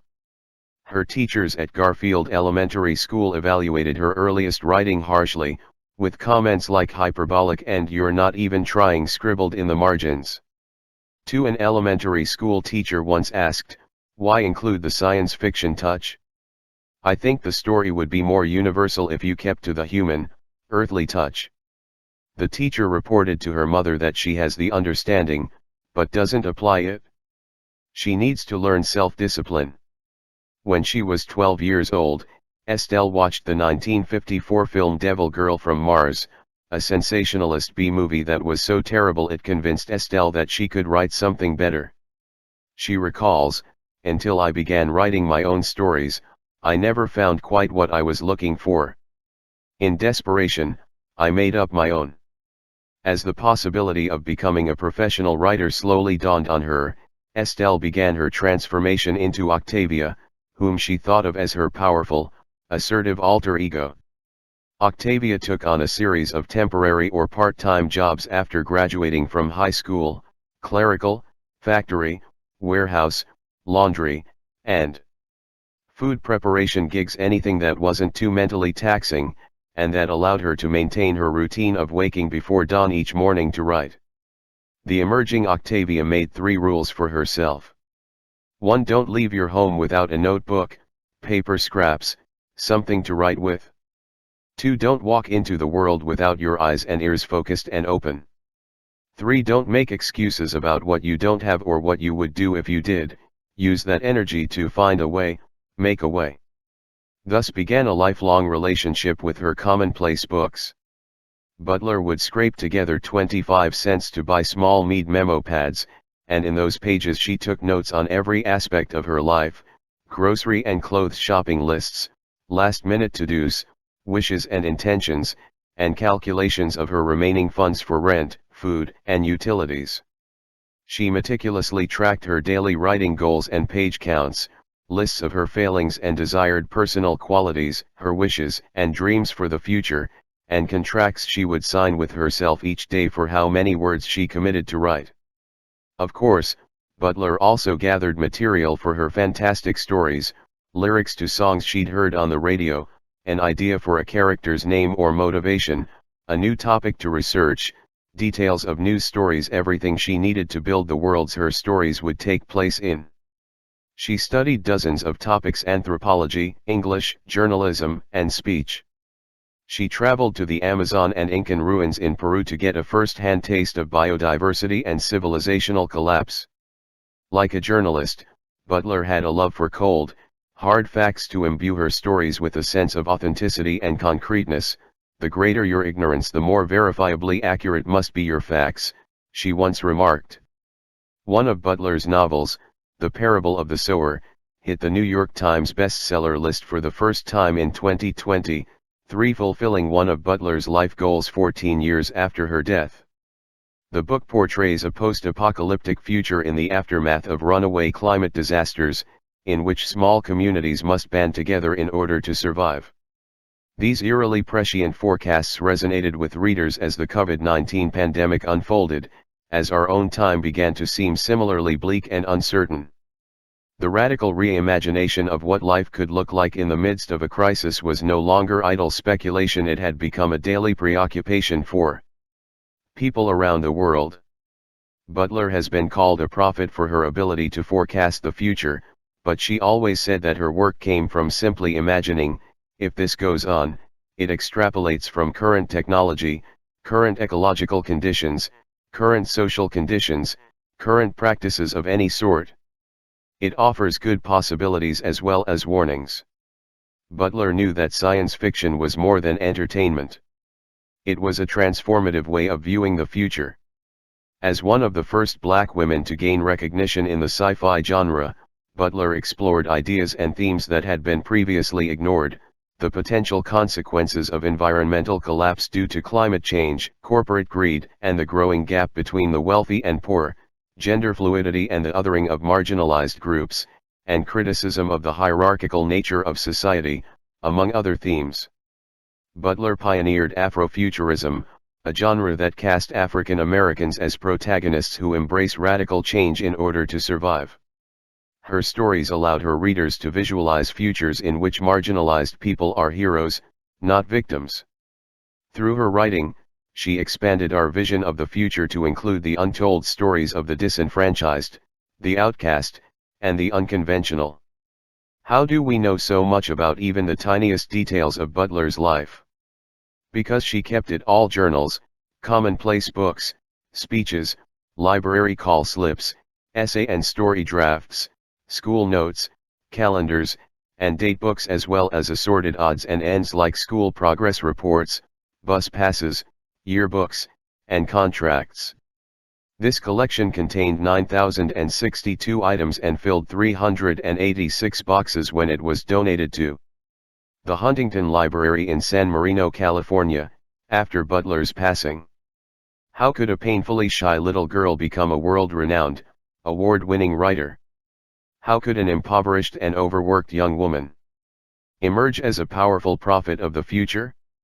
In her own words, "My mother was a maid, my father shined shoes, and I wanted to write science fiction, who was I kidding?" Butler did it by drawing on her life experience, the painful, horrifying, the unpleasant things that happen, affect my work more strongly than the pleasant ones. They're more memorable and more likely to goad me into writing interesting stories. She used her notes and her writing to confront her demons. The biggest obstacle I had to overcome was my own fear and self-doubt, fear that maybe my work really wasn't good enough, maybe I wasn't smart enough, maybe the people telling me I couldn't make it were right. She used every bit of insight and detail she could muster from both her daily life and the books she immersed herself in. Use what you have, even if it seems meager, it may be magic in your hands. Butler found a way to express her voice and her ideas even when her circumstances made it seem impossible. The myth of the writer sitting down before a completely blank page, or the artist at a completely blank canvas, is just that, a myth. Professional creatives constantly draw on outside sources of inspiration, their own experiences and observations, lessons gleaned from successes and failures alike, and the ideas of others. If there is a secret to creativity, it is that it emerges from everyday efforts to gather and organize our influences. How to protect your most precious resource. As knowledge workers, attention is our most scarce and precious resource. The creative process is fueled by attention at every step. It is the lens that allows us to make sense of what's happening, to notice what resources we have at our disposal, and to see the contribution we can make. The ability to intentionally and strategically allocate our attention is a competitive advantage in a distracted world. We have to jealously guard it like a valuable treasure. You have 24 hours in a day, but how many of those hours include your highest quality attention? Some days are so frenetic and fragmented that you might not have any at all. Attention can be cultivated but also destroyed by distractions, interruptions, and environments that don't protect it. The challenge we face in building a second brain is how to establish a system for personal knowledge that frees up attention, instead of taking more of it. We've been taught that it's important to work with the end in mind. We are told that it is our responsibility to deliver results, whether that is a finished product on store shelves, a speech delivered at an event, or a published technical document.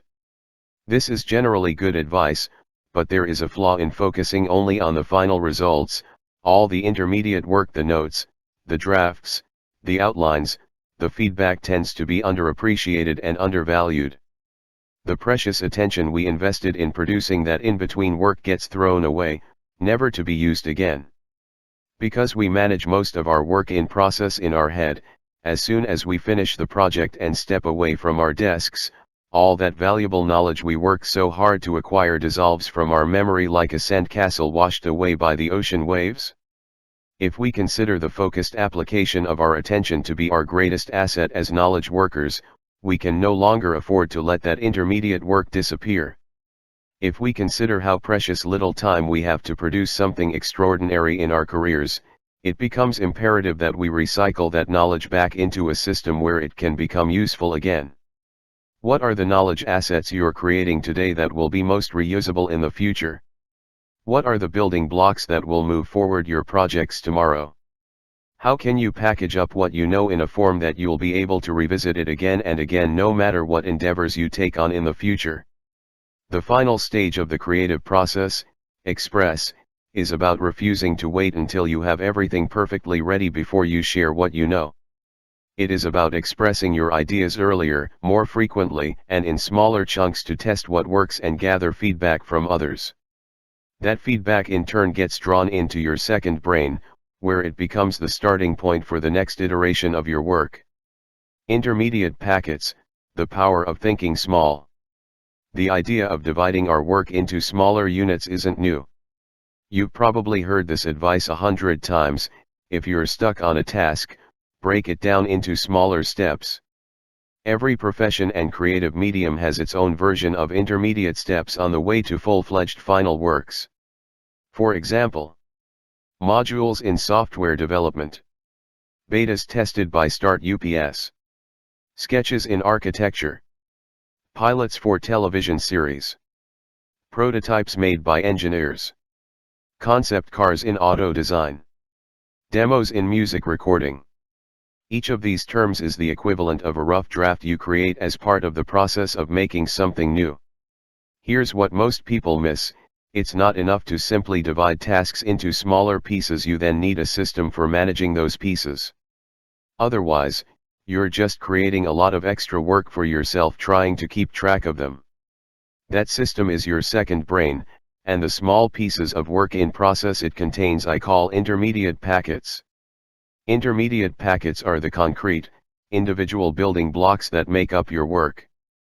For example, a set of notes from a team meeting, a list of relevant research findings, a brainstorm with collaborators, a slide deck analyzing the market, or a list of action items from a conference call. Any note can potentially be used as an intermediate packet in some larger project or goal. Think of a salesperson planning a new campaign for a health-branded energy drink. Sales might seem like the kind of job that is least related to knowledge management. Isn't it all about making calls, having meetings, sending pitches, and closing deals? If we take a closer look, there are many building blocks such a sales job relies on. The company brochure, the sales prospectus, the cold calling scripts, the list of warm leads, notes from past calls with an important distributor. These are the assets that a salesperson depends on for their performance. Like Lego blocks, the more pieces you have, the easier it is to build something interesting. Imagine that instead of starting your next project with a blank slate, you started with a set of building blocks: research findings, web clippings, PDF highlights, book notes, back of the envelope sketches that represent your long-term effort to make sense of your field, your industry, and the world at large. Our time and attention are scarce, and it's time we treated the things we invest in: reports, deliverables, plans, pieces of writing, graphics, slides as knowledge. Assets that can be reused instead of reproducing them from scratch. Reusing intermediate packets of work frees up our attention for higher order, more creative thinking. Thinking small is the best way to elevate your horizons and expand your ambitions. There are 5 kinds of intermediate packets you can create and reuse in your work. Distilled notes, books or articles you've read and distilled so it's easy to get the gist of what they contain, using the progressive summarization technique you learned in the previous chapter, for example. Outtakes, the material or ideas that didn't make it into a past project but could be used in future ones. Work in process, the documents, graphics, agendas, or plans you produced during past projects. Final deliverables, concrete pieces of work you've delivered as part of past projects, which could become components of something new.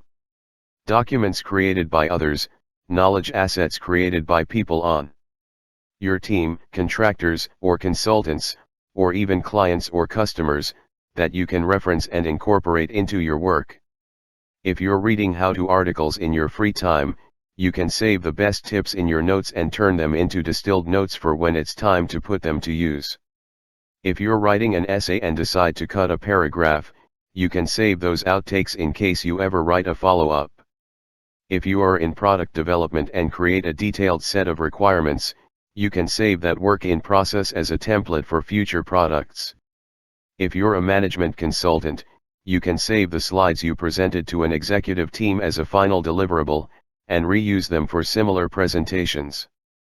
If you're a lab scientist and a colleague designs the perfect lab protocol, you can reuse and improve that document for your own use, with their permission, of course. You should always cite your sources and give credit where credit is due. A scientist doesn't obscure her sources, she points to them so others can retrace her footsteps. We all stand on the shoulders of giants, and it's smart to build on the thinking they've done rather than try to reinvent the wheel. Making the shift to working in terms of intermediate packets unlocks several very powerful benefits. First, you'll become interruption-proof because you are focusing only on one small packet at a time, instead of trying to load up the entire project into your mind at once. You become less vulnerable to interruptions, because you are not trying to manage all the work in process in your head. Second, you'll be able to make progress in any span of time. Instead of waiting until you have multiple uninterrupted hours, which, let's face it, is rare and getting rarer, you can look at how many minutes you have free and choose to work on an IP that you can get done within that time, even if it's tiny. Big projects and goals become less intimidating because you can just keep breaking them down into smaller and smaller pieces, until they fit right into the gaps in your day. Third, intermediate packets increase the quality of your work by allowing you to collect feedback more often. Instead of laboring for weeks in isolation, only to present your results to your boss or client and find out you went in the wrong direction, you craft just one small building block at a time and get outside input. Before moving forward, you'll find that people give much better feedback if they're included early, and the work is clearly in progress. Fourth, and best of all, eventually you'll have so many IPs at your disposal that you can execute entire projects just by assembling previously created IPs. This is a magical experience that will completely change how you view productivity. The idea of starting anything from scratch will become foreign to you. Why not draw on the wealth of assets you've invested in the past? People will marvel at how you're able to deliver at such a high standard so consistently. They'll wonder how you find the time to do so much careful thinking, when in fact you're not working harder or longer. All you're doing is drawing on a growing library of intermediate packets stored in your second brain. If they are truly valuable assets, then they deserve to be managed, just like any other asset you possess. Intermediate packets are really a new lens through which you can perceive the atomic units that make up everything you do. By thinking small, you can focus on creating just one IP each time you sit down to work, without worrying about how viable it is or whether it will be used in the exact way you envisioned. This lens reframes creativity as an ongoing, continual cycle of delivering value in small bits, rather than a massive all-consuming endeavor that weighs on you for months. Assembling building blocks, the secret to frictionless output. Every time you make a sketch, design a slide, record a short video on your phone, or post on social media, you are undertaking a small creative act that produces a tangible byproduct. Consider the different kinds of documents and other content that you probably regularly produce as part of your normal routines. Favorites or bookmarks saved from the web or social media. Journal or diary entries with your personal reflections. Highlights or underlined passages in books or articles. Messages, photos, or videos posted on social media. Slides or charts included in presentations. Diagrams, mind maps, or other visuals on paper or in apps. Recordings of meetings, interviews, talks, or presentations. Answers to common questions you receive via email. Written works, such as blog posts or white papers.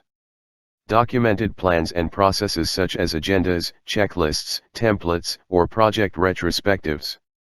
While you can sit down to purposefully create an IP, it is far more powerful to simply notice the IPs that you have already produced and then to take an extra moment to save them in your second brain. Let's look at an example: planning a large conference. If it's a brand new event, or you've never organized a conference before, it might seem like you have to produce everything from scratch. However, if you break down that mega project into concrete chunks, suddenly the components that you'll need become clear. A conference agenda. A list of interesting breakout sessions. A checklist for streaming the keynote sessions. An email announcing the conference to your network. An invitation for people to be speakers or panelists. A conference website. These are some of the building blocks that you'll need to be able to run the conference. You could put them all on your to-do list and make them yourself, but there's a different, much faster, and more effective approach. Ask yourself, how could you acquire or assemble each of these components, instead of having to make them yourself? The conference agenda could easily be modeled on an agenda from a different conference, with the topics and speaker names switched out.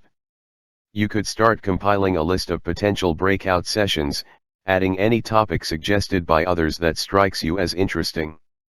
You might have a checklist for delivering effective keynotes left over from a live event you've organized in the past.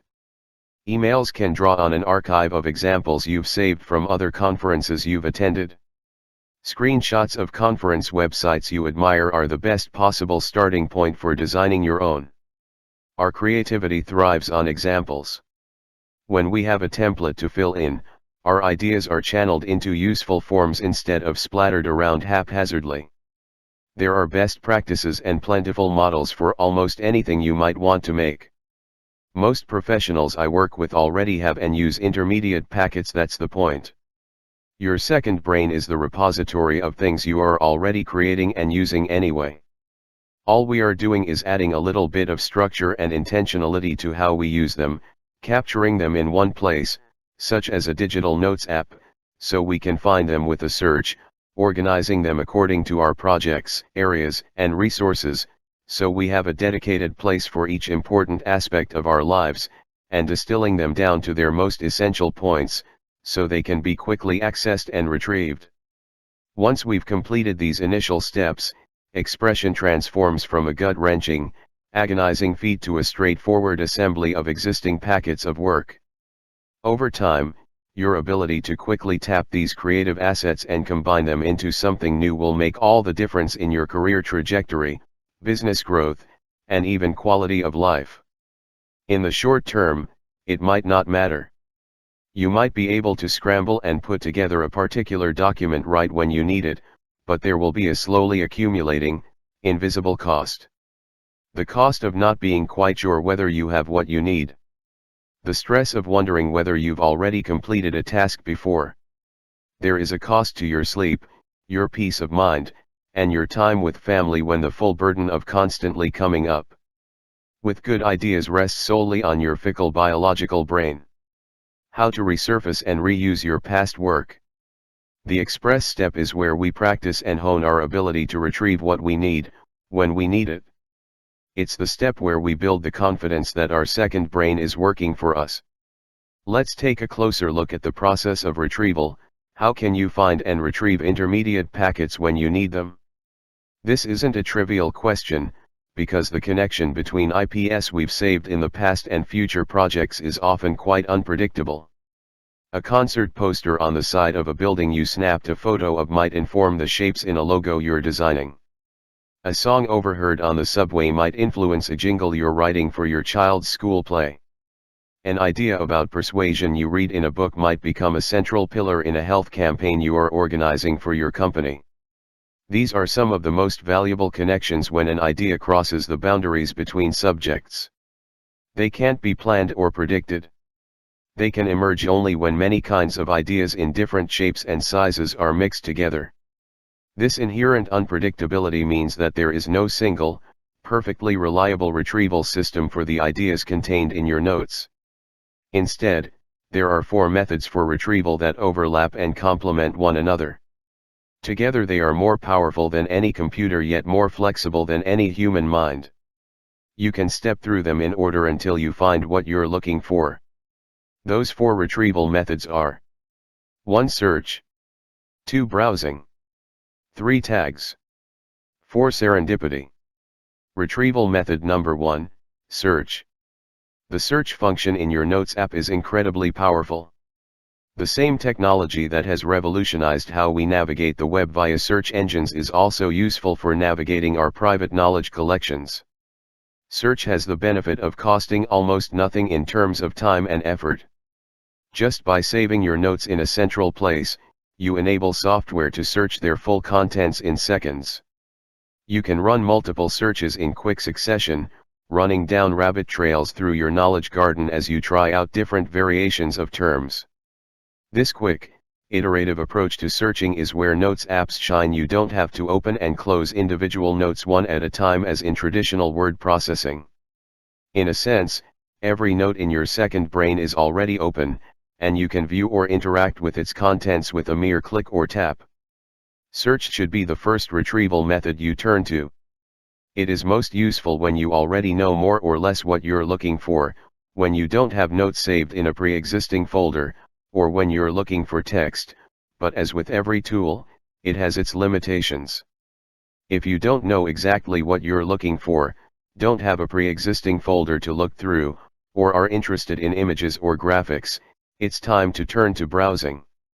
Retrieval method number 2, browsing. If you followed the PARA system outlined in Chapter 5 to organize your notes, you already have a series of dedicated folders for each of your active projects, areas of responsibility, resources, and archives. Each of these folders is a dedicated environment designed specifically for focusing on that domain of your life. Each one can contain a wide range of content, from brief notes dashed off during a phone call to polished intermediate packets that you've already used in past projects. When the time comes to take action, you'll be able to enter the appropriate workspace and know that everything found there is relevant to the task at hand. As powerful as search can be, studies have found that in many situations people strongly prefer to navigate their file systems manually, scanning for the information they're looking for. Manual navigation gives people control over how they navigate, with folders and file names providing small contextual clues about where to look next. Browsing allows us to gradually home in on the information we are looking for, starting with the general and getting more and more specific. This kind of browsing uses older parts of the brain that developed to navigate physical environments, and thus comes to us more naturally. There are a variety of features offered by Notes apps that make it easy to browse your hierarchy of folders. Some apps allow you to sort a list of notes by different criteria, such as date created. This gives you an interactive timeline of your ideas from newest to oldest. Other apps allow you to show only images and web clippings, enabling rapid visual scanning to see if anything catches your eye.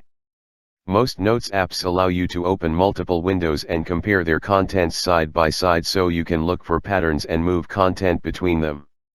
Once again, there are limitations to what you can find by browsing folders.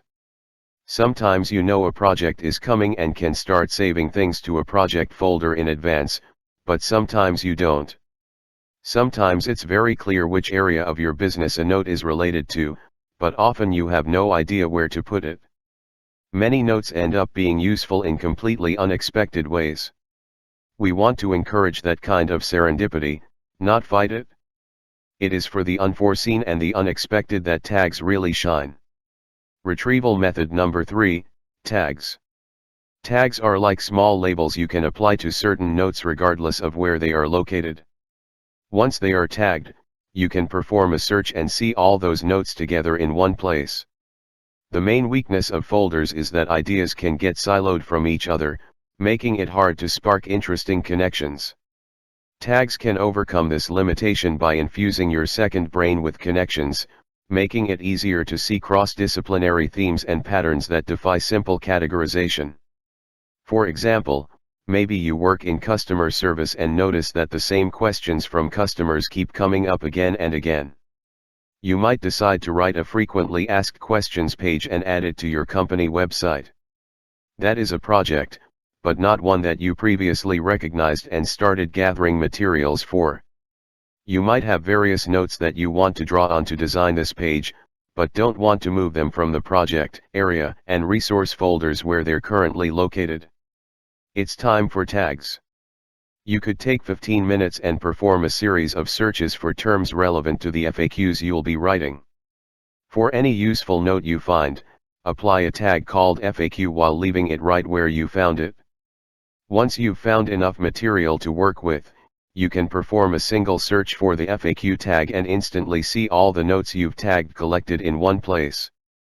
Now you are free to review them more closely, highlight any specific points you want to use, and move those points into an outline to guide your writing. I don't recommend using tags as your primary organizational system. It takes far too much energy to apply tags to every single note compared to the ease of searching with keywords or browsing your folders.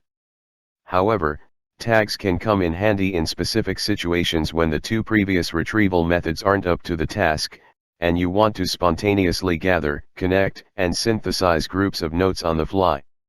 Retrieval method number 4, serendipity.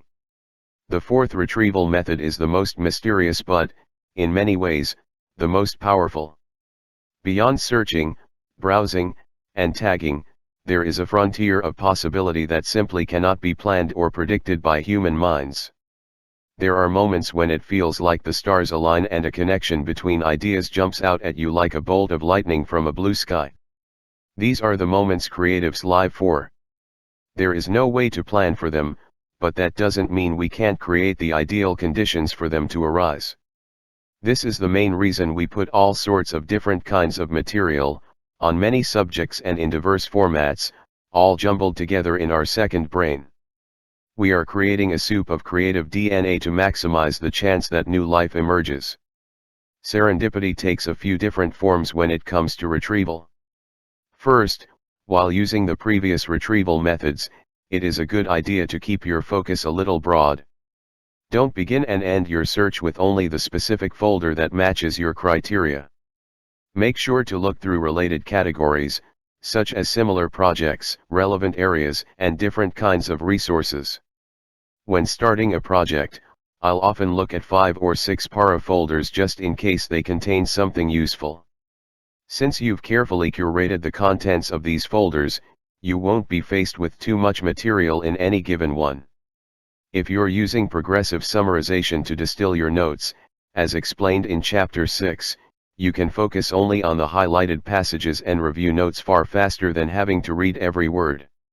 It usually takes me less than 30 seconds. On average to review a highlighted note, which means I can set aside just 10 minutes and review 20 of them or more. Second, serendipity is amplified by visual patterns. This is why I strongly suggest saving not only text notes but images as well, which is difficult to do in other kinds of software such as word processors. Our brains are naturally attuned to visuals. We intuitively absorb colors and shapes in the blink of an eye, using far less energy than it takes to read words. Some digital notes apps allow you to display only the images saved in your notes, which is a powerful way of activating the more intuitive, visual parts of your brain. Third, sharing our ideas with others introduces a major element of serendipity. When you present an idea to another person, their reaction is inherently unpredictable. They will often be completely uninterested in an aspect you think is utterly fascinating. They aren't necessarily right or wrong, but you can use that feedback either way. The reverse can also happen. You might think something is obvious, while they find it mind-blowing. That is also useful feedback. Others might point out aspects of an idea you never considered, suggest looking at sources you never knew existed, or contribute their own ideas to make it better. All these forms of feedback are ways of drawing on not only your first and second brains, but the brains of others as well. 3 stages of expressing. What does it look like to show our work? In Chapter 3, I explained how people tend to move through 3 distinct stages as they grow their second brain and refine their knowledge management skills: remembering, connecting, and creating. Let's look at examples of how each of these can play out using case studies from former students of mine. Remember, retrieve an idea exactly when it's needed. Benino is a father and business consultant in the Philippines, and one of his goals for building a second brain was to better understand the emerging cryptocurrency trend. He had tried other organizing methods before but found that the information he collected was always difficult to access. Time and again, he would keep reading and bookmarking, then forget about it. Benino came across an article on an innovative new kind of cryptocurrency and took a few minutes to save some excerpts from it in his notes. When a few of his friends became interested in the topic, he took 8 minutes to progressively summarize the best excerpts before sharing the summarized article with them. The time that he had spent reading and understanding a complex subject paid off in time savings for his friends, while also giving them a new interest to connect over. In Benino's words, I instinctively knew that just sending a long article to friends usually doesn't do anything, but because the text I am sending has been highlighted, they can do a quick scan of it. Also, I now have material for a future article I have been planning, all thanks to code. You don't need to invent a new theory or write the next great novel to derive value from your second brain. Within days of capturing ideas that resonate with you, you'll start to notice opportunities to share them with others to their benefit. Connect. Use notes to tell a bigger story. Patrick is a church pastor in Colorado, and he uses his second brain to help him design memorial services, which for him are a deeply creative experience about honoring life. His goal with creating a memorial service is to tell the story of someone's life in a way that honors and makes meaning in retrospect about how their life unfolded. In the past, this entailed a heavy lift. But by seeing his services through the lens of his second brain, Patrick realized that his job was simply to gather and connect some of the themes and stories he heard in a way that was meaningful to the deceased person's loved ones. Patrick used this realization to change his creative process. He began recording his conversations using an automatic transcription app on his smartphone, allowing him to be fully present with grieving families knowing he had every word captured. He saved all the transcripts from his conversations, plus obituaries, photos, and other related documents into the Para Project folder for each memorial, so he could see it all in one place. Instead of spending 5 to 7 hours at the end of all his interviews to distill everything he had heard, he began spending 15 minutes after each interview to highlight only the parts that resonated. In Patrick's words, using my first brain only for what it is best at is freedom. Freedom to be present and not multitasking as I sit with grieving people hearing stories of their loved ones. Freedom to know I have everything recorded.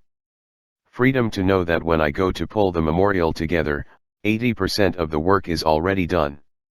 Creative expression isn't always about self-promotion or advancing our own career. Some of our most beautiful, creative acts are ones in which we connect the dots for others in ways they wouldn't be able to do themselves. Create, complete projects and accomplish goals stress-free. Rebecca is a professor of educational psychology at a university in Florida, and she uses her digital notes to create programs and presentations as part of her teaching. Before building her second brain, Rebecca would wait until she had a large block of time available to put together her ideas for a talk. As a busy professional and mother, those large uninterrupted blocks of time seemed scarcer than ever. Her digital notes gave her another way of making progress. In the weeks leading up to an event, on days she felt inspired, Rebecca began dropping short notes into her notes inbox with ideas of things she might want to include. By the time she sat down to write the outline, she realized she already had all the intermediate packets, metaphors, research facts, stories, diagrams she needed at her fingertips. All she had to do was string together the notes and existing IPs she had already captured. In Rebecca's words, I'm able to look at my priorities for my work, my priorities for my family, my marriage, etc., and then only focus in the moment on those projects that are on my plate now. Whatever you are responsible for creating, whether it is documents or presentations or decisions or outcomes, your second brain is a vital repository of all the bits and pieces you'll want in front of you when you sit down to focus. It is a creative environment you can step into at any time, in any place, when it's time to make things happen. Creativity is inherently collaborative. A common myth of creativity is that of the solitary artist, working in total isolation. We are implicitly told that we must shut ourselves off from the influence of others and flesh out our masterpiece by the sweat of our brow. In my experience, this isn't how creativity works at all. It doesn't matter what medium you work in, sooner or later you must work with others. If you're a musician, you'll need a sound engineer to mix the record. If you're an actor, you'll need a director who believes in you. Even writing a book, which may suggest images of a lonely cabin deep in the woods, is an intensively social exercise. A book is created out of a dance between an author and their editor. Reframing your work in terms of intermediate packets isn't just about doing the same old stuff in smaller chunks. That doesn't unlock your true potential. The transformation comes from the fact that smaller chunks are inherently more shareable and collaborative. It is much easier to show someone a small thing, and ask for their thoughts on it, rather than the entire opus you're creating. It's less confronting to hear criticism on one small aspect of your work, at an early stage when you still have time to correct it, than getting a negative reaction after months of effort. You can use each little piece of intermediate feedback to refine what you're making to make it more focused, more appealing, more succinct, or easier to understand. The fundamental difficulty of creative work is that we are often too close to it to see it objectively. Getting feedback is really about borrowing someone else's eyes to see what only a novice can see. It's about stepping outside your subjective point of view and noticing what's missing from what you've made. Once you understand how incredibly valuable feedback is, you start to crave as much of it as you can find. You start looking for every opportunity to share your outputs and gain some clarity on how other people are likely to receive it. These moments are so important that you will begin changing how you work in order to get feedback as early and often as possible, because you know it is much easier to gather and synthesize the thoughts of others than to come up with an endless series of brilliant thoughts on your own. You will begin to see yourself as the curator of the collective thinking of your network, rather than the sole originator of ideas. There are certain notes in your second brain that are disproportionately valuable, that you will find yourself returning to again and again. These are the cornerstones of your work on which everything else is built, but you can't usually know which notes are cornerstones up front. You discover them by sharing your ideas with others, and seeing which ones resonate with them. It is by sharing our ideas with other people that we discover which ones represent our most valuable expertise. Everything is a remix. The code method is based on an important aspect of creativity, that it is always a remix of existing parts. We all stand on the shoulders of our predecessors. No one creates anything out of a pure void. Kitbashing is a practice used in making small-scale models for action movies like Star Wars and Indiana Jones. To stay within time and budget, model makers buy prefabricated commercial kits and recombine them into new models for their sets. Instead of fabricating new pieces from scratch, these pre-made parts from models of World War II flak cannons, U.S. Navy battleships, fighter planes, T-34 tanks, and submarines can be used to add texture and fine detail to special effects scenes in a fraction of the time and at a fraction of the cost it would normally take. Adam Savage, host of the popular Mythbusters television show and a skilled model maker, noted that because these pieces are so versatile, there were some kits to which you would return repeatedly. As part of the team at Industrial Light and Magic, the studio behind many special effects films, he relied on a particular kit that found its way into almost every model the team ever built. Don't take the work of others wholesale, borrow aspects or parts of their work. The shape of a banner on a web page, the layout of a slide, the style of a song, these are like the ingredients you put in a blender before hitting the button and mixing it into your own recipe. Of course, cite all your sources and influences, even if you don't strictly have to. Giving credit where credit is due doesn't lessen the value of your contribution, it increases it. Having a second brain where all your sources are clearly documented will make it much easier to track them down and include those citations in the finished version. I remember the first time someone referred to what I do as your work. It dawned on me that I had a body of work that stood on its own, that had an identity distinct from mine. This is a turning point in the life of any creative professional when you begin to think of your work as something separate from yourself. Reframing your productivity in terms of intermediate packets is a major step toward this turning point. Instead of thinking of your job in terms of tasks, which always require you to be there, personally, doing everything yourself, you will start to think in terms of assets and building blocks that you can assemble. As the potential of your intellectual assets becomes apparent, you'll start to look for any way to spend your time creating such assets and avoid one-off tasks whenever possible. You will start to seek out ways of acquiring or outsourcing the creation of these assets to others, instead of assuming you have to build them all yourself. These changes will enable you to get things done at a pace that is far beyond what mere productivity tips can ever achieve. Even if you are not writing a book now, or creating a presentation now, or developing a new framework now, that doesn't mean you never will. Every little digital artifact you create, the emails, the meeting notes, the project plans, the templates, the examples, is part of the ongoing evolution of your body of work. They are like the neurons in an intelligent organism that is growing, evolving, reaching for higher levels of consciousness with each new experience it has. Your turn, you only know what you make.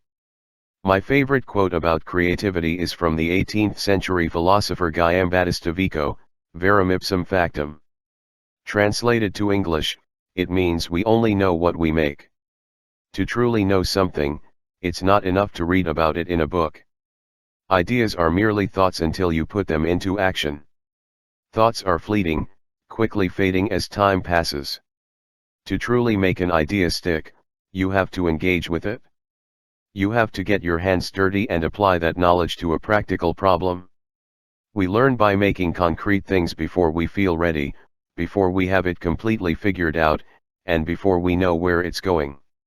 It is when you begin expressing your ideas and turning your knowledge into action that life really begins to change. You'll read differently, becoming more focused on the parts most relevant to the argument you're building. You'll ask sharper questions, no longer satisfied with vague explanations or leaps in logic. You'll naturally seek venues to show your work, since the feedback you receive will propel your thinking forward like nothing else.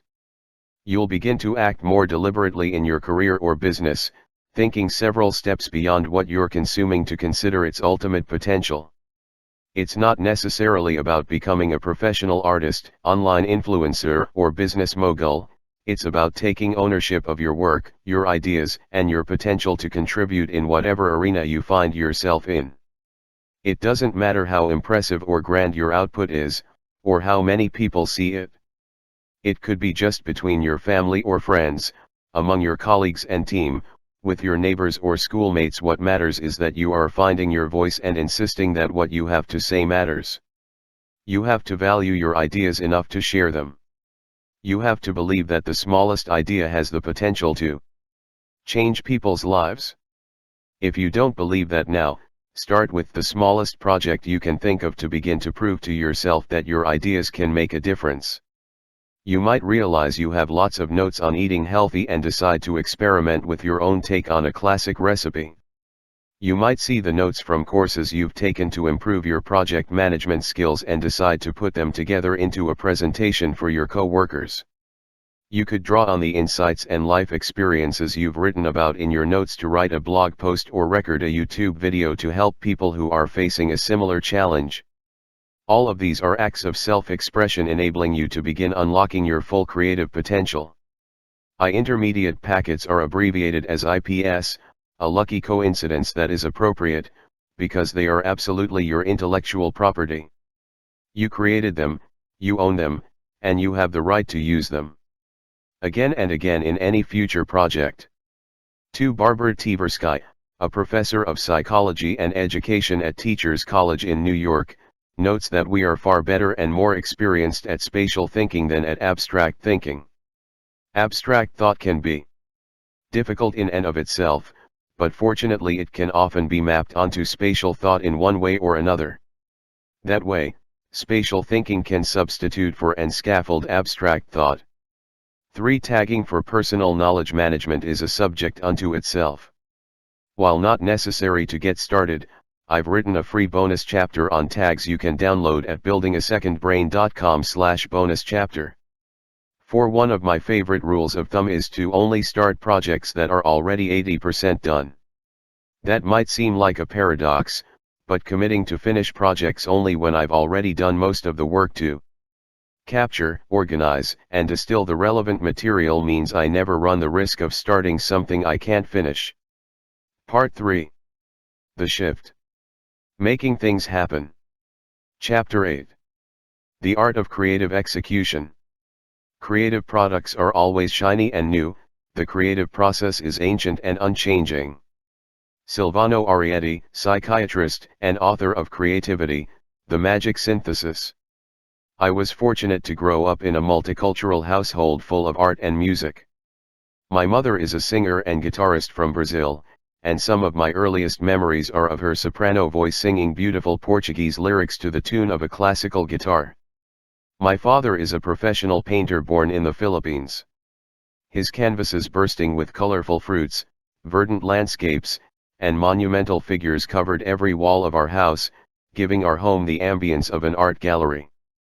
I've never recognized the common stereotypes of the tortured artist: mercurial, unpredictable, brooding, and unreliable. My father is one of the most orderly, responsible people I've ever met. Yet this regularity didn't take away from his fantastically creative artwork, it contributed to it. I saw how rigorous his routines had to be to allow him to pursue his creative calling while raising a family. He had a series of what he called his strategies. These were habits and tricks that he used to integrate creativity into every aspect of his life and quickly get into a creative state of mind whenever he had time to paint. During sermons at our local church, my father would practice sketching biblical stories in a small paper notebook as he listened. Those sketches would often become the starting point for larger, full-scale works measuring 8 or 10 feet high. While browsing the supermarket, he would buy vegetables with unusual shapes to take home and incorporate into his still lives. Our groceries doubled as models before we ate them. Often in the evening when we were watching TV together as a family, I'd catch him looking off to the side, at the wall of our living room, where he had hung a painting he was working on. He said he could have insights about what was missing by looking at it in a new light and out of the corner of his eye. My father planned for creativity. He strategized his creativity. When it was time to make progress on a painting, he gave it his full focus, but that wasn't the only time he exercised his imagination. Much of the rest of the time he was collecting, sifting through, reflecting on, and recombining raw material from his daily life so that when it came time to create, he had more than enough raw material to work with. This attention to organizing his creative influences fueled a prolific body of work made up of thousands of paintings created over decades, while still allowing him plenty of time to attend our soccer games, cook delicious meals, and travel widely as a family. What I learned from my father is that by the time you sit down to make progress on something, all the work to gather and organize the source material needs to already be done. We can't expect ourselves to instantly come up with brilliant ideas on demand. I learned that innovation and problem solving depend on a routine that systematically brings interesting ideas to the surface of our awareness. All the steps of the code method are designed to do one thing: to help you put your digital tools to work for you so that your human, fallible, endlessly creative first brain can do what it does best. Imagine, invent, innovate, create. Building a second brain is really about standardizing the way we work, because we only really improve when we standardize the way we do something. To get stronger, you need to lift weights using the correct form. A musician relies on standardized notes and time signatures so they don't have to reinvent the basics from scratch every time.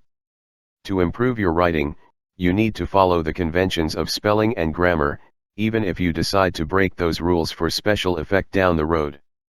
Through the simple acts of capturing ideas, organizing them into groups, distilling the best parts, and assembling them together to create value for others. We are practicing the basic moves of knowledge work in such a way that we can improve on them over time. This standardized routine is known as the creative process, and it operates according to timeless principles that can be found throughout history. By identifying the principles that stand the test of time despite huge changes in the underlying technology, we can better understand the essential nature of creativity. The products of creativity are constantly changing and there is always a new hot trend to run after. One year it's Instagram photos, the next it's Snapchat stories, the next it's TikTok videos, and so on forever. Even the long tradition of the novel has evolved for each era. But if you go one level deeper, to the process of creativity, it is a very different story. The creative process is ancient and unchanging. It was the same thousands of years ago as it is today. There are lessons we can learn on that deeper level that transcend any particular medium and any particular set of tools. One of the most important patterns that underlies the creative process is called divergence and convergence. Divergence and convergence, a creative balancing act. If you look at the process of creating anything, it follows the same simple pattern, alternating back and forth between divergence and convergence. A creative endeavor begins with an act of divergence. You open the space of possibilities and consider as many options as possible. Like Taylor Swift's Notes, Twyla Tharp's Box, Francis Ford Coppola's Prompt Book, or Octavia Butler's Commonplace Notebooks, you begin to gather different kinds of outside inspiration, expose yourself to new influences, explore new paths, and talk to others about what you're thinking. The number of things you are looking at and considering is increasing. You are diverging from your starting point. The activity of divergence is familiar to all of us. It is the classic whiteboard covered in sketches, the writer's waste paper basket filled with crumpled up drafts, and the photographer with hundreds of photos laid out across the floor. The purpose of divergence is to generate new ideas, so the process is necessarily spontaneous, chaotic, and messy. You can't fully plan or organize what you're doing in divergence mode, and you shouldn't try. This is the time to wander. As powerful and necessary as divergence is, if all we ever do is diverge, then we never arrive anywhere. Like Francis Ford Coppola highlighting certain passages and crossing out others in the Godfather novel, at some point you must start discarding possibilities and converging toward a solution. Otherwise, you will never get the rewarding sense of completion that comes with hitting send or publish and stepping back from the canvas or screen knowing you got the job done. Convergence forces us to eliminate options, make trade-offs, and decide what is truly essential. It is about narrowing the range of possibilities so that you can make forward progress and end up with a final result you are proud of. Convergence allows our work to take on a life of its own and become something separate from ourselves. The model of divergence and convergence is so fundamental to all creative work, we can see it present in any creative field. Writers diverge by collecting raw material for the story they want to tell, sketching out potential characters, and researching historical facts. They converge by making outlines, laying out plot points, and writing a first draft. Engineers diverge by researching all the possible solutions, testing the boundaries of the problem, or tinkering with new tools. They converge by deciding on a particular approach, designing the implementation details, and bringing their blueprints to life. Designers diverge by collecting samples and patterns, talking to users to understand their needs, or sketching possible solutions. They converge by deciding on a problem to solve, building wireframes, or translating their designs into graphics files. Photographers diverge by taking photos of things they find interesting, juxtaposing different kinds of photos together, or experimenting with new lighting or framing techniques. They converge by choosing the shots for a collection, archiving unused images, and printing their favorites. If we overlay the 4 steps of code onto the model of divergence and convergence, we arrive at a powerful template for the creative process in our time. The first 2 steps of code, capture and organize, make up divergence. They are about gathering seeds of imagination carried on the wind and storing them in a secure place. This is where you research, explore, and add ideas. The final 2 steps, distill and express, are about convergence. They help us shut the door to new ideas and begin constructing something new out of the knowledge building blocks we've assembled. The 3 strategies I use to bring creative work together. Your second brain is a powerful ally in overcoming the universal challenge of creative work, sitting down to make progress and having no idea where to start. Should you do more research, or start organizing the research you've already done? Should you widen your horizons, or narrow your focus? Should you start something new, or finish something you've already started? When you distinguish between the 2 modes of divergence and convergence, you can decide each time you begin to work which mode you want to be in, which gives you the answers to the questions above. In divergence mode, you want to open up your horizons and explore every possible option. Open the windows and doors, click every link, jump from one source to another, and let your curiosity be your guide for what to do next. If you decide to enter convergence mode, do the opposite, close the door, put on noise-canceling headphones, ignore every new input, and ferociously chase the sweet reward of completion. Trust that you have enough ideas and enough sources, and it's time to turn inward and sprint toward your goal. Of the 2 stages of this process, convergence is where most people struggle. The more imaginative and curious you are, the more diverse your interests, and the higher your standards and commitment to perfection, the more difficult you will likely find it to switch from divergence mode into convergence mode. It's painful to cut off options and choose one path over another. There is a kind of creative grief in watching an idea that you know is full of potential get axed from a script or a story. This is what makes creative work challenging. When you sit down to finish something, whether it's an explanatory email, a new product design, a research report, or a fundraising strategy, it can be so tempting to do more research. It's so easy to open up dozens of browser tabs, order more books, or go off in completely new directions. Those actions are tempting because they feel like productivity. They feel like forward progress, when in fact they are divergent acts that postpone the moment of completion. There are 3 powerful strategies for completing creative projects I recommend to help you through the pitfalls of convergence. Each of them depends on having a second brain where you can manipulate and shape information without worrying it will disappear. Think of them as the tools in your second brain tool belt, which you can turn to anytime you need to get unstuck, find your way around obstacles, or decide what to do next. 1. The archipelago of ideas. Give yourself stepping stones. The archipelago of ideas technique is valuable anytime you are starting a new piece of work, whether it's a how-to guide, a training workshop, a brief for a new project, or an essay you're publishing on your blog. It gives you a way to plan your progress even when performing tasks that are inherently unpredictable. The technique is named after a quote by Stephen Johnson, the author of a series of fascinating books on creativity, innovation, and the history of ideas. As Johnson wrote, "Instead of confronting a terrifying blank page, I'm looking at a document filled with quotes, from letters, from primary sources, from scholarly papers, sometimes even my own notes. It's a great technique for warding off the siren song of procrastination." Before I hit on this approach, I used to lose weeks stalling before each new chapter, because it was just a big empty sea of nothingness.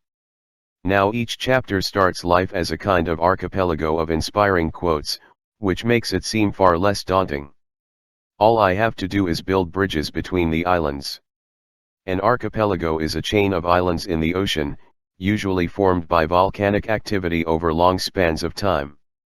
The Hawaiian Islands, for example, are an archipelago of 8 major islands extending over about 1,500 miles of the Pacific Ocean. To create an archipelago of ideas, you divergently gather a group of ideas, sources, or points that will form the backbone of your essay, presentation, or deliverable. Once you have a critical mass of ideas to work with, you switch decisively into convergence mode and link them together in an order that makes sense. Here's an example of an archipelago of ideas note I created to help me write an in-depth article on commonplace books. The underlined links, which appear in green in my notes, are the sources I'm drawing on as research. Clicking a link will lead me not to the public web, where I can easily get distracted, but to another note within my second brain containing my full notes on that source. 3. There I will find all the details I might need, as well as a link back to the original work for my citations. Below each source, I've copied and pasted only the points I specifically want to use in this particular piece of writing. This archipelago of ideas includes external sources as in my example above, but also notes I've taken based on my own thoughts and experiences. This gives me the best of both worlds. I can focus only on the relevant points right in front of me, but all the other details I might need are just a click away. The bolds and highlights of progressive summarization help me quickly determine which parts are most interesting and important at a glance. The archipelago of ideas technique is a contemporary reinvention of the age-old practice of outlining, laying out the points you want to include up front, so that when it comes time to execute, all you have to do is string them together. The note you see above is exactly what I will want in front of me when I sit down in convergence mode to finish the first draft of my article. Creating outlines digitally instead of on paper offers multiple major advantages. A digital outline is far more malleable and flexible. You can add bullet points and cross them off, rearrange and expand on them, add bolding and highlights, and edit them after the fact as your thinking changes.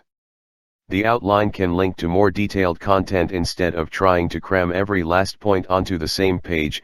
You can link to both your own private notes and public resources on the web, which helps avoid overloading the outline with too much detail. The outline is interactive and multimedia. You can add not only text, but images, GIFs, videos, attachments, diagrams, checkboxes, and more. The outline is searchable even if it gets long. You have a powerful search feature to instantly call up any term you're looking for.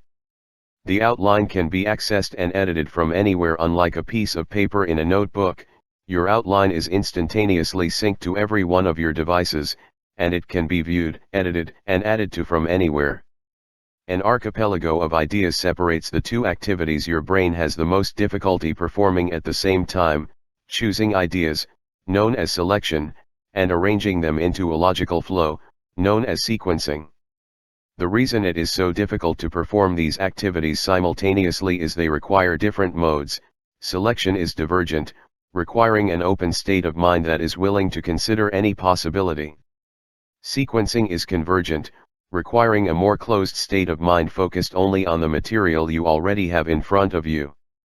The goal of an archipelago is that instead of sitting down to a blank page or screen and stressing out about where to begin, you start with a series of small stepping stones to guide your efforts.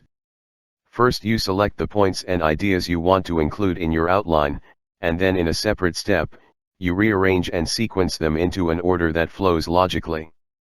This makes both of those steps far more efficient, less taxing, and less vulnerable to interruption. Instead of starting with scarcity, start with abundance, the abundance of interesting insights you've collected in your second brain. 2. The Hemingway Bridge: use yesterday's momentum today. Ernest Hemingway was one of the most recognized and influential novelists of the 20th century. He wrote in an economical, understated style that profoundly influenced a generation of writers and led to his winning the Nobel Prize in Literature in 1954. Besides his prolific works, Hemingway was known for a particular writing strategy, which I call the Hemingway Bridge. He would always end a writing session only when he knew what came next in the story. Instead of exhausting every last idea and bit of energy, he would stop when the next plot point became clear. This meant that the next time he sat down to work on his story, he knew exactly where to start. He built himself a bridge to the next day, using today's energy and momentum to fuel tomorrow's writing. You can think of a Hemingway bridge as a bridge between the islands in your archipelago of ideas. You may have the islands, but that is just the first step. The much more challenging work is linking them together into something that makes sense, whether it is a piece of writing, the design of an event, or a business pitch. The Hemingway Bridge is a way of making each creative leap from one island to the next less dramatic and risky. You keep some energy and imagination in reserve and use it as a launch pad for the next step in your progress. How do you create a Hemingway bridge? Instead of burning through every last ounce of energy at the end of a work session, reserve the last few minutes to write down some of the following kinds of things in your digital notes. Write down ideas for next steps. At the end of a work session, write down what you think the next steps could be for the next one. Write down the current status. This could include your current biggest challenge, most important open question, or future roadblocks you expect. Write down any details you have in mind that are likely to be forgotten once you step away, such as details about the characters in your story, the pitfalls of the event you're planning, or the subtle considerations of the product you're designing. Write out your intention for the next work session. Set an intention for what you plan on tackling next, the problem you intend to solve, or a certain milestone you want to reach. The next time you resume this endeavor, whether that's the next day or months later, you'll have a rich set of jumping off points and next steps waiting for you. I often find that my subconscious mind keeps working in the background to help me improve on those thoughts. When I return to the project, I can combine the results of my past thinking with the power of a good night's sleep and put them together into a creative breakthrough. To take this strategy a step further, there is one more thing you can do as you wrap up the day's work: send off your draft or beta or proposal for feedback. Share this intermediate packet with a friend, family member, colleague, or collaborator. Tell them that it's still a work in process and ask them to send you their thoughts on it. The next time you sit down to work on it again, you'll have their input and suggestions to add to the mix of material you're working with. 3. Dial down the scope. Ship something small and concrete. A third technique I recommend for convergence I call dial down the scope. Scope is a term from project management that has been adopted by software developers, from whom I learned it while working in Silicon Valley. The scope refers to the full set of features a software program might include. Let's say you're designing a fitness app. You sketch out a beautiful vision. It will have workout tracking, calorie counts, a gym finder, progress charts, and even connect you with others via a social network. It's going to be amazing. It will transform people's lives. As with so many ambitious goals, once you get into the details it dawns on you just how complex these features are to build. You have to design the user interface, but also build the backend system to make it work. You have to hire customer support representatives and train them how to troubleshoot problems. You need a whole finance operation to keep track of payments and comply with regulations. Not to mention all the responsibilities of managing employees, dealing with investors, and developing a long-term strategy. The solution that software teams landed on to deal with this kind of ballooning complexity is to dial down the scope. Instead of postponing the release of the app, which might prove disastrous in the face of looming competition and only delays the learning they need, the development team starts dialing down features as the release date approaches. The social network gets postponed to a future version. The progress charts lose their interactive features. The gym finder gets cancelled completely. The first parts to be dialed down are the ones that are most difficult or expensive to build, that have the most uncertainty or risk, or that aren't central to the purpose of the app. Like a hot air balloon trying to take off, more and more features get thrown overboard to lighten the load and get the product off the ground. Any features that don't make it into this version can always be released as part of future software updates. How does this relate to our careers as knowledge workers? We also deliver complex pieces of work under strict deadlines. We also have limited time, money, attention, and support. There are always constraints we must work within. When the full complexity of a project starts to reveal itself, most people choose to delay it.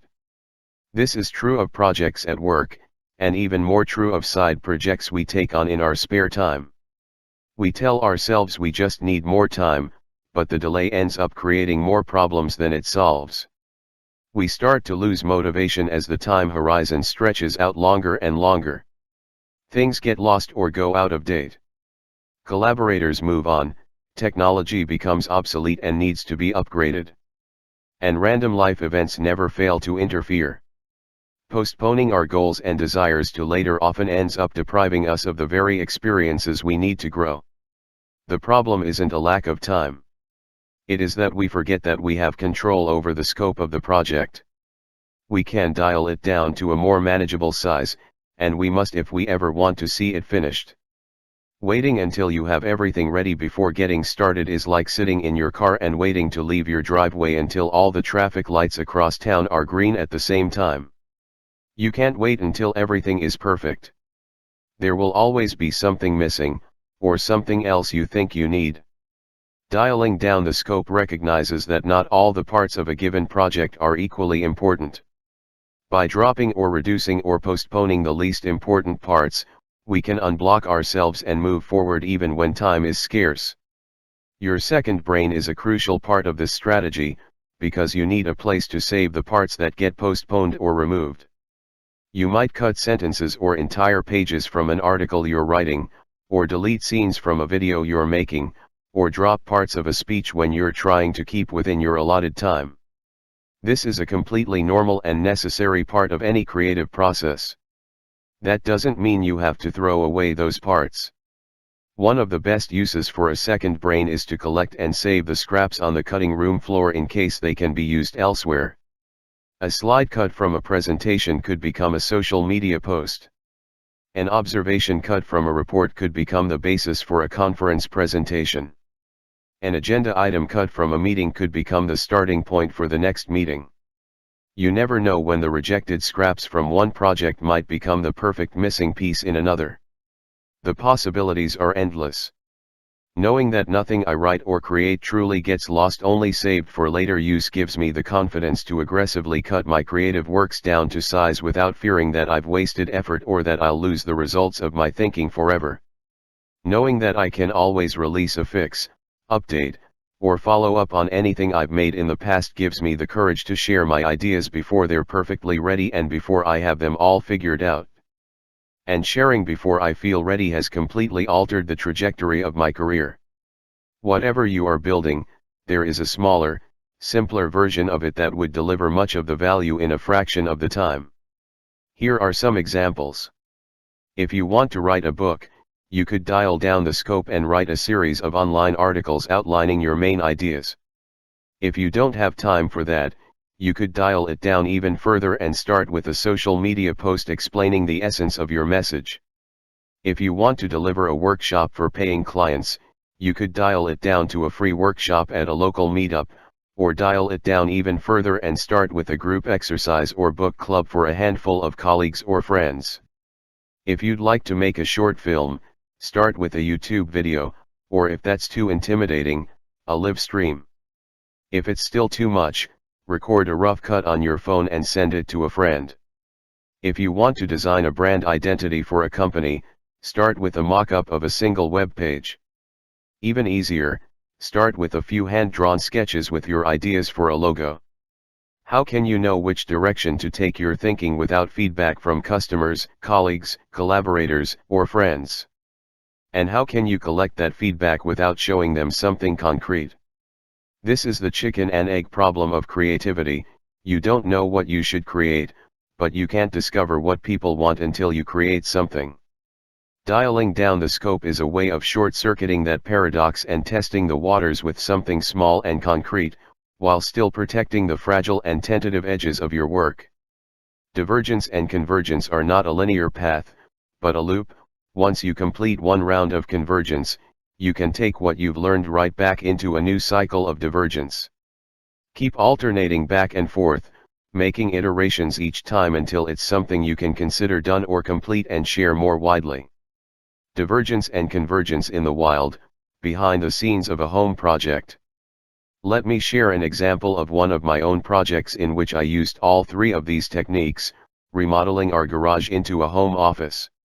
When we moved into our home, my wife and I soon realized we needed a better workspace.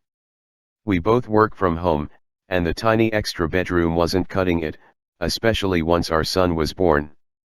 We excitedly made plans to turn our garage into a home studio. The moment I created a dedicated project folder, I knew it was on. I started by creating an archipelago of ideas, an outline of the main questions, considerations, desired features, and constraints I thought our project would entail. Here is the outline I came up with after 15 minutes. I didn't know up front what the main headings of this document would include, but as I wrote out my thoughts they soon emerged: intro, cost, ideas, phases, aesthetics, Zoom setup, equipment, and open questions. I did a few searches of my second brain for terms like home office and home studio and found several existing notes that could come in handy as well. For example, I found the notes with recommendations from a friend who had experience designing studios, which I mentioned previously, photos of a beautifully designed cafe in Mexico City that my wife and I loved visiting and wanted to mimic, and a note with best practices for hosting Zoom calls, such as finding the right lighting and a background that isn't too distracting. I added links to them at the bottom of my outline as well. Even with some existing material to work with, there were gaps in our plan. Over the next few weeks, whenever I had a free window of time, I collected and captured tidbits of content to inform our home studio remodel. I saved photos from Pinterest showing examples of home offices that I thought looked neat, notes from a conversation with a musician friend who taught me about soundproofing, and a list of local contractors a neighbor shared with me to reach out to. I even went on a late-night spree watching dozens of videos of YouTubers giving tours of their studios, taking notes on the small details of how they converted empty spaces into functional workspaces. Between managing the business and our household, my time was incredibly scarce as we began the remodel. Whenever I could, I would highlight and distill the last few notes I'd captured and leave my future self a brief note about where I left off. I used a series of Hemingway bridges to string together many such windows of time that otherwise wouldn't have been of much productive use. Finally, as all these thoughts and ideas and wishes and dreams began to add up, the project became quite a juggernaut. Before I knew it, our ambitions had expanded to knocking down walls, cutting through the roof for a skylight, laying down cable for superfast internet, and redesigning the layout of the backyard to accommodate it all. We had diverged too far and needed to rein it in a bit. This is where dialing down the scope was essential. We identified the most outlandish of our plans and decided to save those for a later stage. I moved those ideas to their own someday/maybe section of my outline to revisit later. My wife and I also added several constraints to the project, such as the budget we were willing to spend, and a deadline to have the remodel done by a certain date. These constraints helped us reduce the scope of the project to something reasonable and manageable. As soon as we did, the next steps of finding a contractor and finalizing the floor plan became crystal clear. Your turn, move fast and make things. If you'd like to give this approach to executing projects a try, now is the perfect time. Start by picking one project you want to move forward on. It could be one you identified in Chapter 5, when I asked you to make folders for each active project. It could alternatively be something you know you want to, or have to, get started on. The more uncertain, new, or challenging the project, the better. Make an outline with your goals, intentions, questions, and considerations for the project. Start by writing out anything already on your mind, and then peruse your para categories for related notes and intermediate packets. These could include points or takeaways from previously created notes, inspiration from models or examples you want to borrow from, or templates you can use to follow best practices. Here are some useful questions to ask as you conduct your search. Is there a book or article you could extract some excerpts from as inspiration? Are there websites that might have resources you could build upon? Are there podcasts by experts you could subscribe to and listen to while commuting or doing household chores? Are there relevant IPs buried in other projects you've worked on in the past? Some material you find will be very succinct and highly polished, while some might be quite rough. It doesn't matter, your only goal is to get all the potentially usable material in one place. Move all the notes and IPs you might want to use into a new project folder. Set a timer for a fixed period of time, such as 15 or 20 minutes, and in one sitting see if you can complete a first pass on your project using only the notes you've gathered in front of you. No searching online, no browsing social media, and no opening multiple browser tabs that you swear you're going to get to eventually. Only work with what you already have. This first pass could be a plan, an agenda, a proposal, a diagram, or some other format that turns your ideas into a tangible artifact. You might experience some FOMO, that inner fear of missing out that pushes you to seek out yet another morsel of information somewhere out there. You will probably be tempted to go off and do more research, but you are not completing the entire project in one sitting. You are only creating the first iteration, a draft of your essay, a sketch of your app, a plan for your campaign. Ask yourself, what is the smallest version of this I can produce to get useful feedback from others? If you find that you can't complete the first iteration in one sitting, start by building a Hemingway bridge to the next time you can work on it. List open questions, remaining to-dos, new avenues to explore, or people to consult. Share what you've produced with someone who can give you feedback while you're away and save their comments in a new note in the same project folder. You can collect this feedback in a private conversation with a trusted colleague, or publicly on social media at full blast, or anywhere in between. Pick a venue for sharing that you feel comfortable with. If you feel resistance to continuing with this project later, try dialing down the scope. Drop the least important features, postpone the hardest decisions for later, or find someone to help you with the parts you're least familiar with. Throughout every step of this process, be sure to keep notes on anything you learn or discover, or any new intermediate packets you might want to seek out. Once your biological brain is primed by this first pass through your notes, you'll start to notice signs and clues related to it everywhere you look. Save those clues as notes as well.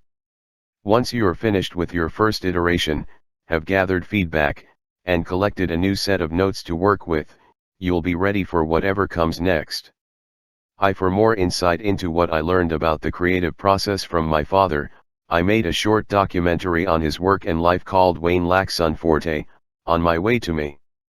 2. I first learned about the model of divergence and convergence from design thinking, an approach to creative problem solving that emerged out of the Stanford Design School and was further popularized by the innovation consultancy IDEO starting in the 1980s and 1990s. 3. If your Notes app syncs with your computer, this also means that you can disconnect from the internet and still make progress, since you have all your notes saved on your hard drive. 4. One way to think of this is to end with the beginning in mind, a clever rephrasing of author Stephen Covey's classic advice to begin with the end in mind. Chapter 9. The Essential Habits of Digital Organizers. Habits reduce cognitive load and free up mental capacity, so you can allocate your attention to other tasks. It's only by making the fundamentals of life easier that you can create the mental space needed for free thinking and creativity. James Clear, author of Atomic Habits. Your second brain is a practical system for enhancing your productivity and your creativity. While these domains are often seen as mutually exclusive opposites, one concrete and defined, the other abstract and open-ended, instead I see them as complementary. When we are organized and efficient, that creates space for creativity to arise.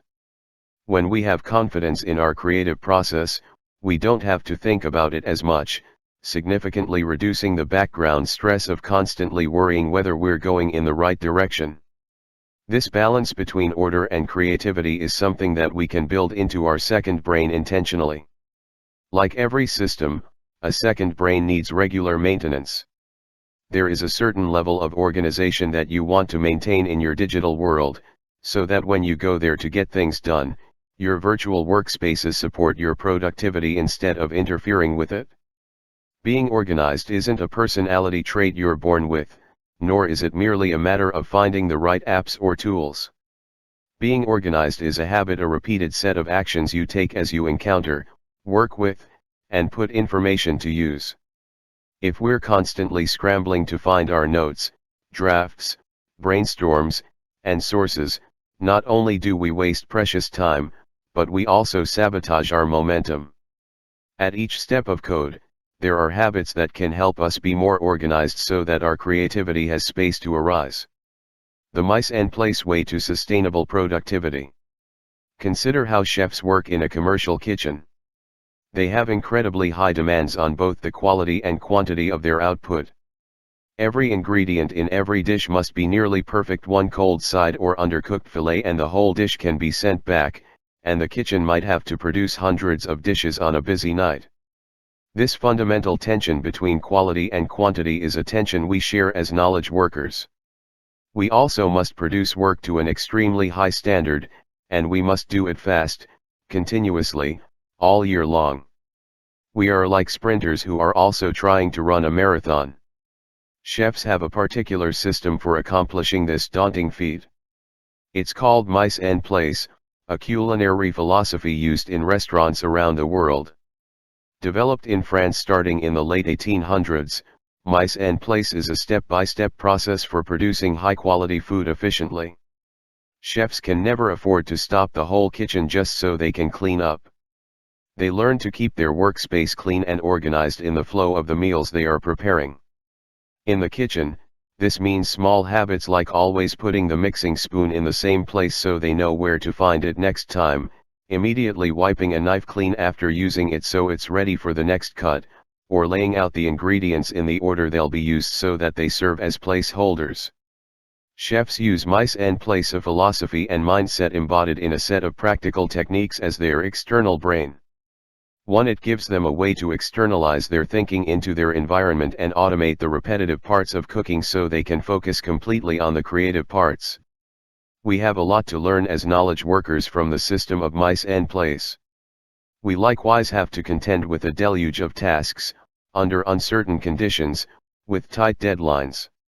We also receive a constant stream of inputs and requests.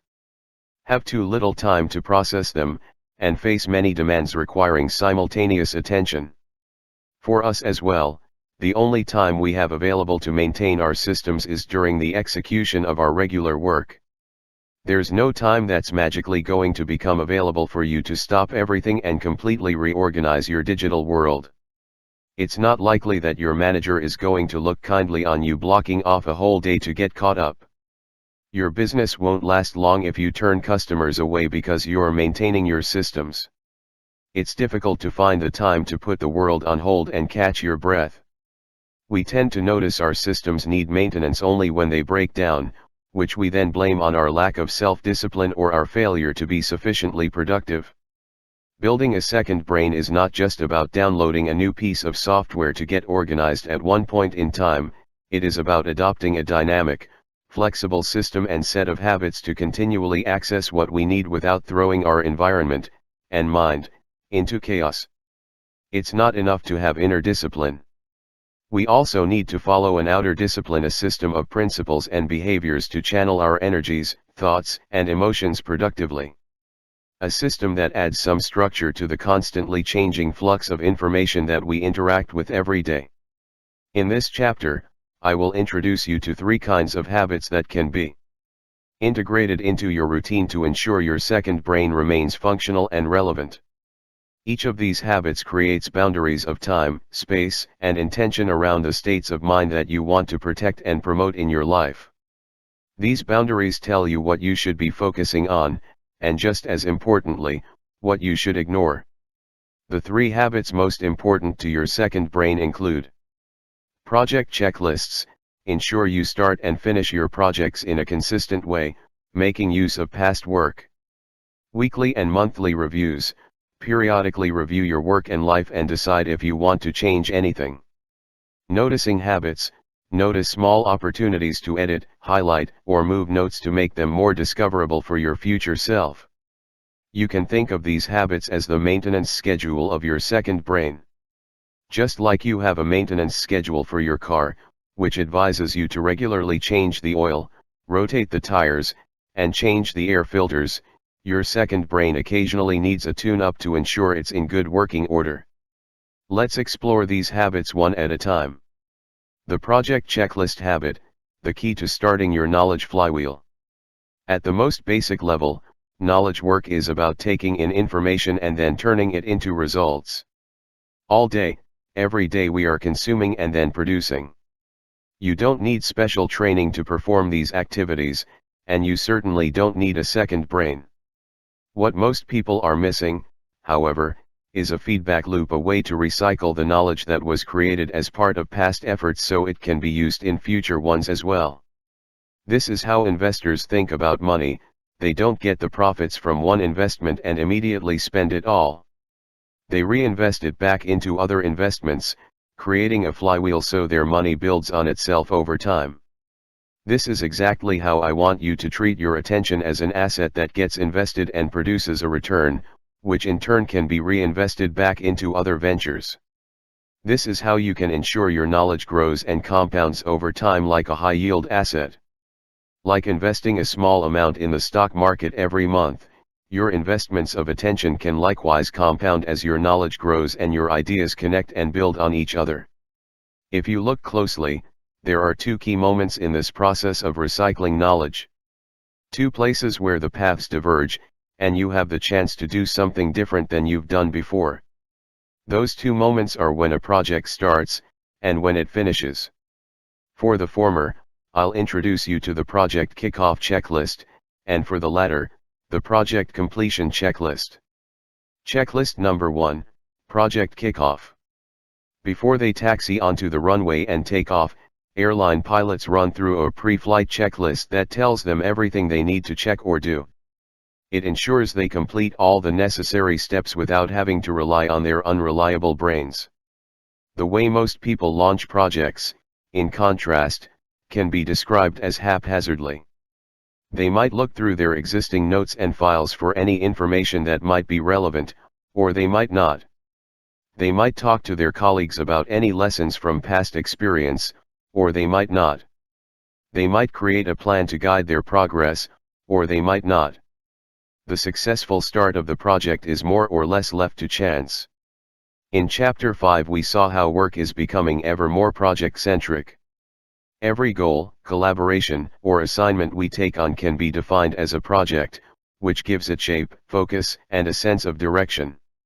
If we consider that these projects are our biggest investments of attention, it's worth adding a little bit of structure to how we start them.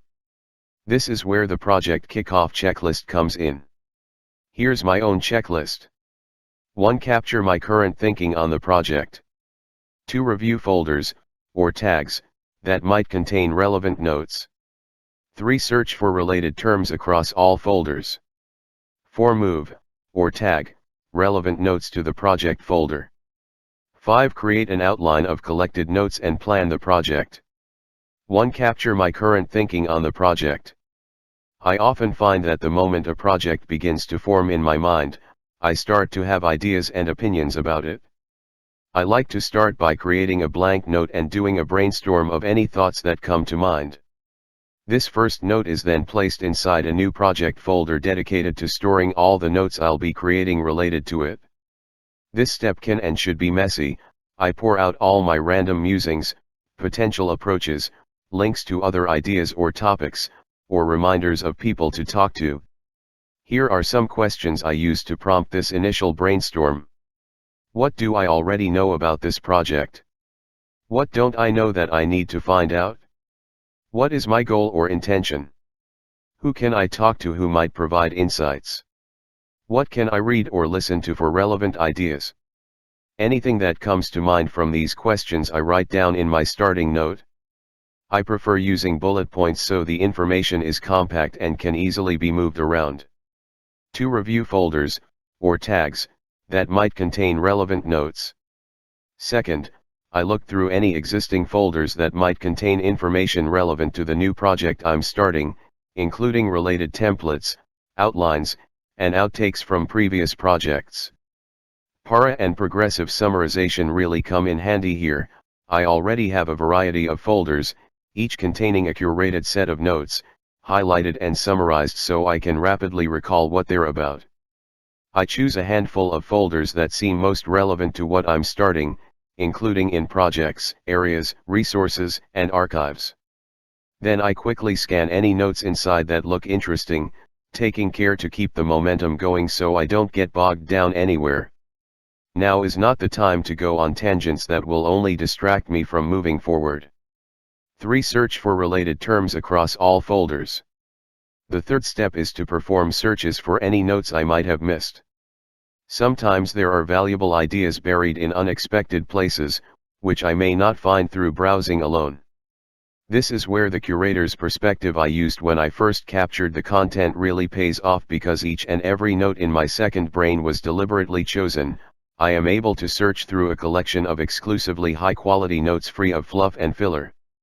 This is in stark contrast to searching the open internet, which is full of distracting ads, misleading headlines, superficial content, and pointless controversy, all of which can throw me off track.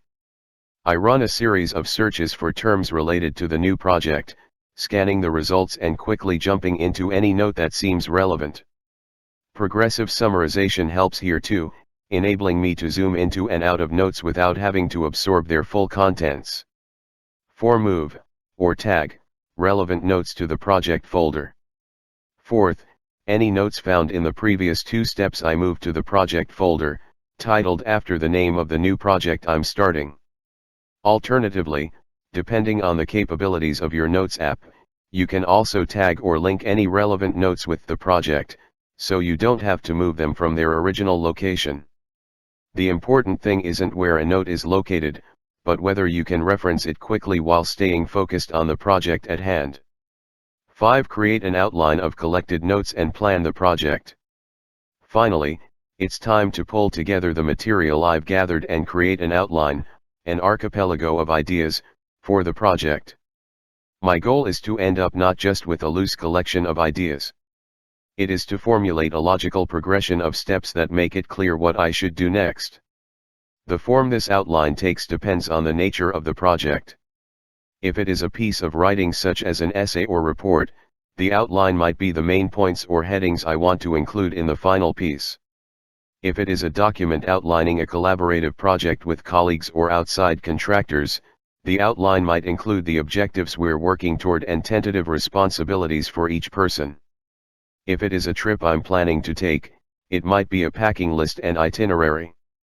The important thing to remember as you move through this checklist is that you are making a plan for how to tackle the project, not executing the project itself. You should think of this 5-step checklist as a first pass, taking no more than 20 to 30 minutes.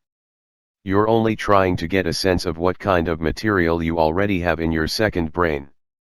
Once you do, you'll have a much better sense of how much time it will take, which knowledge or resources you'll need access to, and what your challenges will likely be. I encourage you to use my kickoff checklist as a starting point and customize it over time as you understand how it fits into your own context. Depending on your profession or industry, you might need more or less formality, more or less time for a first pass, and more or fewer people involved. Here are some other options for actions you might want to include in your own version. Answer Premertemi questions. What do you want to learn? What is the greatest source of uncertainty or most important question you want to answer? What is most likely to fail? Communicate with stakeholders, explain to your manager, colleagues, clients, customers, shareholders, contractors, etc., what the project is about and why it matters.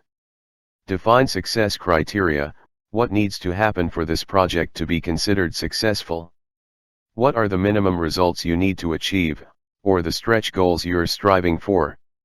Have an official kickoff, schedule check-in calls, make a budget and timeline, and write out the goals and objectives to make sure everyone is informed, aligned, and clear on what is expected of them. I find that doing an official kickoff is useful even if it's a solo project. Checklist number 2, Project Completion. Now let's take a look at the project completion checklist, the other side of the equation. The completion of a project is a very special time in a knowledge worker's life because it's one of the rare moments when something actually ends. Part of what makes modern work so challenging is that nothing ever seems to finish. It's exhausting, isn't it? Calls and meetings seem to stretch on forever, which means we rarely get to celebrate a clear-cut victory and start fresh. This is one of the best reasons to keep our projects small, so that we get to feel a fulfilling sense of completion as often as possible. We don't want to limit ourselves to merely celebrating the end of a project. We want to learn from the experience and document any thinking that could add value in the future. This is where the project completion checklist is essential. It's a series of steps you can take to decide if there are any reusable knowledge assets worth keeping, before archiving the rest. The only way that the kickoff checklist we just looked at will be feasible is if you've previously taken the time to save and preserve material from past projects. Here's my checklist. 1. Mark project as complete in Task Manager or Project Management app. 2. Cross out the associated project goal and move to completed section. 3. Review intermediate packets and move them to other folders. 4. Move project to archives across all platforms. 5. If project is becoming inactive, add a current status note to the project folder before archiving. 1. Mark project as complete in Task Manager or Project Management app. This is the first step, is making sure the project is in fact finished. Often there are a few lingering tasks needed to completely wrap it up, such as getting final approvals, filing paperwork, or disseminating the project deliverables, which is why I start by looking at my task manager. A task manager is a dedicated app for keeping track of pending actions, like a digital to-do list. If all the tasks I find there are done, I can mark it as complete and move on to the following steps. 2. Cross out the associated project goal and move to completed section. Each project I work on usually has a corresponding goal. I keep all my goals in a single digital note, sorted from short-term goals for the next year to long-term goals for years to come. I like to take a moment and reflect on whether the goal I initially set for this project panned out. If I successfully achieved it, what factors led to that success? How can I repeat or double down on those strengths? If I fell short, what happened? What can I learn or change to avoid making the same mistakes next time? The amount of time you spend thinking about these questions depends on the size of the project. A massive team endeavor might justify hours of in-depth analysis, while a small personal side project might deserve only a few minutes of reflection. I also like to cross out the goal and move it to a different section called completed. Anytime I need some motivation, I can look through this list and be reminded of all the meaningful goals I've achieved in the past. It doesn't matter if the goal is big or small, keeping an inventory of your victories and successes is a wonderful use for your second brain. 3. Review intermediate packets and move them to other folders. Third, I'll look through the folder for the completed project to identify any intermediate packets I created that could be repurposed in the future. This could include a web page designed to be used as a template for future sites, an agenda for a one-on-one performance review, or a series of interview questions that might come in handy for future hires. It takes a certain lens to see each of these documents and files not as disposable, but as tangible byproducts of quality thinking. Much of our work gets repeated over time with slight variations. If you can start your thinking where you left off last time, you'll be far ahead compared to starting from zero every time. Any IPS I decide could be relevant to another project, I move to that project's folder. The same goes for notes relevant to areas or resources. This is a forgiving decision, and it's okay if you don't catch every single one. The full contents of everything you archive away will always show up in future searches, so you don't have to worry that anything will be lost. 4. Move project to archives across all platforms. Fourth, it's time to move the project folder to the archives in my Notes app, as well as any other platforms I used during the project. For me, this usually includes my computer's documents folder and my cloud storage drive. This move ensures that your list of active projects doesn't get cluttered with old, obsolete stuff from the past while also preserving every bit of material just in case it unexpectedly becomes relevant in the future. 5. If project is becoming inactive, add a current status note to the project folder before archiving.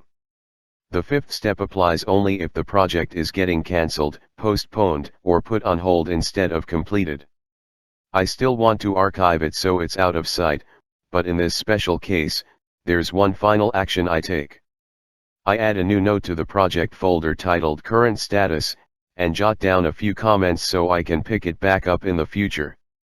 For example, in a few bullet points I might describe the last actions I took, details on why it was postponed or cancelled, who was working on it and what role they played, and any lessons or best practices learned.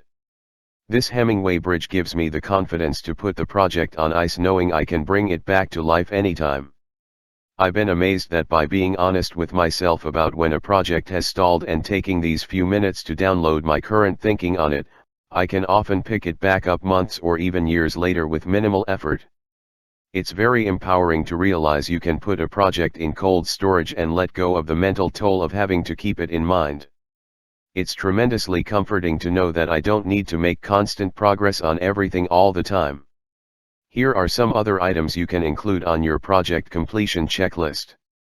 I encourage you to personalize it for your own needs. Answer post-mortem questions. What did you learn? What did you do well? What could you have done better? What can you improve for next time? Communicate with stakeholders, notify your manager, colleagues, clients, customers, shareholders, contractors, etc., that the project is complete and what the outcomes were. Evaluate success criteria. Were the objectives of the project achieved? Why or why not? What was the return on investment? Officially close out the project and celebrate. Send any last emails, invoices, receipts, feedback forms, or documents, and celebrate your accomplishments with your team or collaborators so you receive the feeling of fulfillment for all the effort you put in.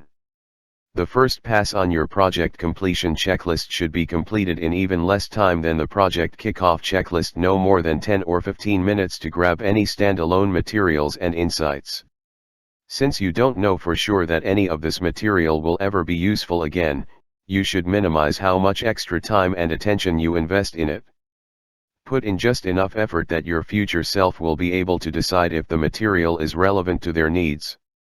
If it is, then they can decide in that moment whether to invest the effort to further organize and distill it. The purpose of using project checklists isn't to make the way you work rigid and formulaic. It is to help you start and finish projects cleanly and decisively, so you don't have orphaned commitments that linger on with no end in sight. Think of these checklists as scaffolding, a supporting structure that ensures what you're building can stand on its own. Just as scaffolding eventually gets taken down, these habits will get absorbed into the way you think and become completely second nature. You won't even consider starting something new without querying your second brain to see if there is any material you can reuse. The review habit, why you should batch process your notes, and how often. Next, let's talk about weekly and monthly reviews. The practice of conducting a weekly review was pioneered by executive coach and author David Allen in his influential book Getting Things Done. He described a weekly review as a regular check-in, performed once a week, in which you intentionally reset and review your work and life. Allen recommends using a weekly review to write down any new to-dos, review your active projects, and decide on priorities for the upcoming week. I suggest adding one more step: review the notes you've created over the past week, give them succinct titles that tell you what's inside, and sort them into the appropriate para folders. Most notes apps have an inbox of some kind where new notes collect until they're ready to be reviewed. This batch processing takes only seconds per note, and you can complete it within a few minutes. Let's dive into the details and see how weekly and monthly reviews can help you maintain your second brain in a state of readiness for whatever arrives at your doorstep. A weekly review template: reset to avoid overwhelm. Here is my own weekly review checklist, which I usually complete every 3 to 7 days depending on how busy a given week is. The point isn't to follow a rigid schedule, but to make it a habit to empty my inboxes and clear my digital workspaces on a regular basis to keep them from getting overwhelmed. I keep this checklist on a digital sticky note on my computer, so I can easily refer to it. 1. Clear my email inbox. 2. Check my calendar. 3. Clear my computer desktop. 4. Clear my notes inbox. 5. Choose my tasks for the week. 1. Clear my email inbox. I start by clearing my email inbox of any emails lingering from the past week. I don't usually have time to do this during the week in the rush of my other priorities, but I've found that if I let messages accumulate from one week to the next, it makes it hard to figure out what's new and requires action and what's left over from the past. Any action items I find get saved in my task manager, and any notes I capture get saved in my notes app. 2. Check my calendar. Next, I check my calendar. This is the landscape of my week, showing me the meetings and appointments I need to make room for. I typically look at the last couple of weeks in case there's anything I need to follow up on, and the upcoming couple of weeks in case there's anything I need to prepare for. Once again, anything I need to act on gets saved in my task manager, and any notes get captured in my notes app. 3. Clear my computer desktop. Next, I clear the files that have accumulated on my computer desktop. I've found that if I let them accumulate week after week, eventually my digital environment gets so cluttered that I can't think straight.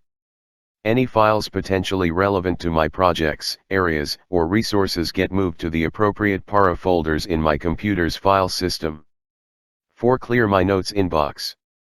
By the time I get to the fourth step, The inbox in my Notes app is chock full of interesting tidbits from the previous 3 steps from my email, calendar, and computer desktop.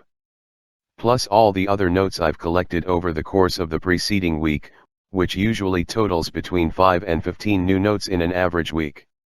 At this point I'll batch process them all at once, making quick, intuitive decisions about which of the para folders each note might be relevant to, and creating new folders as needed.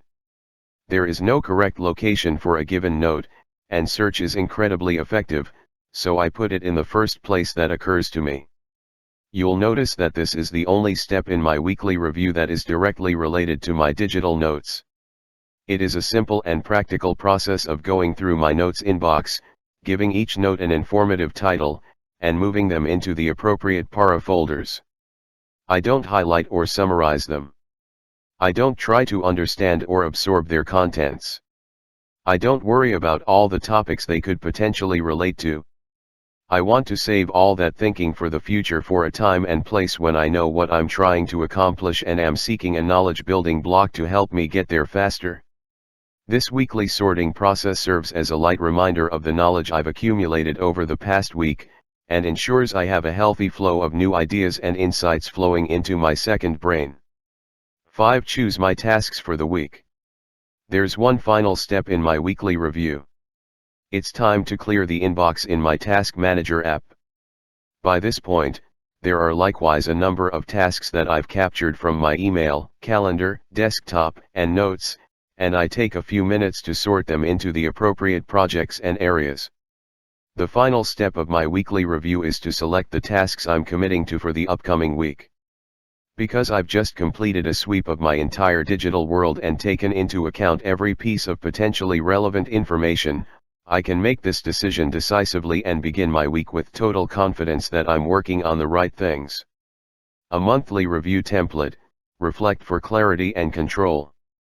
While the weekly review is grounded and practical, I recommend doing a monthly review that is a bit more reflective and holistic. It's a chance to evaluate the big picture and consider more fundamental changes to your goals, priorities, and systems that you might not have the chance to think about in the busyness of the day-to-day. Here's mine. 1. Review and update my goals. 2. Review and update my project list. 3. Review my areas of responsibility. 4. Review someday/maybe tasks. 5. Reprioritize tasks. 1. Review and update my goals. I start by reviewing my goals for the quarter and the year. I ask myself questions like what successes or accomplishments did I have, and what went unexpectedly, and what can I learn from it. I'll take some time to cross off any completed goals, add any new ones that have emerged, or change the scope of goals that no longer make sense. 2. Review and update my project list. Next, I'll review and update my project list. This includes archiving any completed or cancelled projects, adding any new ones, or updating active projects to reflect how they've changed. I will also update the folders in my Notes app to reflect these changes. It's important that the project list remains a current, timely, and accurate reflection of your real-life goals and priorities. Especially since projects are the central organizing principle of your second brain. When you have a project folder ready and waiting, your mind is primed to notice and capture the best ideas to move it forward. 3. Review my areas of responsibility. Now it's time to do the same for my areas of responsibility. I'll think about the major areas of my life, such as my health, finances, relationships, and home life, and decide if there's anything I want to change or take action on. This reflection often generates new action items, which go into my task manager, and new notes, which get captured in my Notes app. Area notebooks often contain notes that become the seeds of future projects. For example, I used an area folder called Home to collect photos for the home studio remodel I mentioned previously. Even before it was an active project, that broader area gave me a place to collect ideas and inspiration, so it was ready and waiting the moment we decided to get started. 4. Review someday/maybe tasks. Someday/maybe is a special category for things I'd like to get to someday, but not in the near future. Things like learn Mandarin and plant an orchard. These kinds of future dreams are important to keep track of, but you don't want them cluttering your priorities today. I'll take a few minutes to go through my someday/maybe tasks just in case any of them have become actionable. For example, when my wife and I settled down and became homeowners, our dream of getting a dog, which was impossible while moving from one apartment to another, suddenly came within reach. I had already saved a few notes on the kinds of dogs we should consider: athletic, hypoallergenic, good with kids, etc., and this step in my monthly review reminded me to bring them to the surface. 5. Reprioritize tasks. Finally, once I've completed all the previous steps and have a holistic picture of my goals and projects in mind, it's time to reprioritize my tasks. I'm often surprised just how much can change in a month. To-dos that seemed critical last month might become irrelevant this month, and vice versa. The noticing habits, using your second brain to engineer luck. There's a third category of habits that will come in handy as you start putting your second brain into action in the real world. It is in some ways the most important category, but also the least predictable. I call them noticing habits, taking advantage of small opportunities you notice to capture something you might otherwise skip over or to make a note more actionable or discoverable. Here are some examples.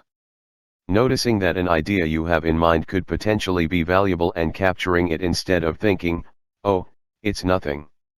Noticing when an idea you're reading about resonates with you and taking those extra few seconds to highlight it.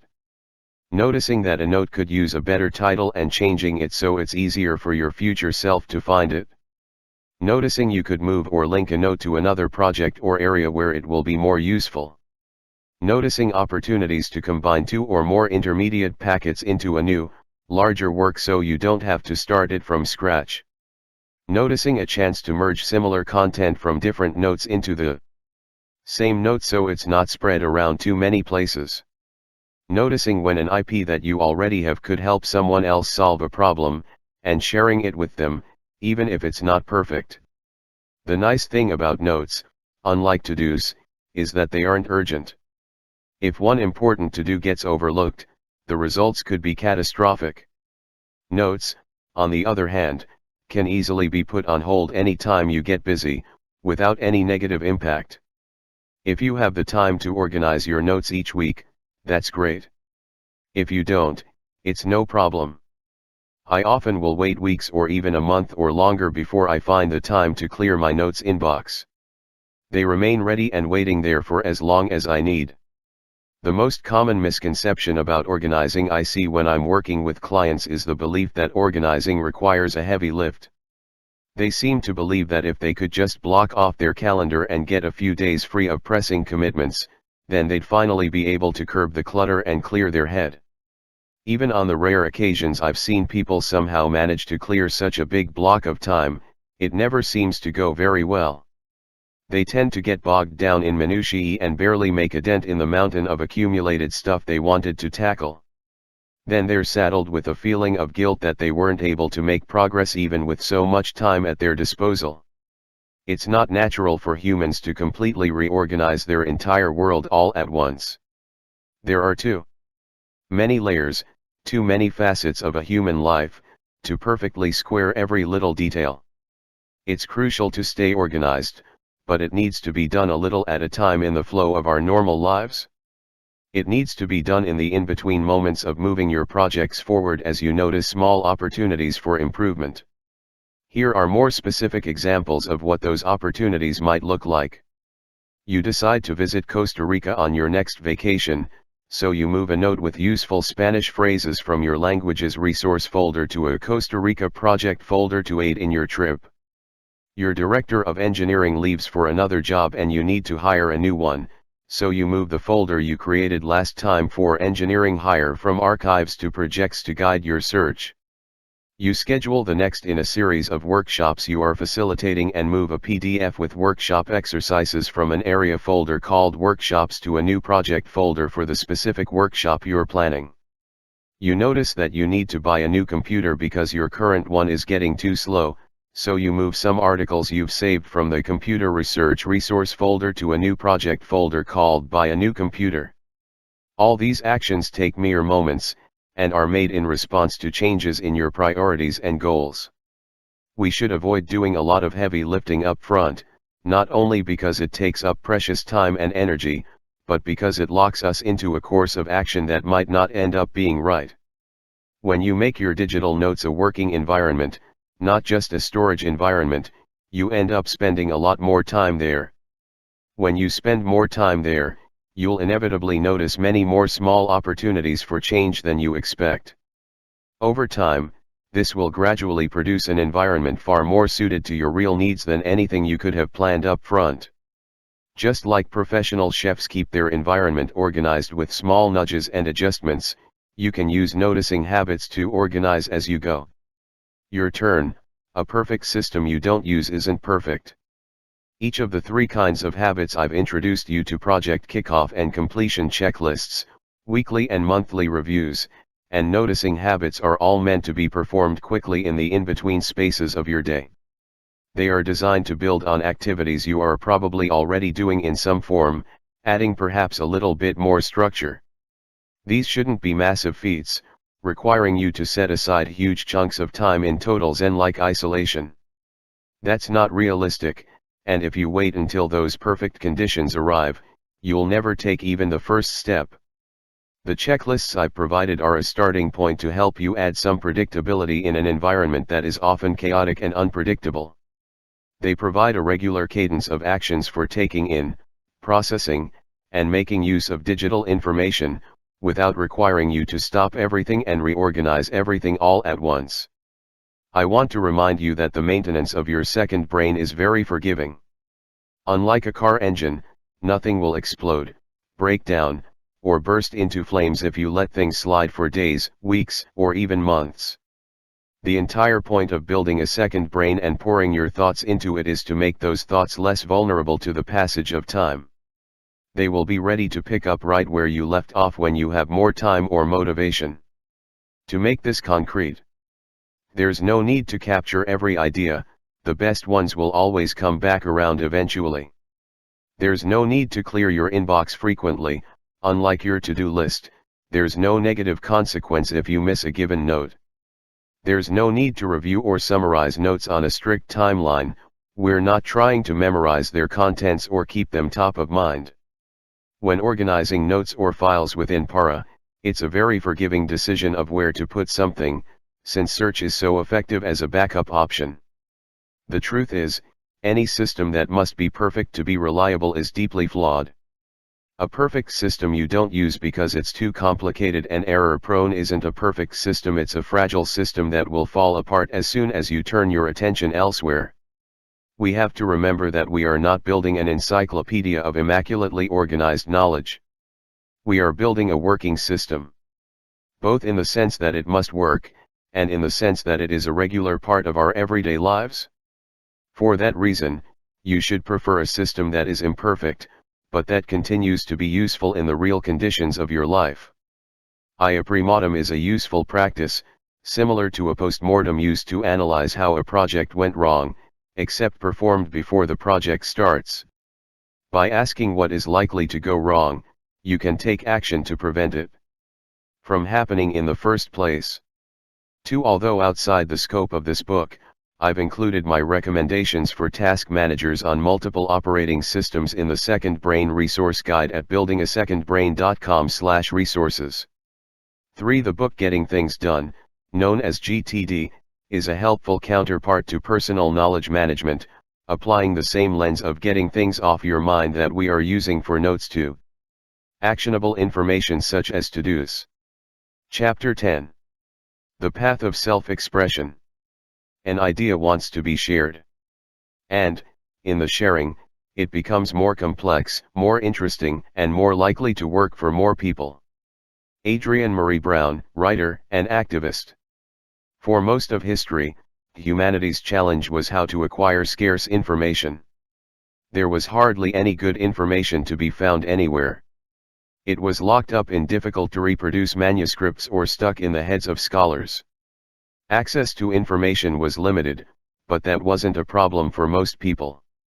Their lives and livelihoods didn't require much information. Their main contribution was their physical labor, not their ideas. That has all changed in just the last few decades. Historically, in the blink of an eye. Suddenly, we are all plugged into an infinite stream of data, updated continuously and delivered at light speed via a network of intelligent devices embedded in every corner of our lives. Not only that, but the very nature of labor has changed. Value has shifted from the output of our muscles to the output of our brains. Our knowledge is now our most important asset and the ability to deploy our attention our most valuable skill.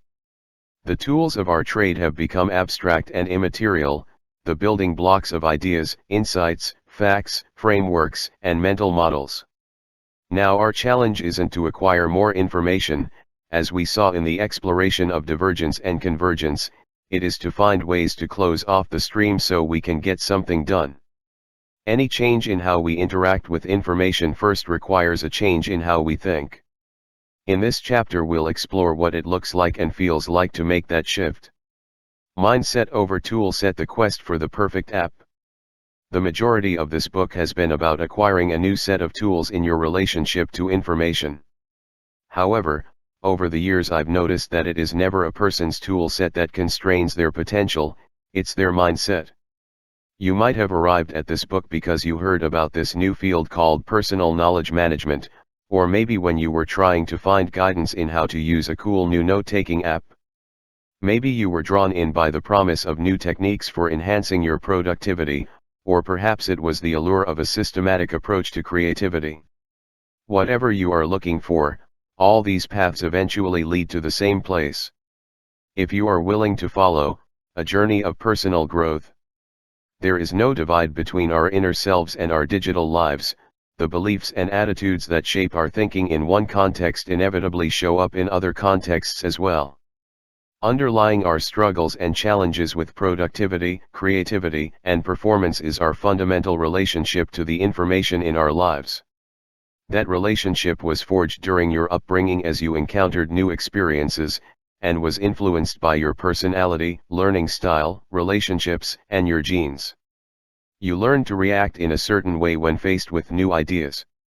You adopted a default blueprint for how you treated incoming information with anticipation, fear, excitement, self-doubt, or some complex mix of feelings that is unique to you. That default attitude to information colors every aspect of your life. It is the lens through which you studied for classes and took tests in school. It set the stage for the kinds of jobs and careers you pursued. At this very moment, as you read these words, that default attitude is working in the background. It is telling you what to think about what you're reading, how to interpret it, how to feel about it, and how it applies to you. Our attitude toward information profoundly shapes how we see and understand the world and our place in it. Our success in the workforce depends on our ability to make use of information more effectively and to think better, smarter, faster. As society gets ever more complex, this emphasis on personal intelligence is only increasing. The quality of our thinking has become one of the central defining features of our identity, our reputation, and our quality of life. We are constantly advised that we need to know more to be able to achieve our goals and dreams. What would you say if I told you that isn't true? The fear our minds can't do enough. When it comes to accomplishing our goals, it's not that innate intelligence isn't valuable. I'm saying that the greater the burden you place on your biological brain to give you everything you want and need, the more it will struggle under the weight of it all. You'll feel more stressed, anxious, like there are way too many balls in the air. The more time your brain spends striving to achieve and overcome and solve problems, the less time you have left over for imagining, creating, and simply enjoying the life you're living.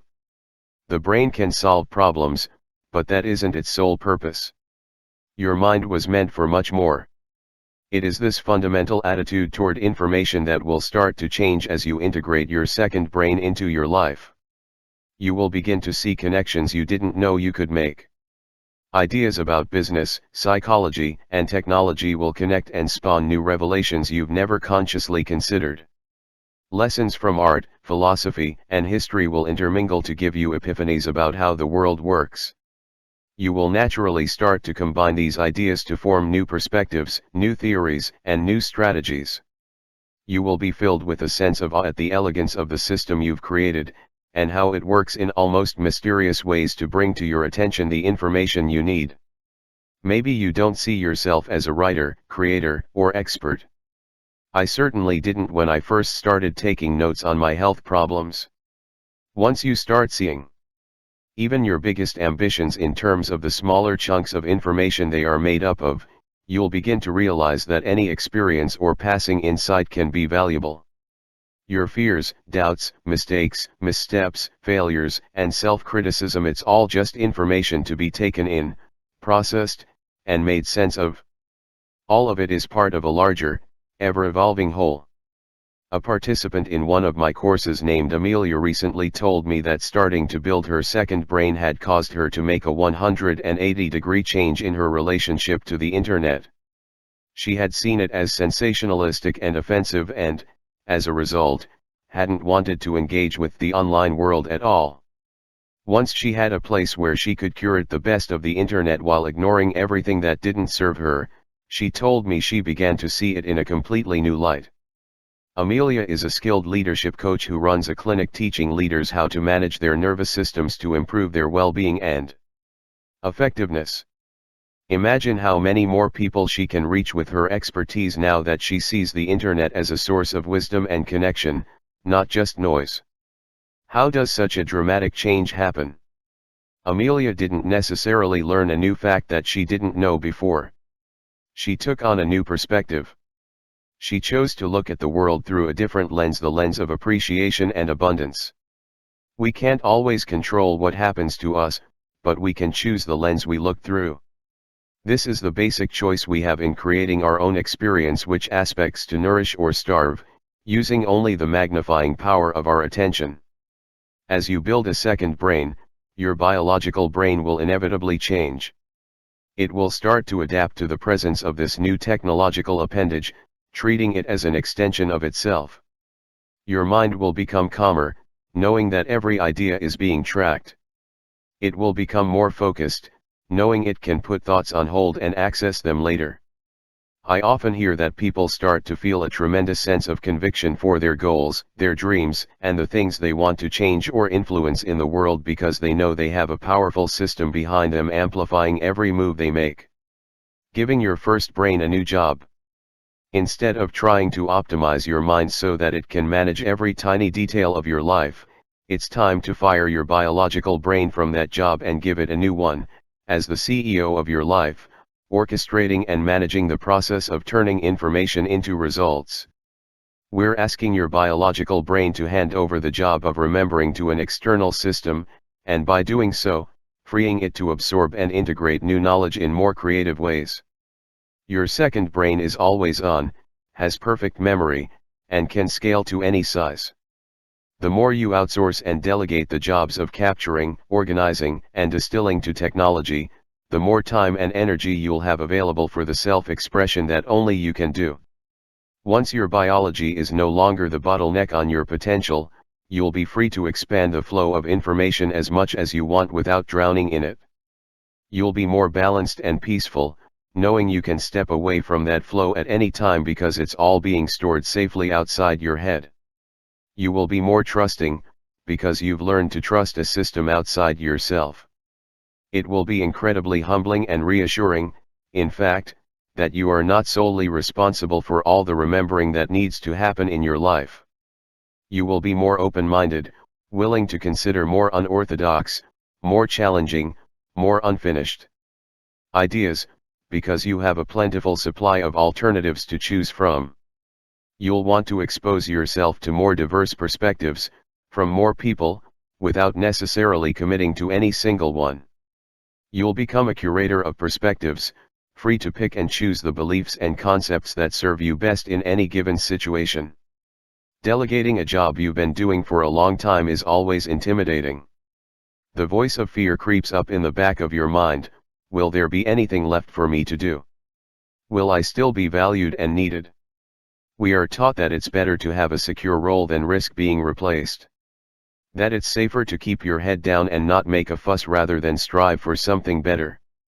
Emptying ourselves of our jumble of thoughts requires courage, because without our thoughts as distractions, we are left to sit with uncomfortable questions about our future and our purpose.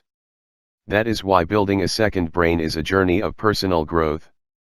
As your information environment changes, the way your mind operates starts to be transformed.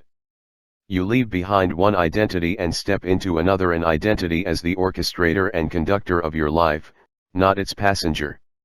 Any shift in identity can feel confronting and scary.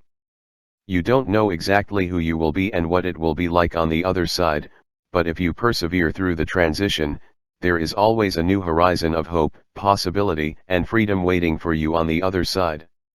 The shift from scarcity to abundance. How do you know when you've begun making the shift to this new identity I've described?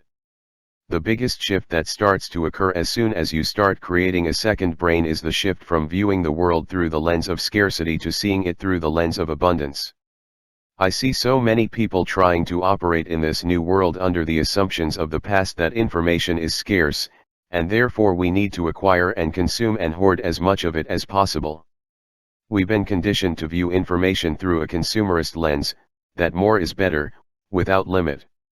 Through the lens of scarcity, we constantly crave more information, a response to the fear of not having enough. We've been taught that information must be jealously guarded, because someone could use it against us or steal our ideas. That our value and self-worth come from what we know and can recite on command. As we saw in the chapter on capturing, the inclination to amass information can become an end in itself. It is all too easy to default to collecting more and more content without regard to whether it is useful or beneficial to us. This is indiscriminate consumption of information, treating every meme and random post on social media as if it was just as important as the most profound piece of wisdom. It is driven by fear, the fear of missing out on some crucial fact, idea, or story that everyone is talking about. The paradox of hoarding is that no matter how much we collect and accumulate, it's never enough. The lens of scarcity also tells us that the information we already have must not be very valuable, compelling us to keep searching externally for what's missing inside. The opposite of a scarcity mindset is an abundance mindset. This is a way of looking at the world as full of valuable and helpful things, ideas, insights, tools, collaborations, opportunities. An abundance mindset tells us that there is an endless amount of incredibly powerful knowledge everywhere we look, in the content we consume, in our social network, in our bodies and intuitions, and in our own minds. It also tells us that we don't need to consume or understand all of it, or even much of it. All we need is a few seeds of wisdom, and the seeds we most need tend to continually find us again and again. You don't need to go out and hunt down insights. All you have to do is listen to what life is repeatedly trying to tell you. Life tends to surface exactly what we need to know, whether we like it or not. Like a compassionate but unyielding teacher, reality doesn't bend or cave to our will. It patiently teaches us in what ways our thinking is not accurate, and those lessons tend to show up across our lives again and again. Making the shift to a mindset of abundance is about letting go of the things we thought we needed to survive but that no longer serve us.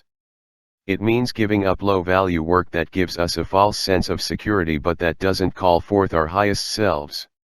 It's about letting go of low-value information that seems important, but that doesn't make us better people. It's about putting down the protective shield of fear that tells us we need to protect ourselves from the opinions of others, because that same shield is keeping us from receiving the gifts they want to give us. The shift from obligation to service. There is a second shift that occurs when you begin to use your second brain not only for remembering, but for connecting and creating. You will transition from doing things primarily out of obligation or pressure to doing things from a spirit of service. I believe most people have a natural desire within them to serve others. They want to teach, to mentor, to help, to contribute. The desire to give back is a fundamental part of what makes us human. I also notice that many people put that desire on hold. They are waiting for a future time when they will have enough time, bandwidth, expertise, or resources. That day seems to get continuously postponed as they get new jobs, start new careers, have kids, and simply try to keep up with the demands of life. You are under no obligation to help others. Sometimes it's all you can do to take care of yourself. Still, I've noticed time and again a phenomenon that happens as people collect more and more knowledge in their second brain. That inner desire to serve slowly comes to the surface. Faced with the evidence of everything they already know, suddenly there's no longer any reason to wait. The purpose of knowledge is to be shared. What's the point of knowing something if it doesn't positively impact anyone, not even yourself? Learning shouldn't be about hoarding stockpiles of knowledge like gold coins. Knowledge is the only resource that gets better and more valuable the more it multiplies. If I share a new way of thinking about your health, or finances, or business, or spirituality, that knowledge isn't less valuable to me. It's more valuable. Now we can speak the same language, coordinate our efforts, and share our progress in applying it. Knowledge becomes more powerful as it spreads. There are problems in the world that you are uniquely equipped to solve. Problems in society like poverty, injustice, and crime. Problems in the economy like inequality, educational deficits, and workers' rights. Problems in organizations like retention, culture, and growth. Problems in the lives of people around you that your product or service or expertise could solve, helping them communicate, learn, or work more effectively. As Ryder Carroll says in the bullet journal method, your singular perspective may patch some small hole in the vast tattered fabric of humanity. There are people who will be reached only if they are reached by you. People who have no other source for the kind of guidance you can provide. People who don't know where to look for solutions to problems they might not even know they have. You can be that person for them. You can pay forward some of the immense care that has been poured into you by a lifetime of parents, teachers, and mentors. With mere words, you can open doors to unimaginable horizons for the people around you. Your second brain starts as a system to support you and your goals, but from there it can just as easily be used to support others and their dreams. You have everything you need to give back and be a force for good in the world. It all starts with knowledge, and you have at your disposal an embarrassment of riches. The shift from consuming to creating. The practice of building a second brain is more than the sum of capturing facts, theories, and the opinions of others. At its core, it is about cultivating self-awareness and self-knowledge. When you encounter an idea that resonates with you, it is because that idea reflects back to you something that is already within you. Every external idea is like a mirror, surfacing within us the truths and the stories that want to be told. In a 1966 book, the British-Hungarian philosopher Michael Polanyi made an observation that has since become known as Polanyi's paradox. It can be summarized as we know more than we can say. Polanyi observed that there are many tasks we can easily perform as humans that we can't fully explain. For example, driving a car or recognizing a face.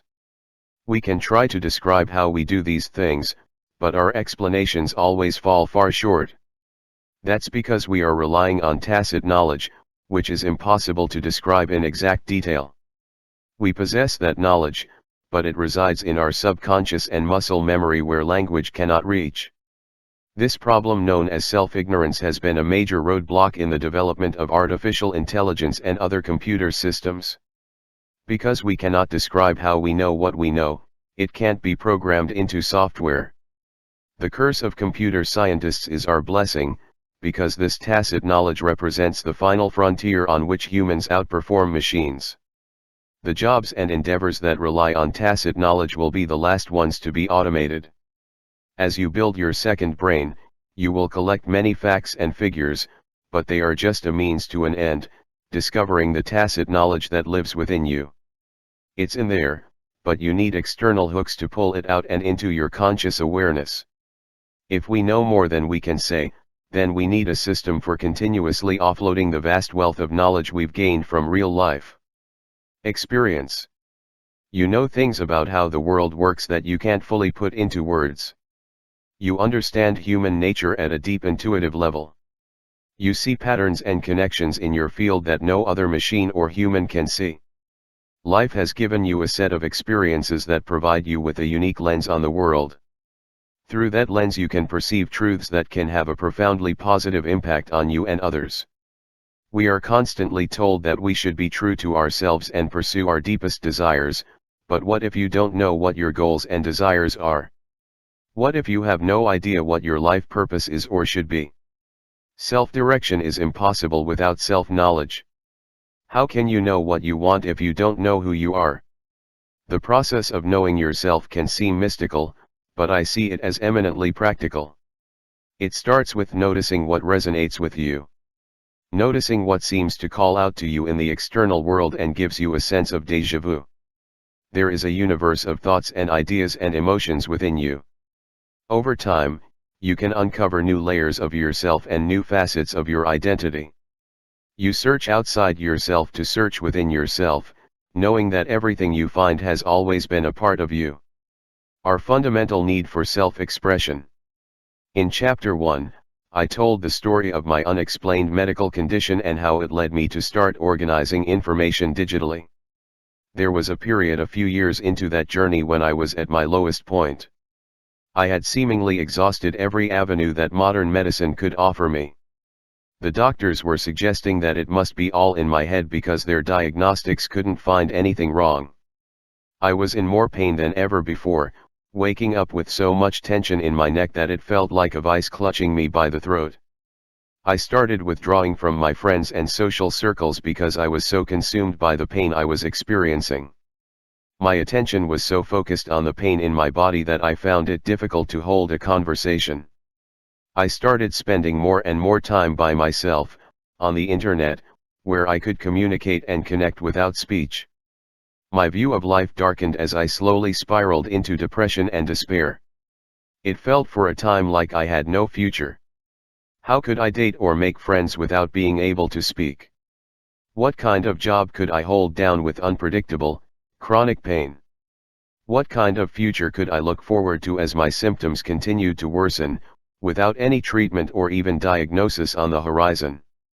It was around this time that I made two discoveries that changed, and saved, my life. The first was meditation and mindfulness. I began to meditate and discovered a whole realm of spirituality and introspection that I never knew existed. I learned, to my astonishment, that I am not my thoughts. That my thoughts were the constant background chatter of my subconscious mind, and that I could choose whether to believe what they were telling me. Meditation gave me more relief from my symptoms than anything the doctors could prescribe. My pain became my teacher, showing me what needed my attention.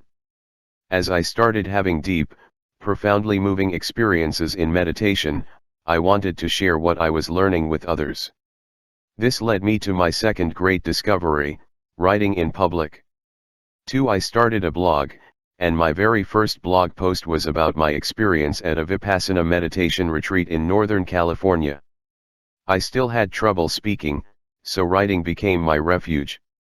On my blog, I could share anything I wanted to, in as much detail as I wanted. I was in control, with no limits on my ability to express myself.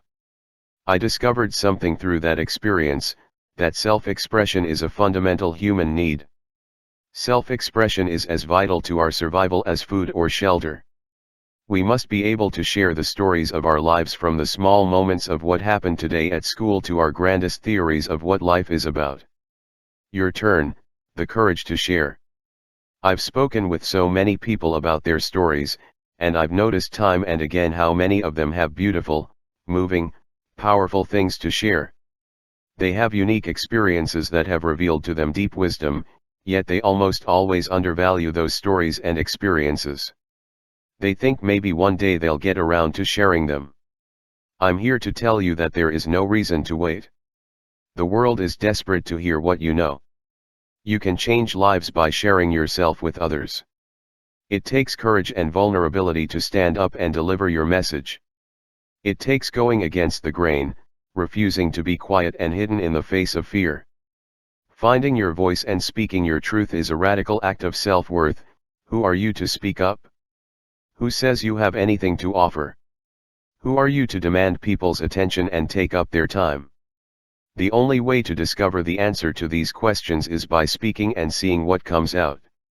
Some of what you say might not resonate with others or provide value to them, but occasionally, you will strike on something, a way of seeing, a perspective, a story that blows people's minds and visibly transforms how they see the world. It could be someone you're having coffee with, a client or customer, or your online followers. In those moments, the vast chasm that separates us as humans is bridged. For a brief moment, you get to feel in your bones that we are all in this together. We are all part of a vast tattered fabric of humanity, and your highest calling is simply to play your part in it. With the power of a second brain behind you, you can do and be anything you want. Everything is just information, and you are a master at flowing and shaping it toward whatever future you desire. Final thoughts: you can do this. There is no single right way to build a second brain. Your system can look like chaos to others, but if it brings you progress and delight, then it's the right one. You may start with one project and slowly move on to more ambitious or complex ones as your skills develop. Or you may find yourself using your second brain in completely unexpected ways that you hadn't envisioned. As your needs change, give yourself the freedom to discard or take on whichever parts serve you. This isn't a take it or leave it ideology where you must accept all of it or none of it. If any part doesn't make sense or doesn't resonate with you, put it aside. Mix and match the tools and techniques you've learned in this book to suit your needs. This is how you ensure your second brain remains a lifelong companion through the seasons of your life. Wherever you are at this moment, just starting a practice to consistently take notes, or finding ways to more effectively organize and resurface your best thinking, or generating more original and impactful work, you can always fall back on the 4 steps of code. Keep what resonates, capture. Save for actionability, organize. Find the essence, distill. Show your work, express. If at any point you feel overwhelmed, take a step back and focus on what is immediately necessary, your most important projects and priorities. Scale back to only the notes you need to move those priorities forward. Instead of trying to architect your entire second brain system from scratch up front, focus on moving one project at a time through each step from capturing to expressing. When you do so, you'll find that the steps are much easier and more flexible than you imagined. You can also simplify things by focusing on just one stage of building your second brain. Think about where you are now and where you want to be in the near future. Are you hoping to remember more? Focus on developing the practice of capturing and organizing your notes according to your projects, commitments, and interests using Para.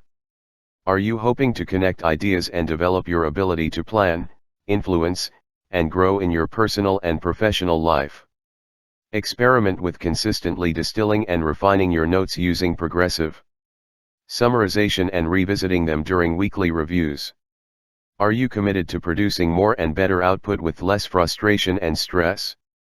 Focus on creating one intermediate packet at a time and looking for opportunities to share them in ever more bold ways. As you begin your journey, here are 12 practical steps you can take right now to get your second brain started.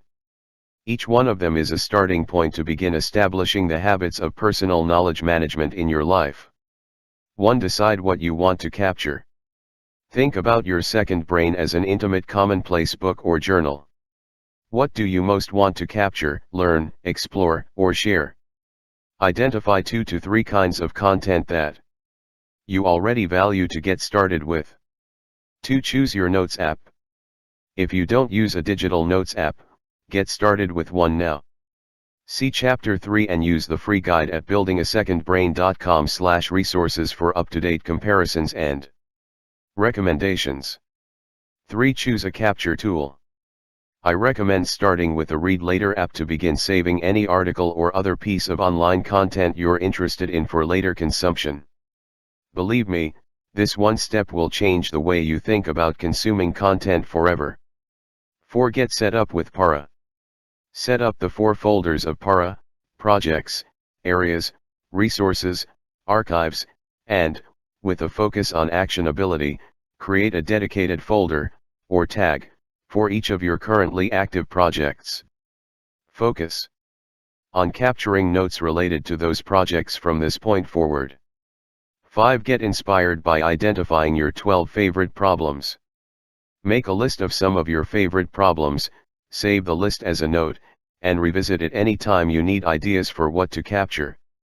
Use these open-ended questions as a filter to decide which content is worth keeping. 6. Automatically capture your ebook highlights. Set up a free integration to automatically send highlights from your reading apps, such as a Read Later or ebook app, to your digital notes. See my recommendations at buildingasecondbrain.com/resources. 7. Practice progressive summarization.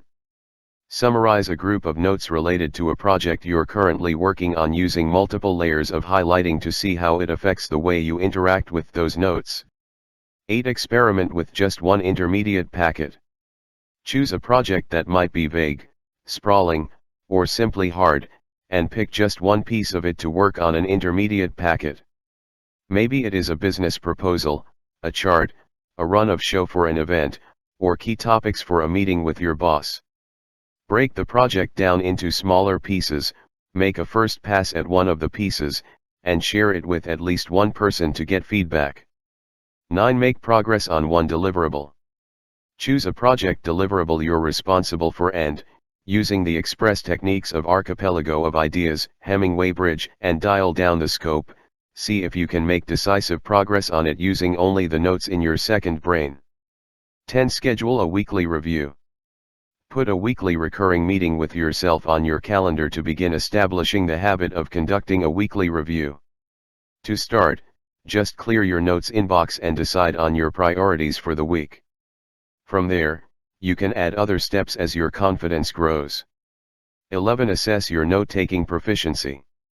Evaluate your current note-taking practices and areas for potential improvement using our free assessment tool at buildingasecondbrain.com/quiz. 12. Join the PKM community. On Twitter, LinkedIn, Substack, Medium, or your platform of choice, follow and subscribe to thought leaders and join communities who are creating content related to personal knowledge management, #PKM, #SecondBrain, #BASB, or #ToolsForteHot. Share your top takeaways from this book or anything else you've realized or discovered. There's nothing more effective for adopting new behaviors than surrounding yourself with people who already have them. While building a second brain is a project something you can commit to and achieve within a reasonable period of time, using your second brain is a lifelong practice. I recommend you revisit building a second brain at various points over time. I guarantee you'll notice things you missed the first time. Whether you focus on implementing one aspect of the code method, make a full commitment to the entire process, or something in between, you are taking on a new relationship with the information in your life. You are developing a new relationship to your own attention and energy. You are committing to a new identity in which you are in charge of the information swirling around you, even if you don't always know what it means. As you embark on the lifelong path of personal knowledge management, remember that you've achieved success before. There have been practices that you'd never heard of before, that are now integral parts of your life. There have been habits and skills that seemed impossible to master, that you now can't imagine living without. There have been new technologies that you swore you would never embrace that you now use every day.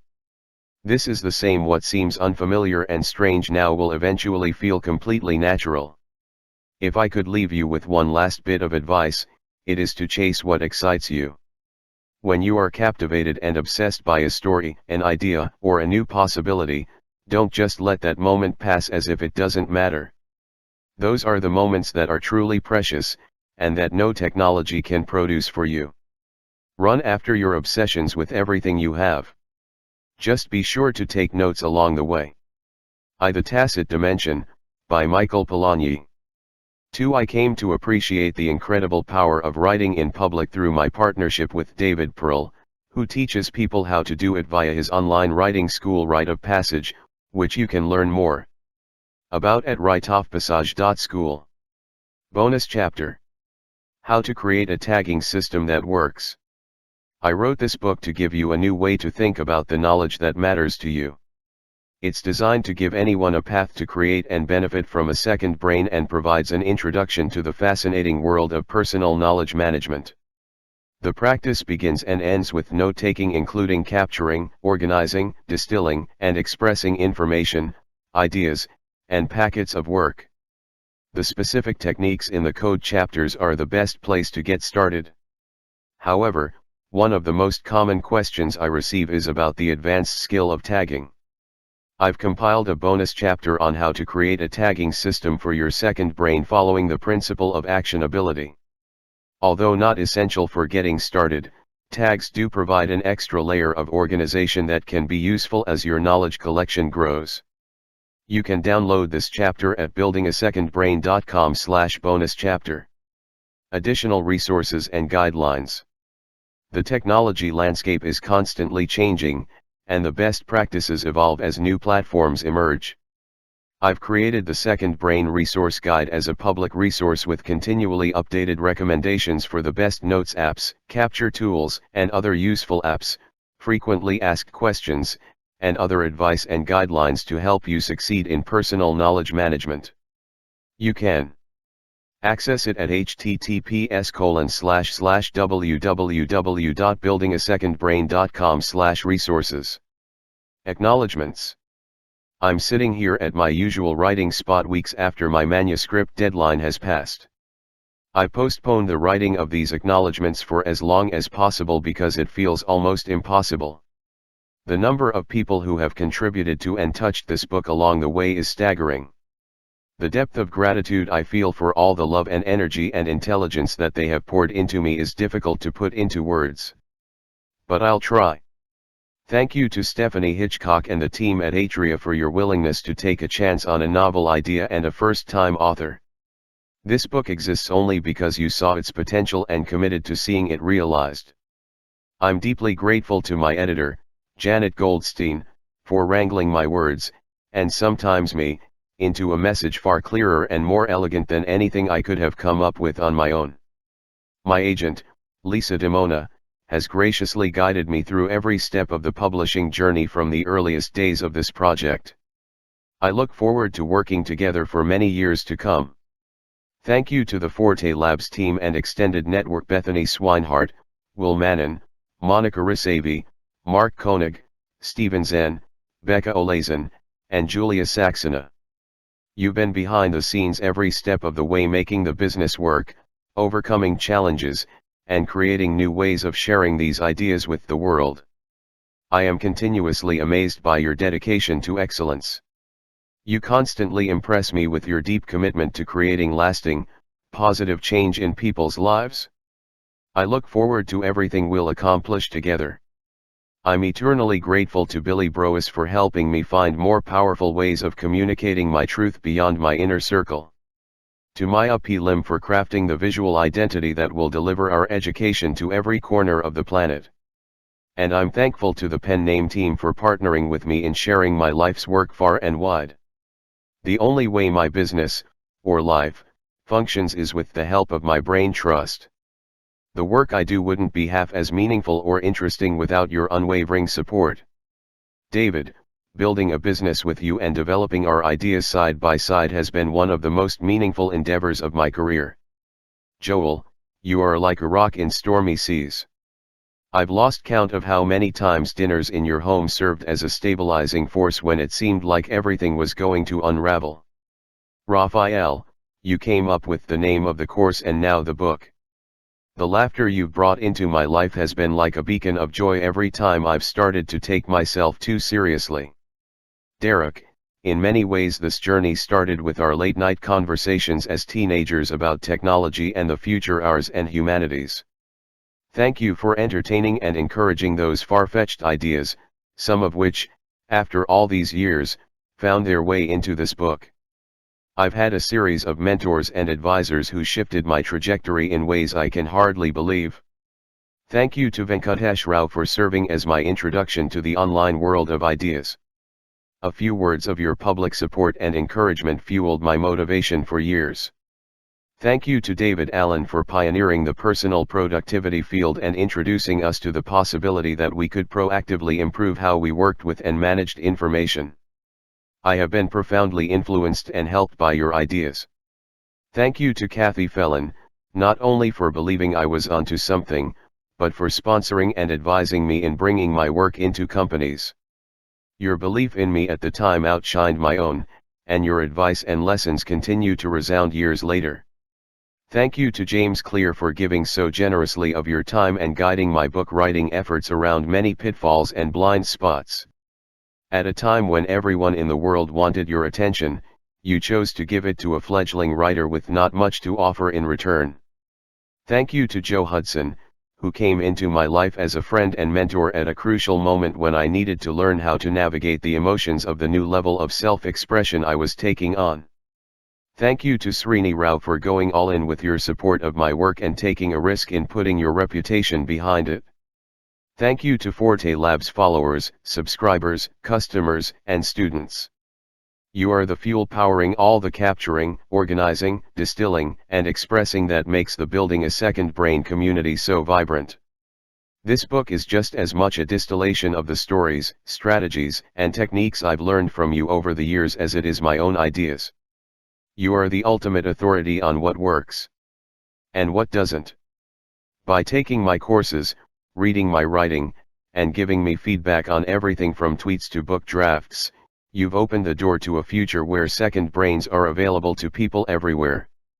I never expected so many people to believe in what I was doing. Every single day I have your support and attention I consider a miracle. Everything I am ultimately comes from my family. My soil and my rock, from which the meaning and joy in my life springs. Thank you to my parents, Wayne Forte and Valeria Vaseo Forte, for giving me an upbringing that exposed me to countless enriching experiences, cultures, places, and people.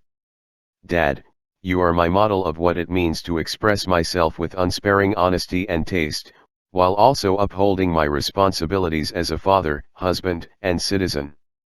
Mom, you gave me the gifts to balance out my strong will and sharp-tongued patience, generosity, graciousness, and self-awareness.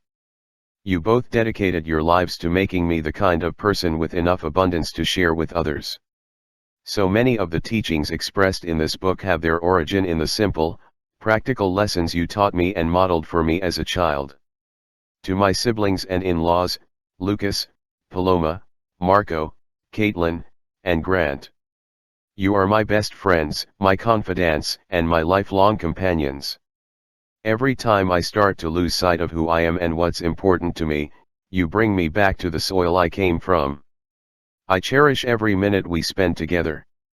And finally, from the bottom of my heart I am thankful to you, Lauren and Ko, for making all this worthwhile. Lauren, you have played every role a person can play in my life: partner, lover, co-founder, coach, advisor, and now, wife and mother. You became whoever you needed to become, acquired whichever skills were demanded of you, and ventured into one new territory after another, all to help me reach my dreams. There's nothing more gratifying in my life than watching you grow and evolve into the most inspiring, genuine, open-hearted person I've ever met. I consider it my highest privilege to walk alongside you as you step into your greatness. Ko, you've only just arrived, but already I can't live without you. You make my life so much more colorful and hilarious. My love for you gives me the determination to become the best version of myself I can. My highest hope for this book is that it makes the world a safer, more humane, and more interesting place for you. Thank you for listening this audiobook Building a Second Brain by Tiago Forte.